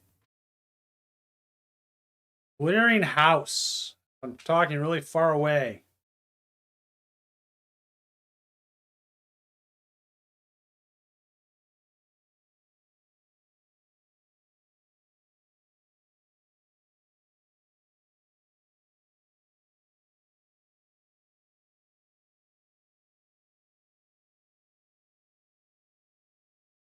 As we see the want to go away, we got 20 spread everywhere. They do have the watchtower. There's a Team Rockets out there.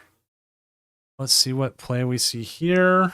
And no other games have had any more things. We do see a boss's orders. Okay.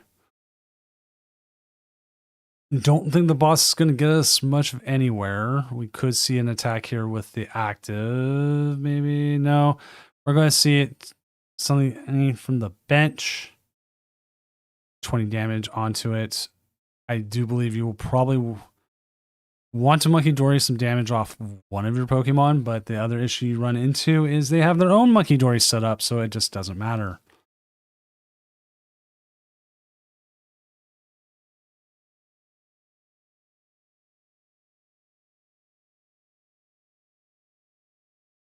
And sadly, you cannot cancel Monkey Dory here. And if there's any in-person judges here, if a player says Monkey Dory is Adrenabrain and in person, and you go, and they say I don't want to do it now. Can they go off of that? Like, do they still use the ability to just move no damage?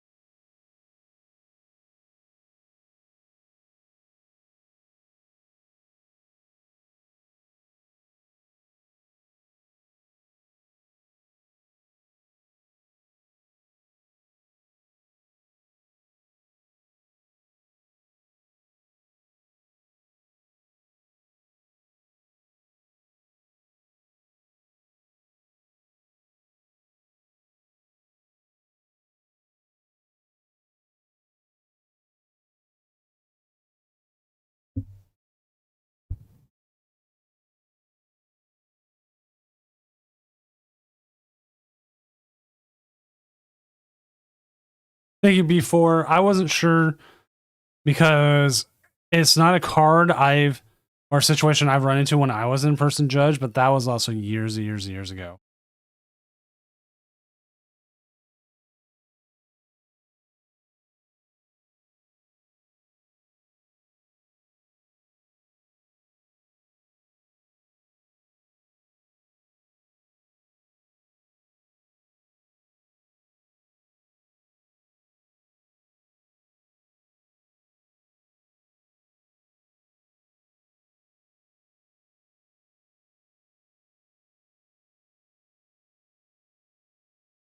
You know, funny enough, looking at the Petronauts there, I did play. I did just put those in my bulk.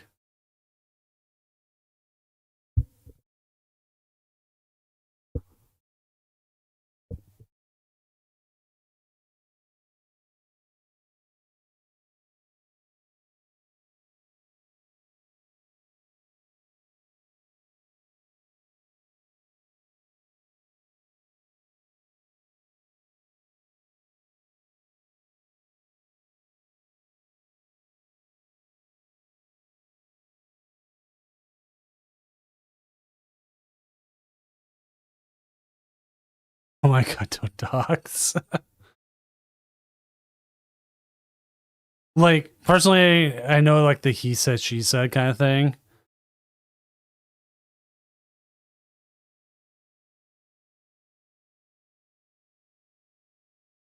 Wait. Doesn't that lock something into the active? Oh, it does. I think you lock the bird because, like, the birds, you still have to put a lot of energy on to even attack. But if the mouth gets there, it just.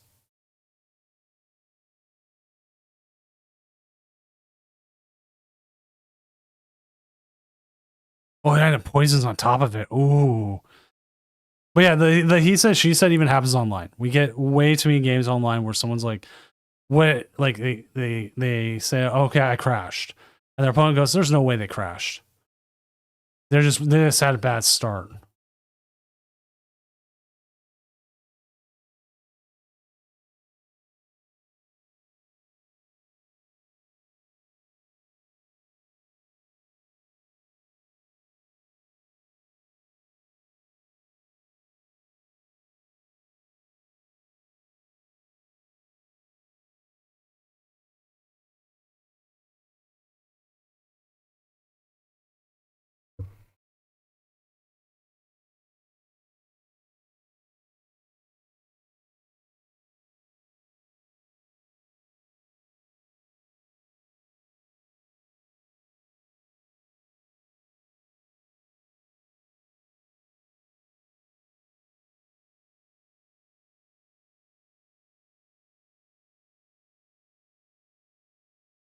we're gonna see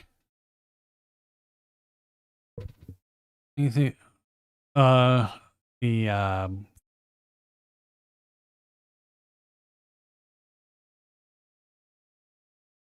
possible here.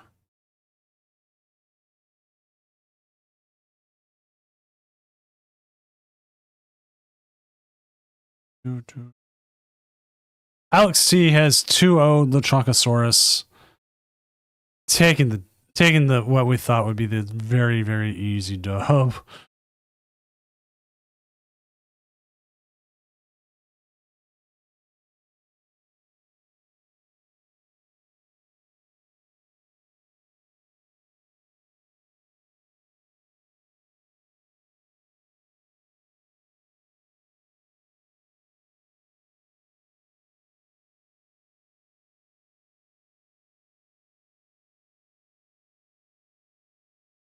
So I will update that. So the Troncosaurus just took the L. They're like, I am not winning this. So that means Alex T will play the winner of Fantastic and Arctic, which Arctic would probably want. Is very happy with that. And here's game 1 finishes. Arctic is 2-0'd. So Arctic versus Alex T is happening for sure.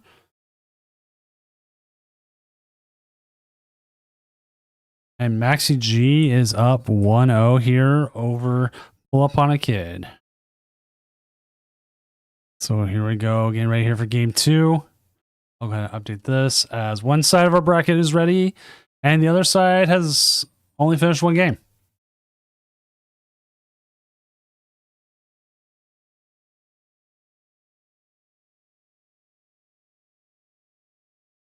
Right, game 2 is a go.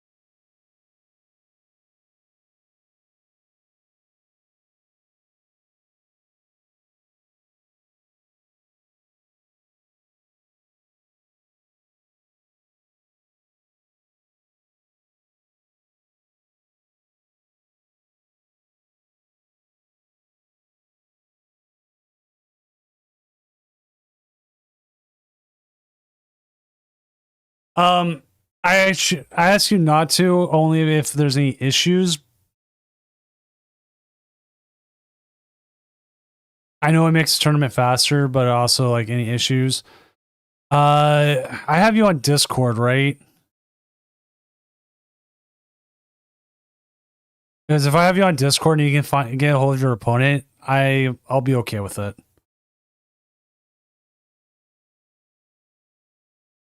I just want to make sure someone has a way of reaching out to me if there's any issues.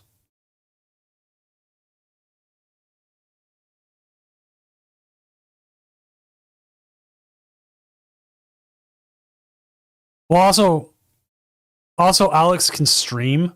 I know that. Make sure Alex streams their game, and that way, also if any issues come up, I can at least jump into there.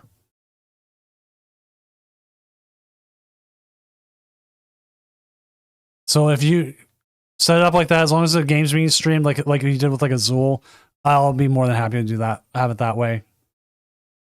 Because then I can also jump over to that game after if this one finishes up fast, and then we can watch that and make sure everything's going fine.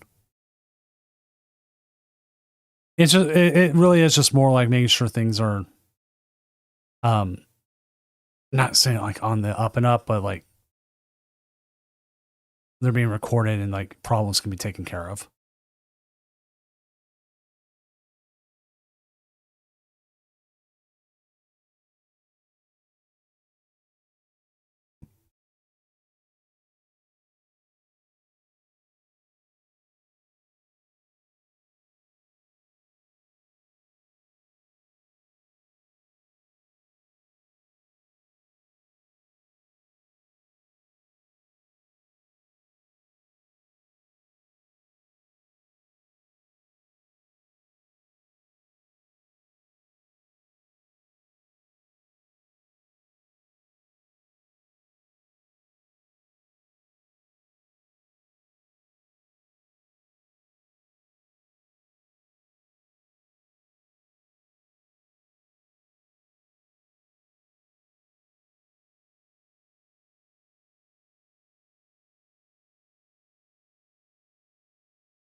Well, festival leads going right into the Pult Noir.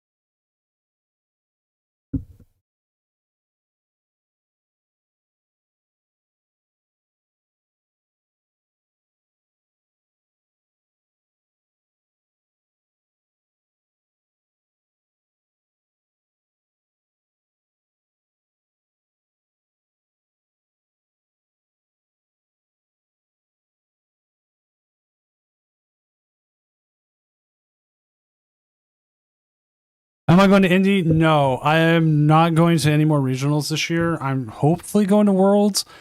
I did get my content creator pass denied, but that was bound to happen anyways because the content I create isn't like always something you want for Worlds. Like you want people who are going to like do vlogs and other stuff usually. But yeah, 100% like not that. So I'm trying to, if I get a pass to Worlds, I'm hopefully going to Worlds. As long as I don't get like laid off from my job. God, I'm so afraid of that.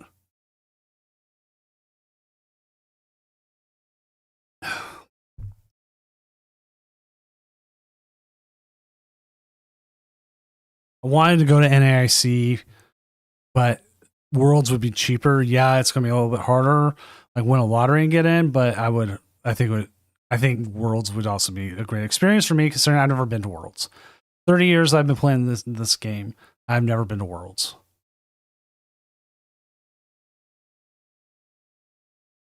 No, I haven't got a pass yet, day camp.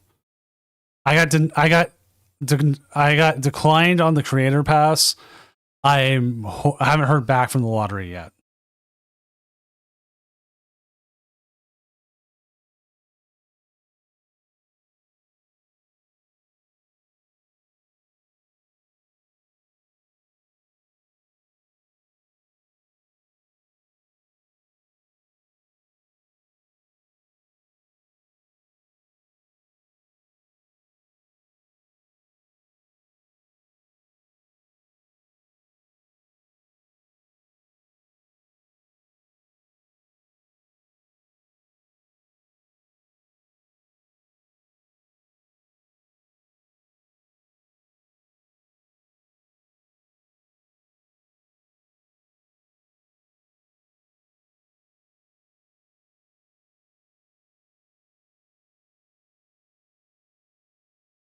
But do.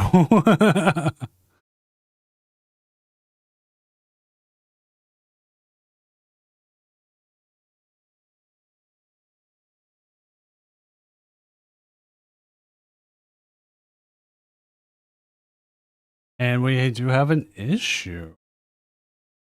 Okay, what's the issue?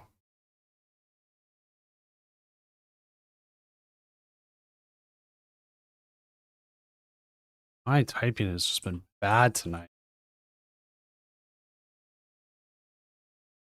Danny DMB, thank you for the follow.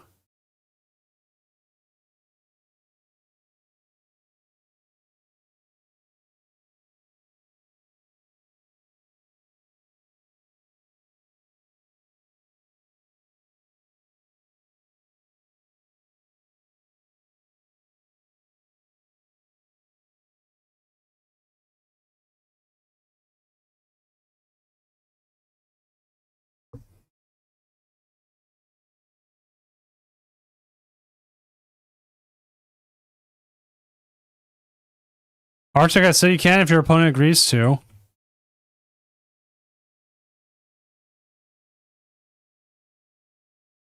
You can get out to your opponents.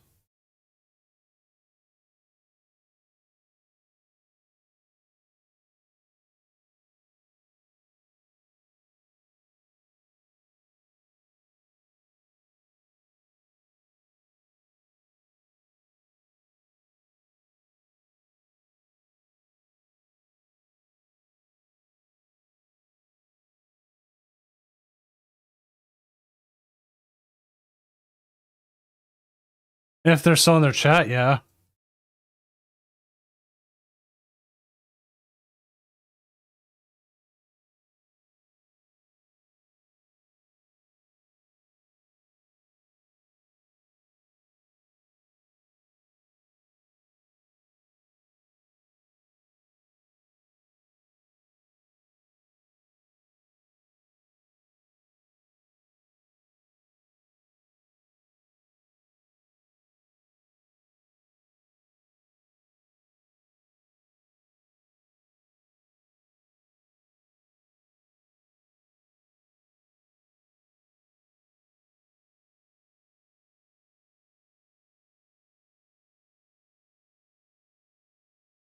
I've reached out to them on Limitless. We'll see if they're there.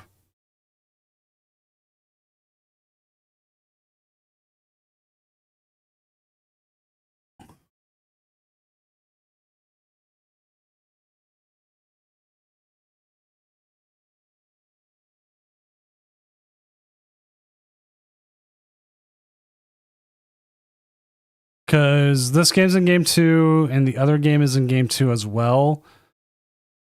Garchomp versus Dragapult, which probably should have been the matchup we watched, but this isn't doing too bad itself.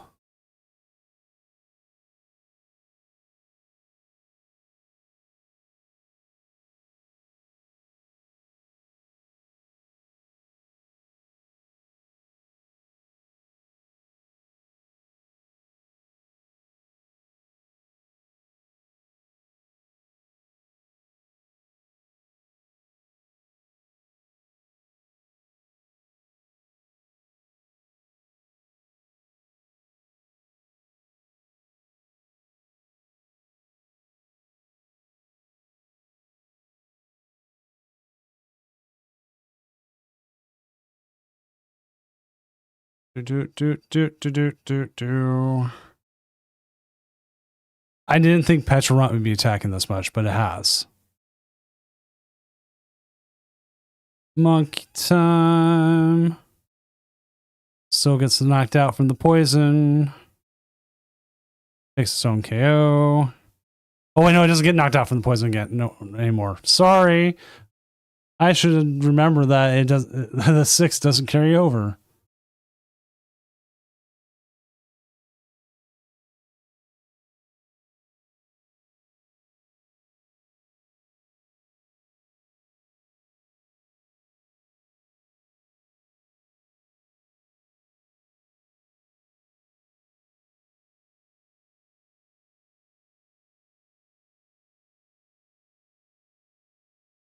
Now, does anyone else think we might see, like, we thought hyped that Petrol might see more play, like essentially like Skyla. Arctic, I don't think it beats Pulse. Like, I'm going to double look at their list real quick. Well, okay, you know what? It can, but we haven't seen Mega Absol at all. They've been going the one prize route. I don't know if Mega Absol would be better. Yeah, Goody 5. That was my thought.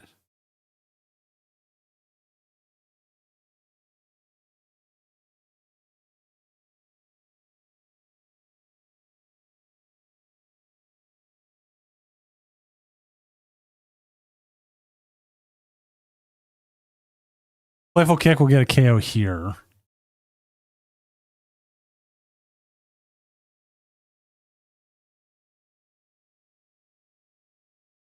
Unless they prize the Absol, we don't know. We haven't seen it. That's the only other thing I can think of.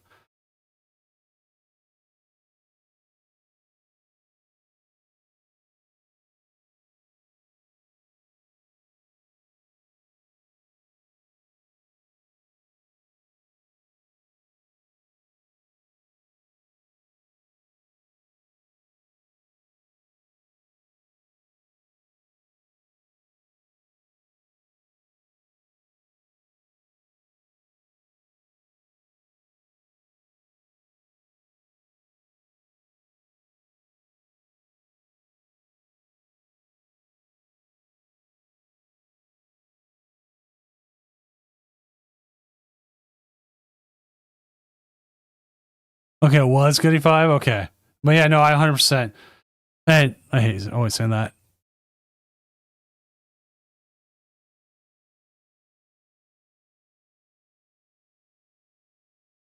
I don't know what they swing here with because, like,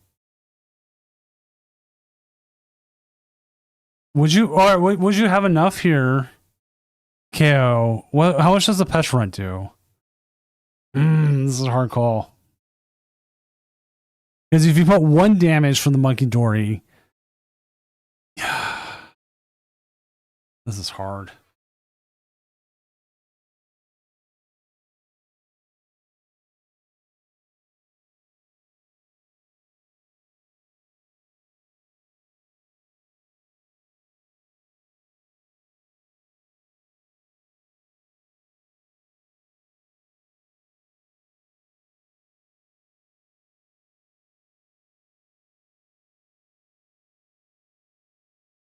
Like, I mean, you got the Recycler.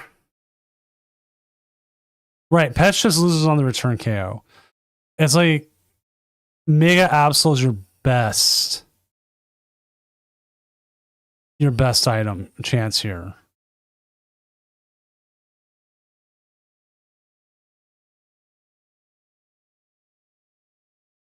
Well, let's see how they handle this here. All right, we're coming with the bonnet.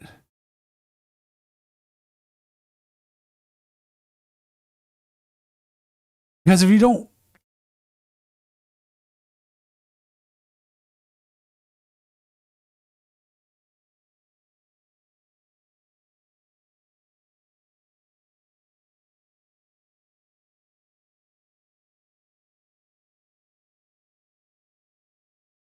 Actually, I like Fez Snip. That's actually a good way of saying it.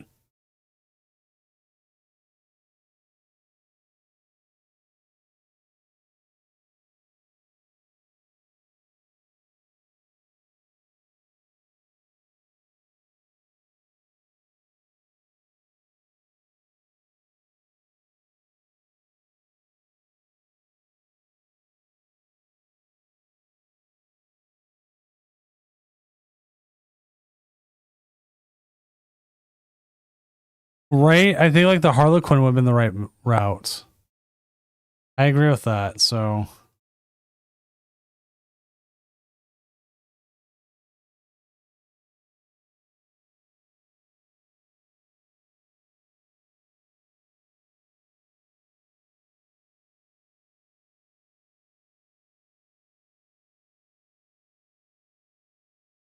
Well, they got the KO back. It's going to come down to this turn. The biggest problem is that Monkey Dory's got... Dragon Pole energy just wins.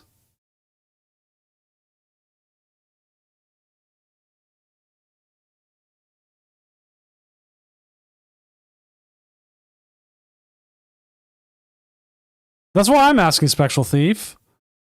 Because the monkey's now within range.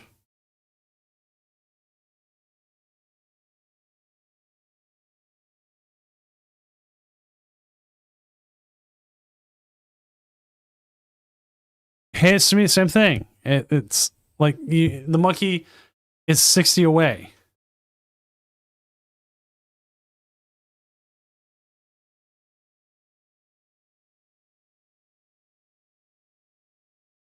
Panicking. Actually, you know what? Panicking is a good way to put it.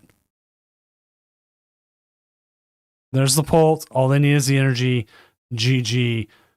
We're waiting on one last game. Latias. That's got to be a thinning. Maractus. They got it. It's a thinning move here. Meowth. Team Rocket's Watchtower. Oh, okay. I'm fair saying.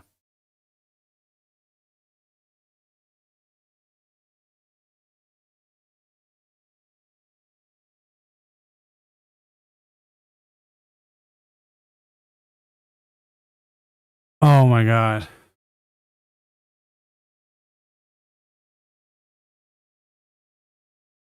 They gotta be finding that psychic energy. And they still got more cards to draw with. There it is.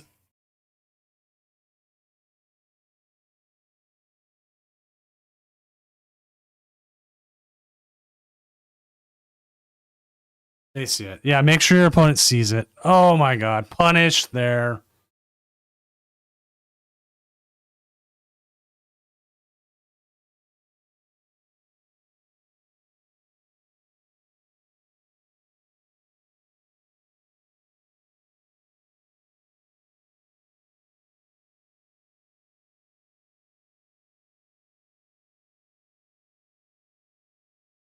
So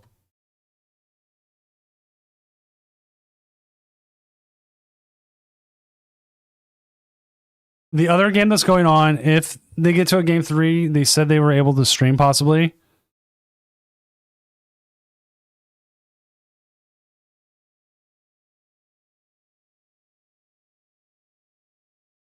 So I'm just waiting on that and we'll see.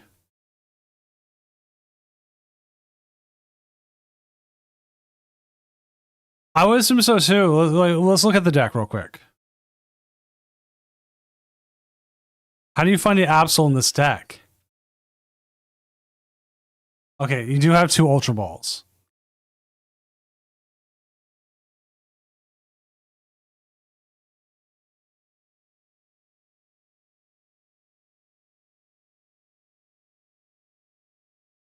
You know what? Nerves do get to you.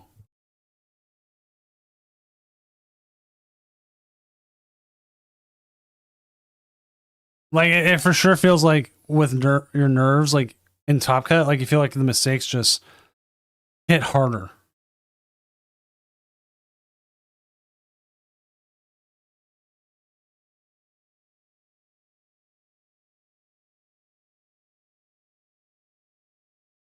See, Larry's skill would be good.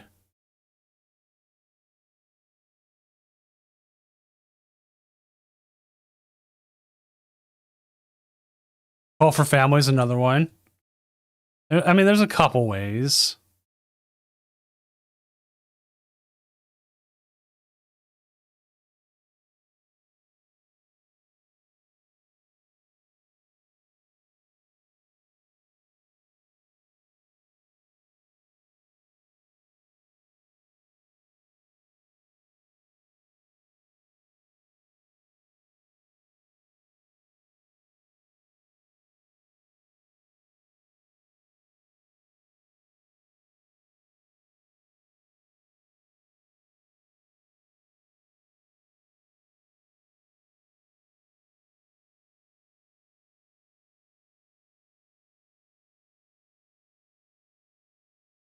Play one Brock. You know what? Brock is a little bit underrated.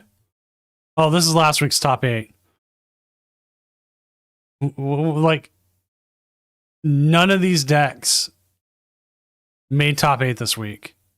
The Dragapult that did... Well, you know what? I'm sorry. One did. The Dragapult did.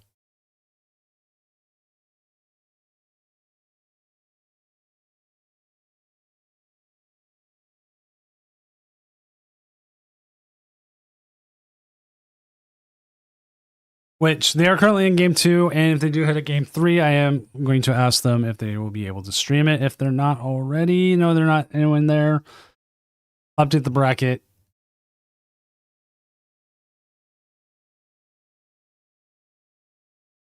So we could either have, oh, actually, there's 2 Dragapults. So yeah, there's a little more, but 2.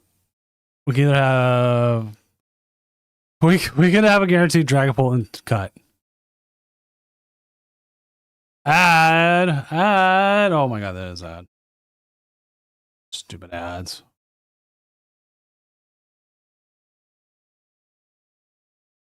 Ads? Why would I want ads?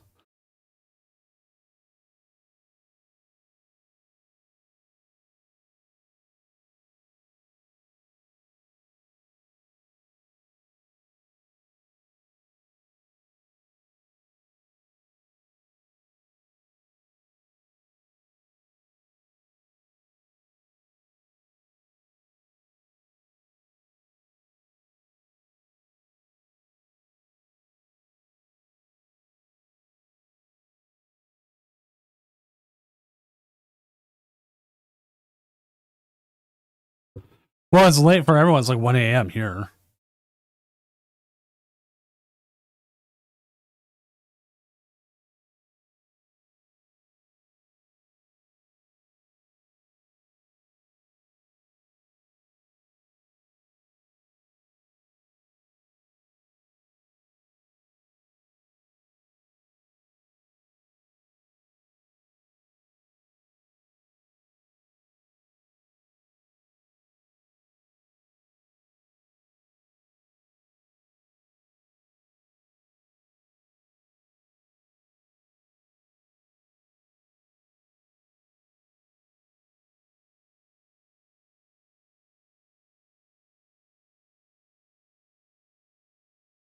Do,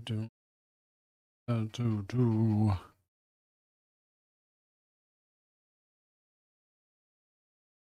Anyone doing free comic book today? I've thought about it. I used to take my kids all the time. But then we'd have comic books like littering the house, which I was all right with, but Mrs. Jim not as much.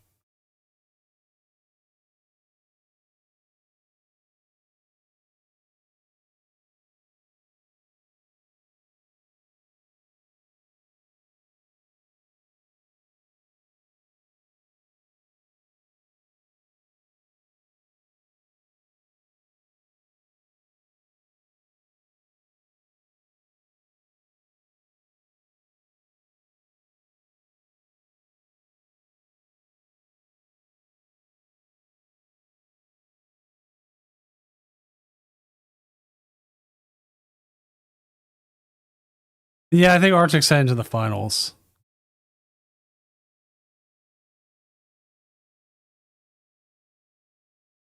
Keeping eyes on it.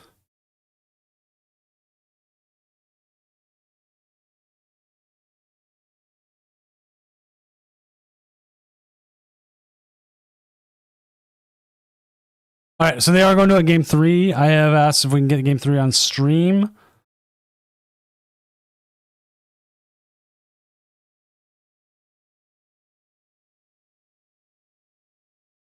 And so it looks like they are going to try. So we will have Angel's side versus, which I believe is the Garchomp. So hopefully, if they can, if there's any issues, I'll ask them to, like, you know, just don't do it, because I would rather have them play and then have them not and, you know, lose.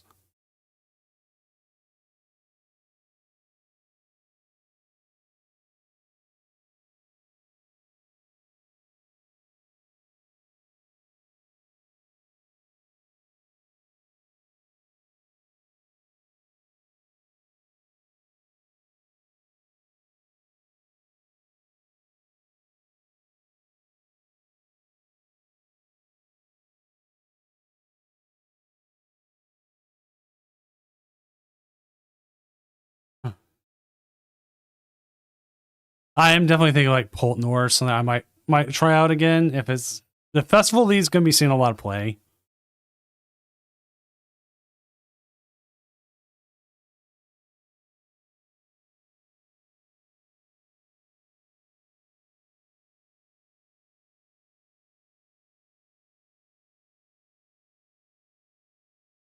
Like, I yeah, there they are.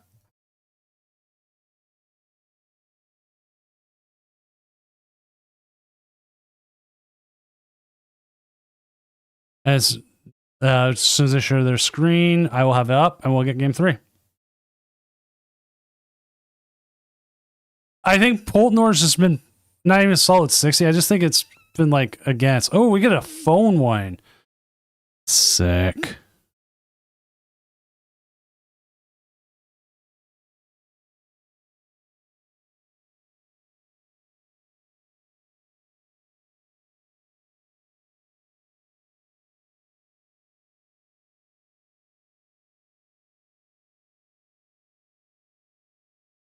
And then we are just waiting.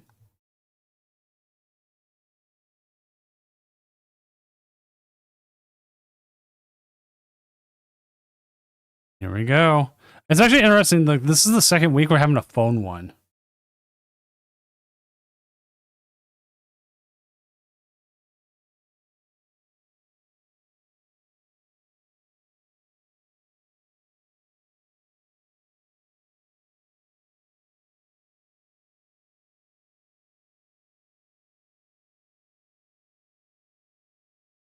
So surprisingly, the Windows stuff like that actually works really well for the phones and live. If you're able to do that, do it.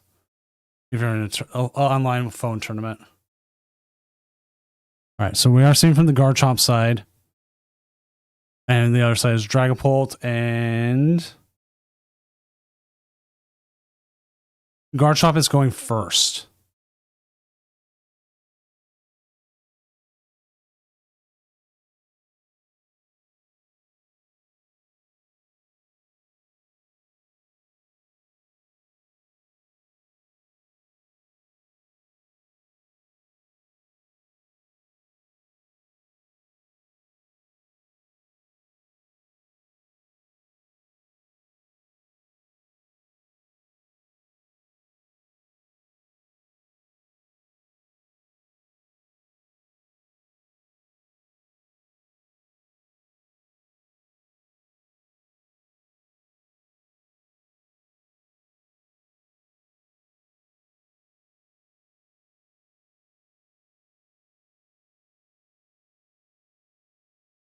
Yeah, but sleep is also sleep, man.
So many Badoos.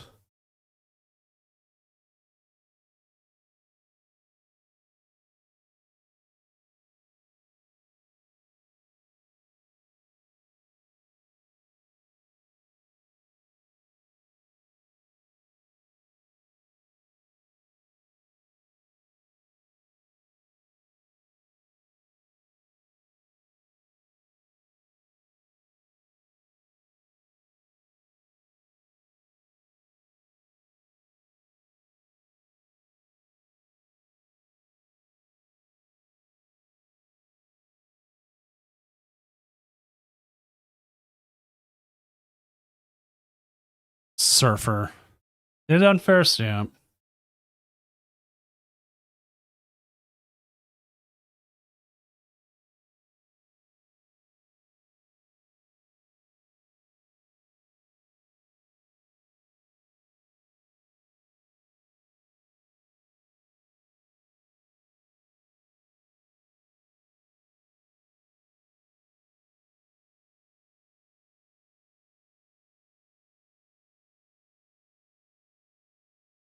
All right. More Cynthias. The big problem we are running into here, we do not have a lot of energy. Stat is a horrible lie.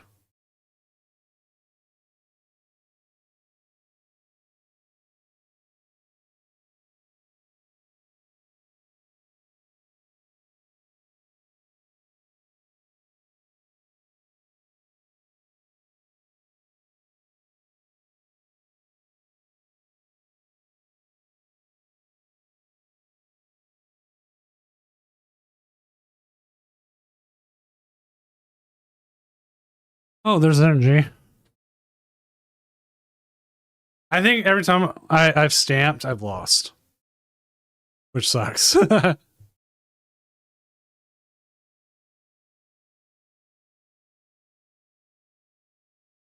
sometimes I'm sitting here laughing about it. Ah, ha, ha, ha, ha, ha. I lost.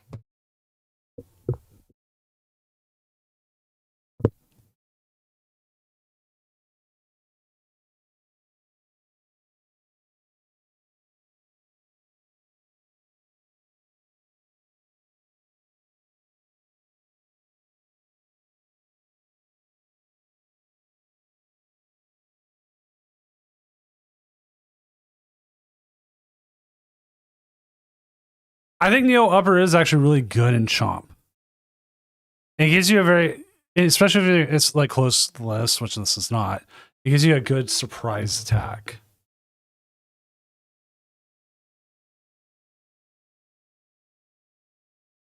Oh, there's a Chomp.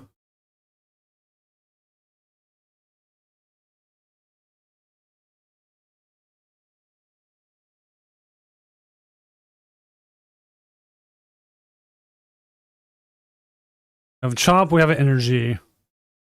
We're doing a couple extra damage, but the biggest issue we are running into is that it's not KOing this turn, but maybe next.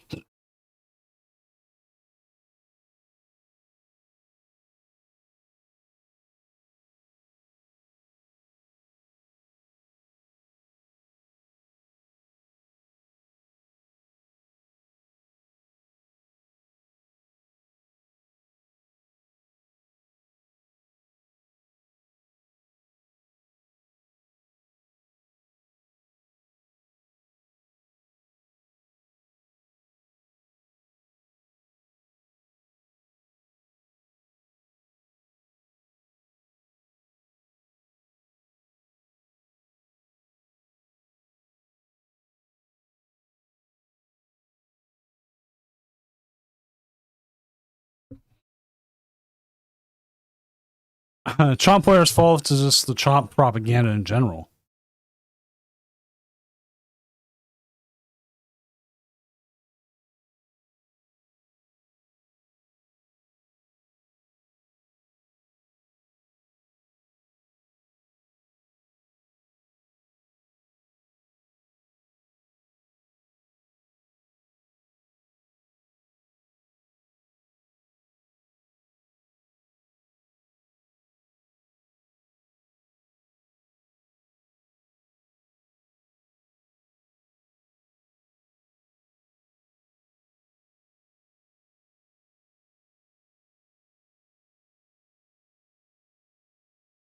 I mean, Cynthia's a good one.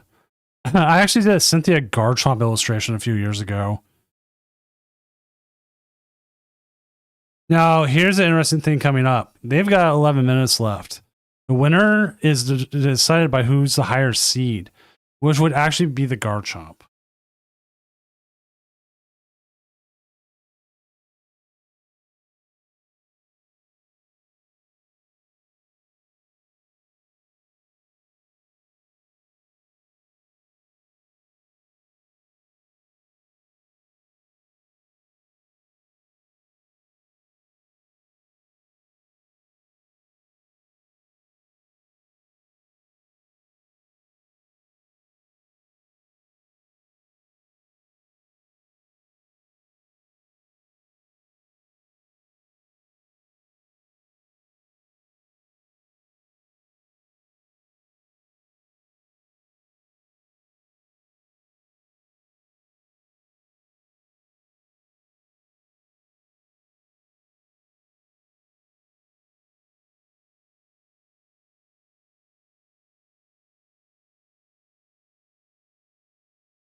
All right.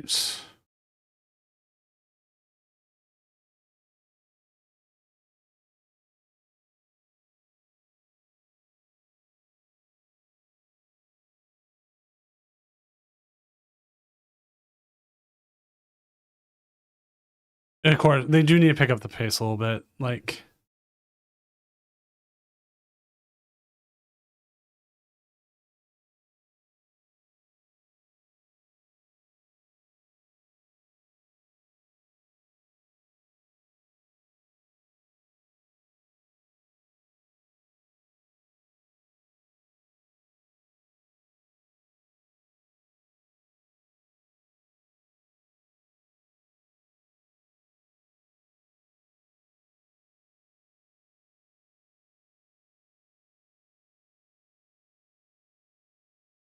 this Chomp's A spec is double checking. Neo upper. So this one is running the Neo upper.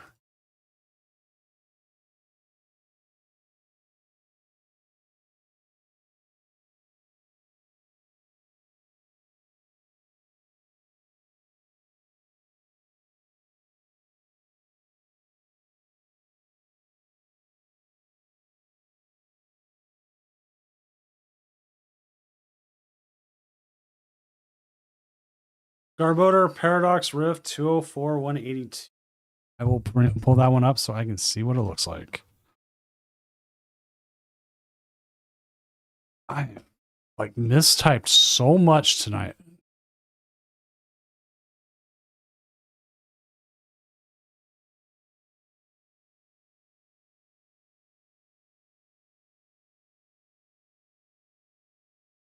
Oh, I see. The one where he's sitting on top of the trash heap.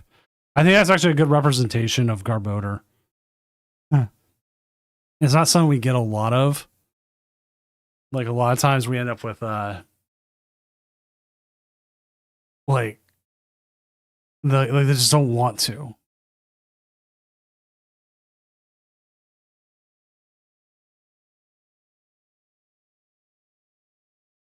They want to always make it attacking. Like it being king of the trash heap is actually pretty cool.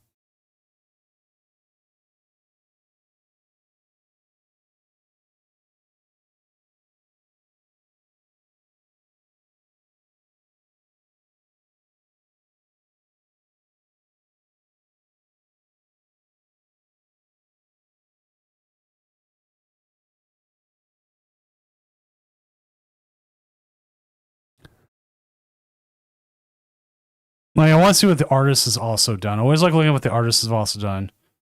They did the Alakazam that has a lot of detail to it. The Frillish. Oh, they have a really good portfolio of cards they've done. Oh, they did the Octillery from Rapid Strike. The Sunflora. The Magnezone with Giga Magnet. Wow, they have some really good cards. Look, it looks like they got a lot more full arts illustrators than anything else. We're just, what, one boss's orders away from them winning?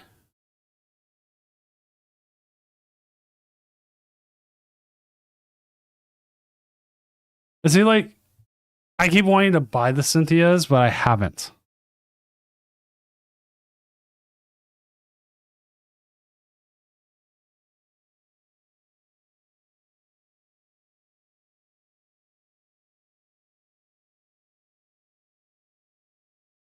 It's funny enough, what I'm looking at right now is shoes, but...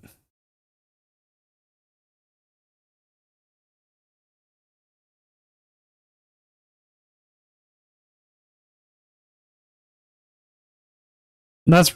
Full player probably playing slow is why it's taking forever.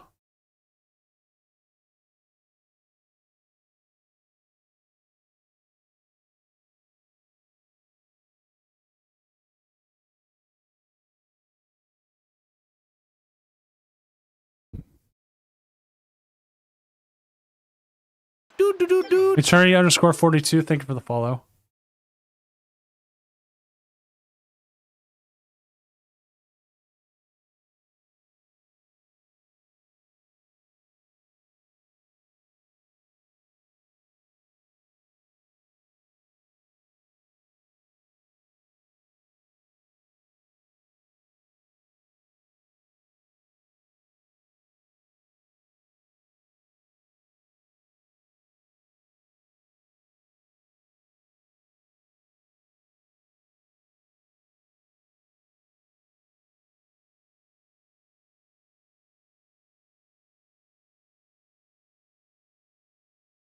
We all want sleep, but we also all want to play Pokemon all the time.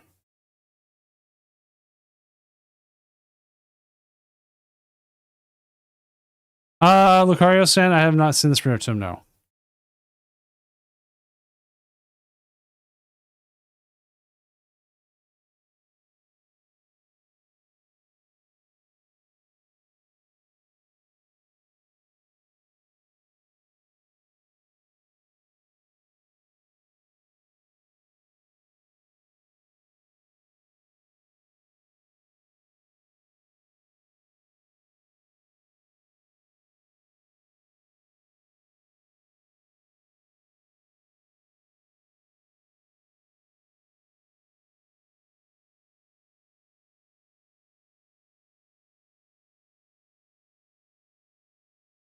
Yeah.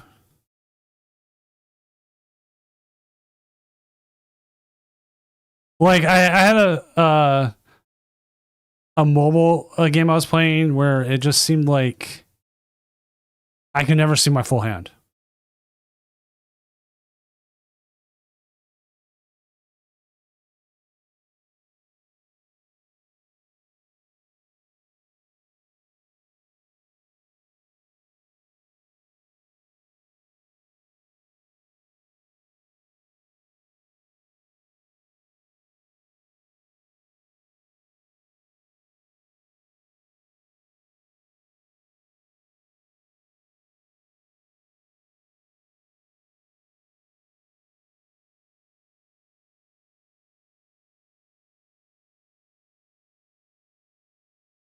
All right, there we go.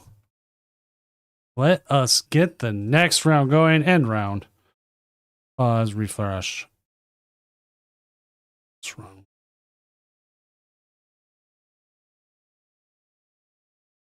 Uh-oh. What happened to my round counter? There we go. Pair next round. All right. I am going to grab Alex to stream if they can. There we go. Against Arctic.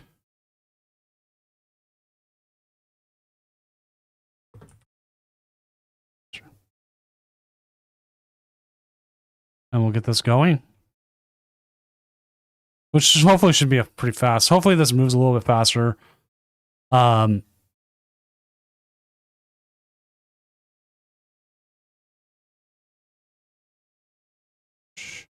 need to talk with the Limitless guys about better ways of setting up finals for issues like tonight. Or players might want to get like moving a little faster, because like the way we did it before, the way it was set up was it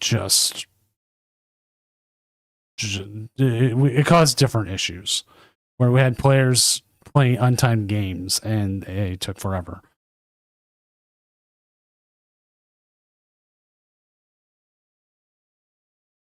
All right. Once Alex gets going, we'll get it going. Right.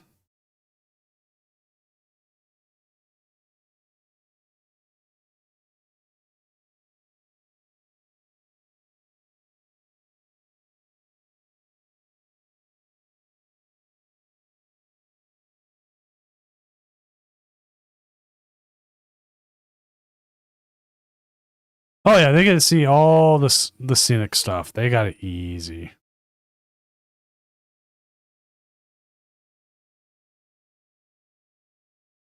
All right, here we go. Now the thing is, Festival League can win this, but we'll have to see.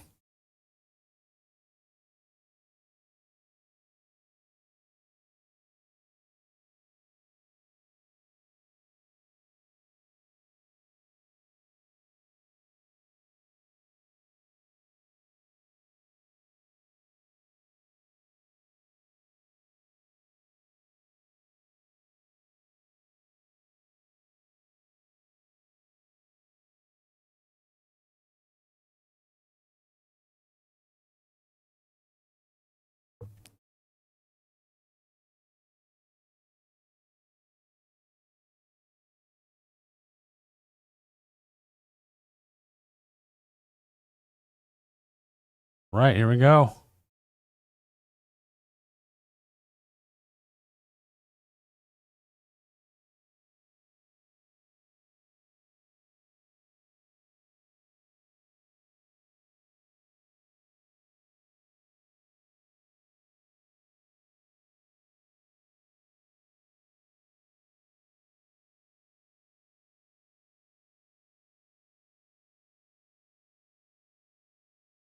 All right, just waiting for the game to get going.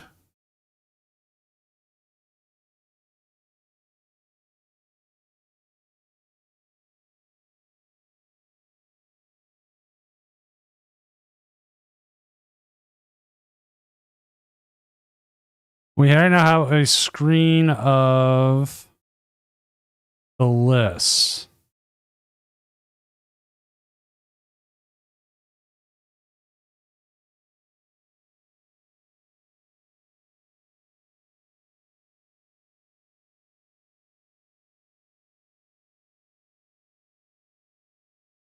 Sec.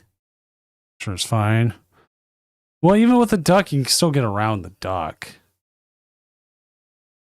There they go.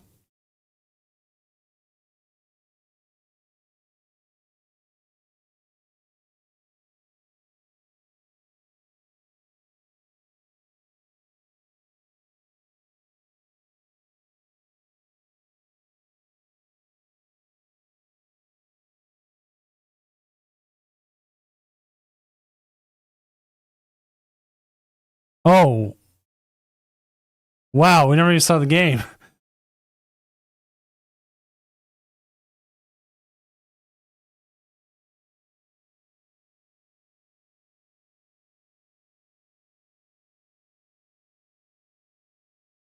He's just showing us the Limitless page and game one's already done.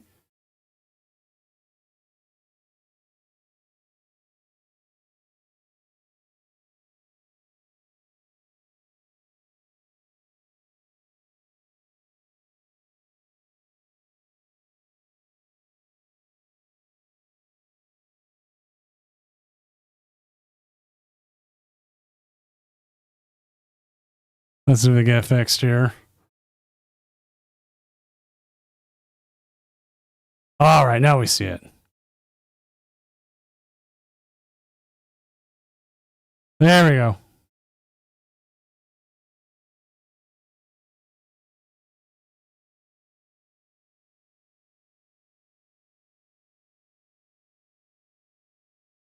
So Polta is up 1-0. Very quick game. But we do have Diplin, we do have Thwacky, and they don't have much else.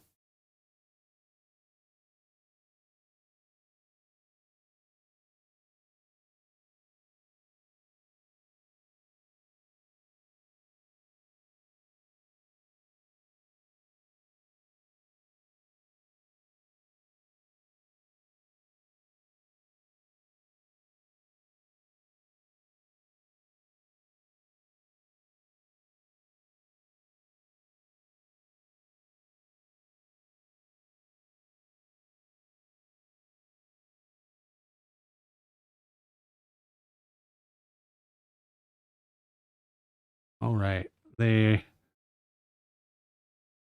so close to the brick. So close.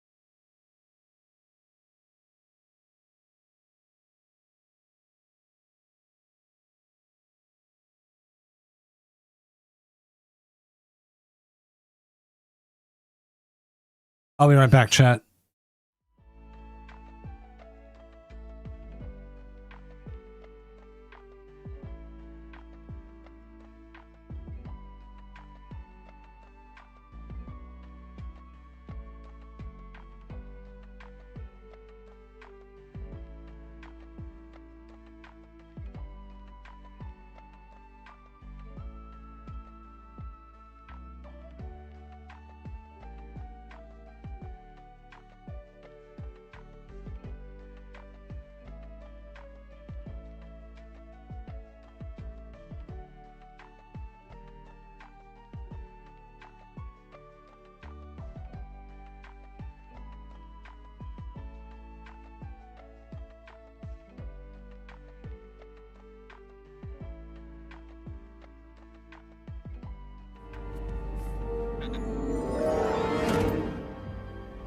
Hello there.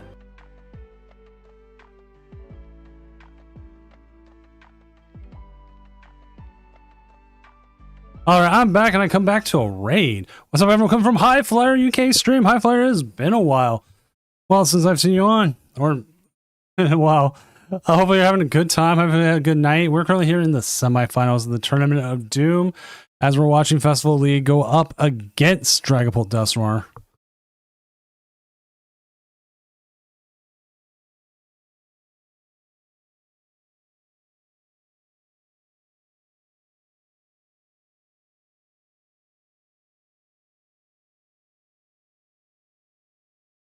I can do that. Give me a sec.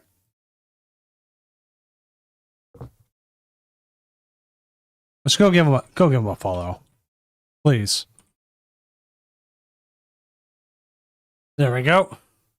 They're just gonna concede. Oh man. Well, I did ask the other game to stream to game 2.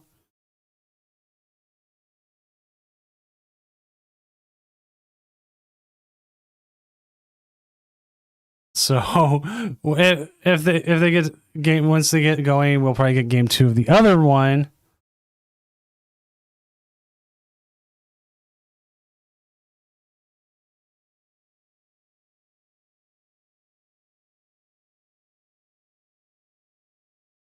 So I have asked for the other one to be streamed when they get a chance to.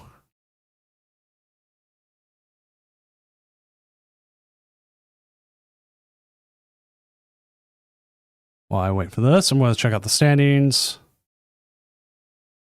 Dragapult Dusknoir is probably going to have this. Like, chat, tell me if I'm wrong.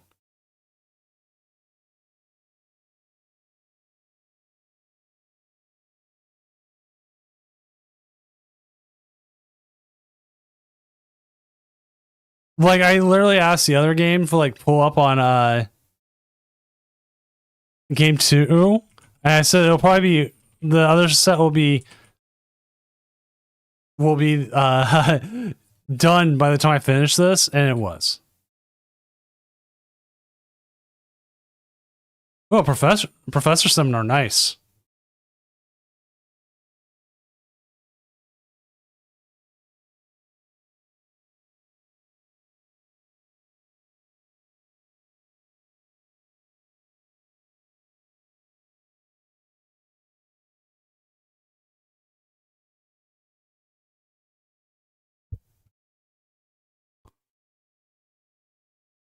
What is setting my thing off? Oh, that's what. Trying to add names to everything.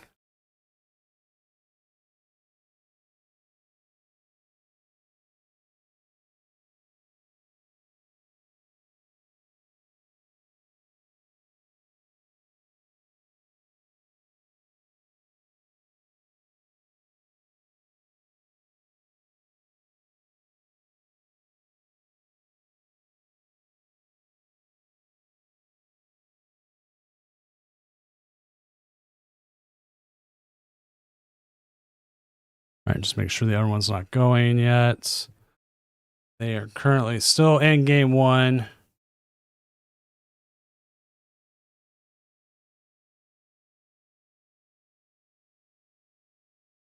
So I am just making my stuff.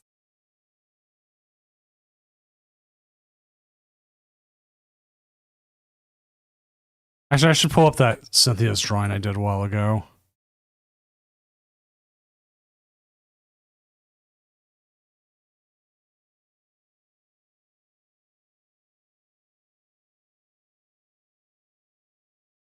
Find it.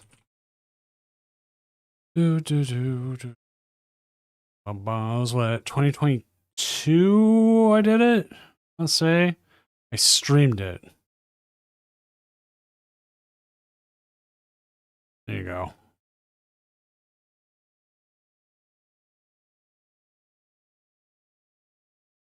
Here you go. This is the Cynthia drawing I did years ago.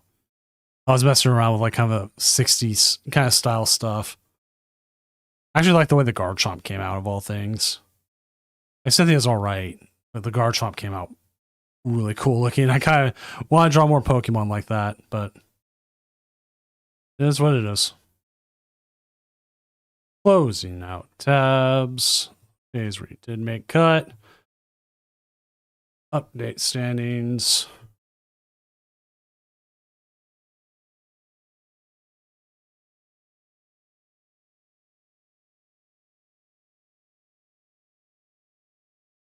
I draw a lot of stuff, obviously.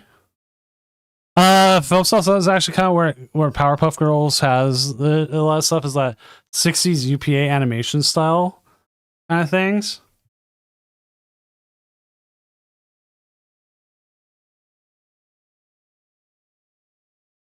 Which, if I've never seen a UPA style, we're going to go down a rabbit hole here while we wait for this game to get set up. You've probably seen UPA animation and not realized it. It's like you said, like Powerpuff Girls, Dexter's Laboratory kind of thing. So like you see, it's all right there. Like it's this kind of simplified style that uses a lot of like kind of colors and like things kind of being a little offset. So you like something like this, where like all the instruments are outlined, but like you're seeing the characters like the main thing. Or Mr. Magoo is an easy one. Gerald McBoing Boing here.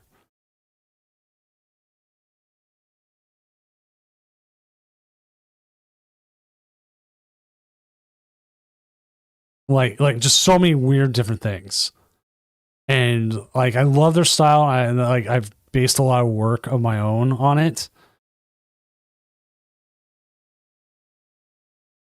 Like the other ones I did was I did a Misty's,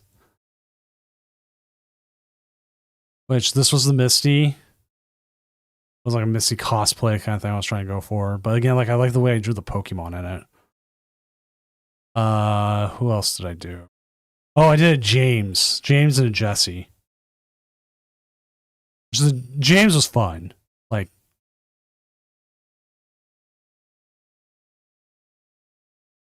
and then the Jesse. Like, this is all stuff I was doing on stream years and years ago. When I did a lot of art streams.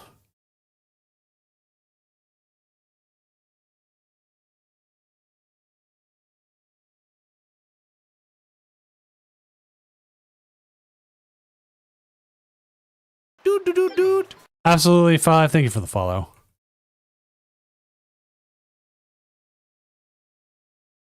Yeah, they had to have it. The James has to. And like the thing is, like I'm testing out and like looking, and like one of the things I've always wanted to do is like make more skateboard kind of stuff. And like I've now got I can make skateboards on demand now. I don't even have to ship them. I've got a thing set up for it, so I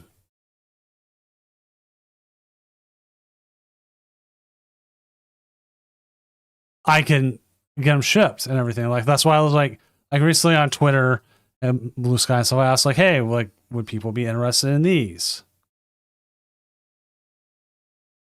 Let me see, I pull them up. Like something like this. Like as a 3 set. Or just the single one.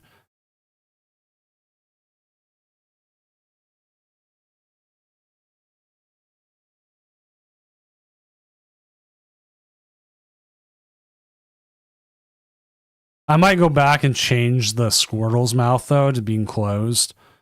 But like it's something I think people would like, or would they not? Like I've always wanted to design skateboards, and the problem is like I have no idea how. Well, not no idea how. No idea how to get into. Like who do I need to get a hold of? Like who do I send my portfolio to? Like I could probably figure it out. I'm very bad at like I won't lie, I'm very bad about self-promotion. Don't ask me how I've gotten this tournament to this point where I have over 300 players.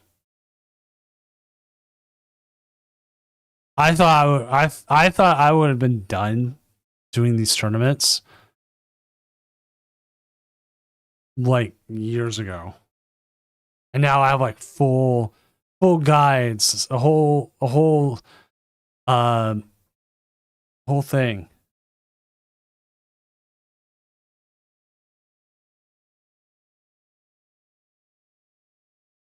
So we do have game 1 done. Angel is up 1-0. And as long as they set up for stream, we'd be good.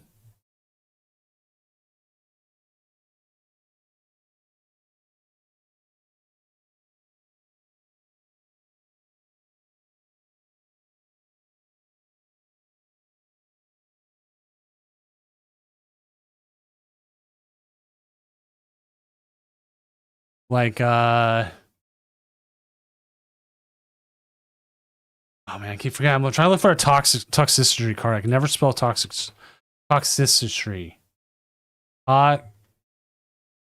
Or there's Dust Ox. There it is. Sinister Surge.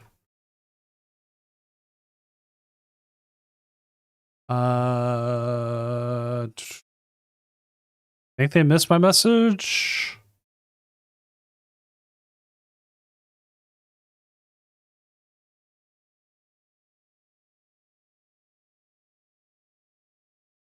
Okay. Looks like we are not there yet. I apologize, chat. Always do. Just trying to make sure we're getting things going. Right, toxicity. Like I'm so bad with names. They have a way of saying names.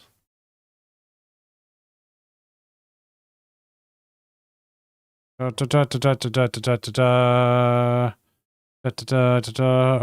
looks like they're not able to. So chat, I'm gonna end the stream here. So I can work on some other stuff. We will be back Monday. So I'm going to send you everyone off here to the kitty cats. It looks like we're just having issues again, possibly streaming. I would prefer if they are able to just play the game. So I'm going to call it. Again, we'll be back Monday. I'm going to send you all off to K-Cats. Just keep an eye on who wins. It could be either or. I apologize. We're not going to be able to get away to the finals, but it happens sometimes. It doesn't happen a lot, but it does happen sometimes. And it just happened to be one of those nights that it did happen. So, nothing too bad about that. So, yeah. Hopefully see you Monday. We have the Challenge of Doom on Monday. Hopefully I'll be able to stream that. I gotta get my camera working. And have a good rest of your night.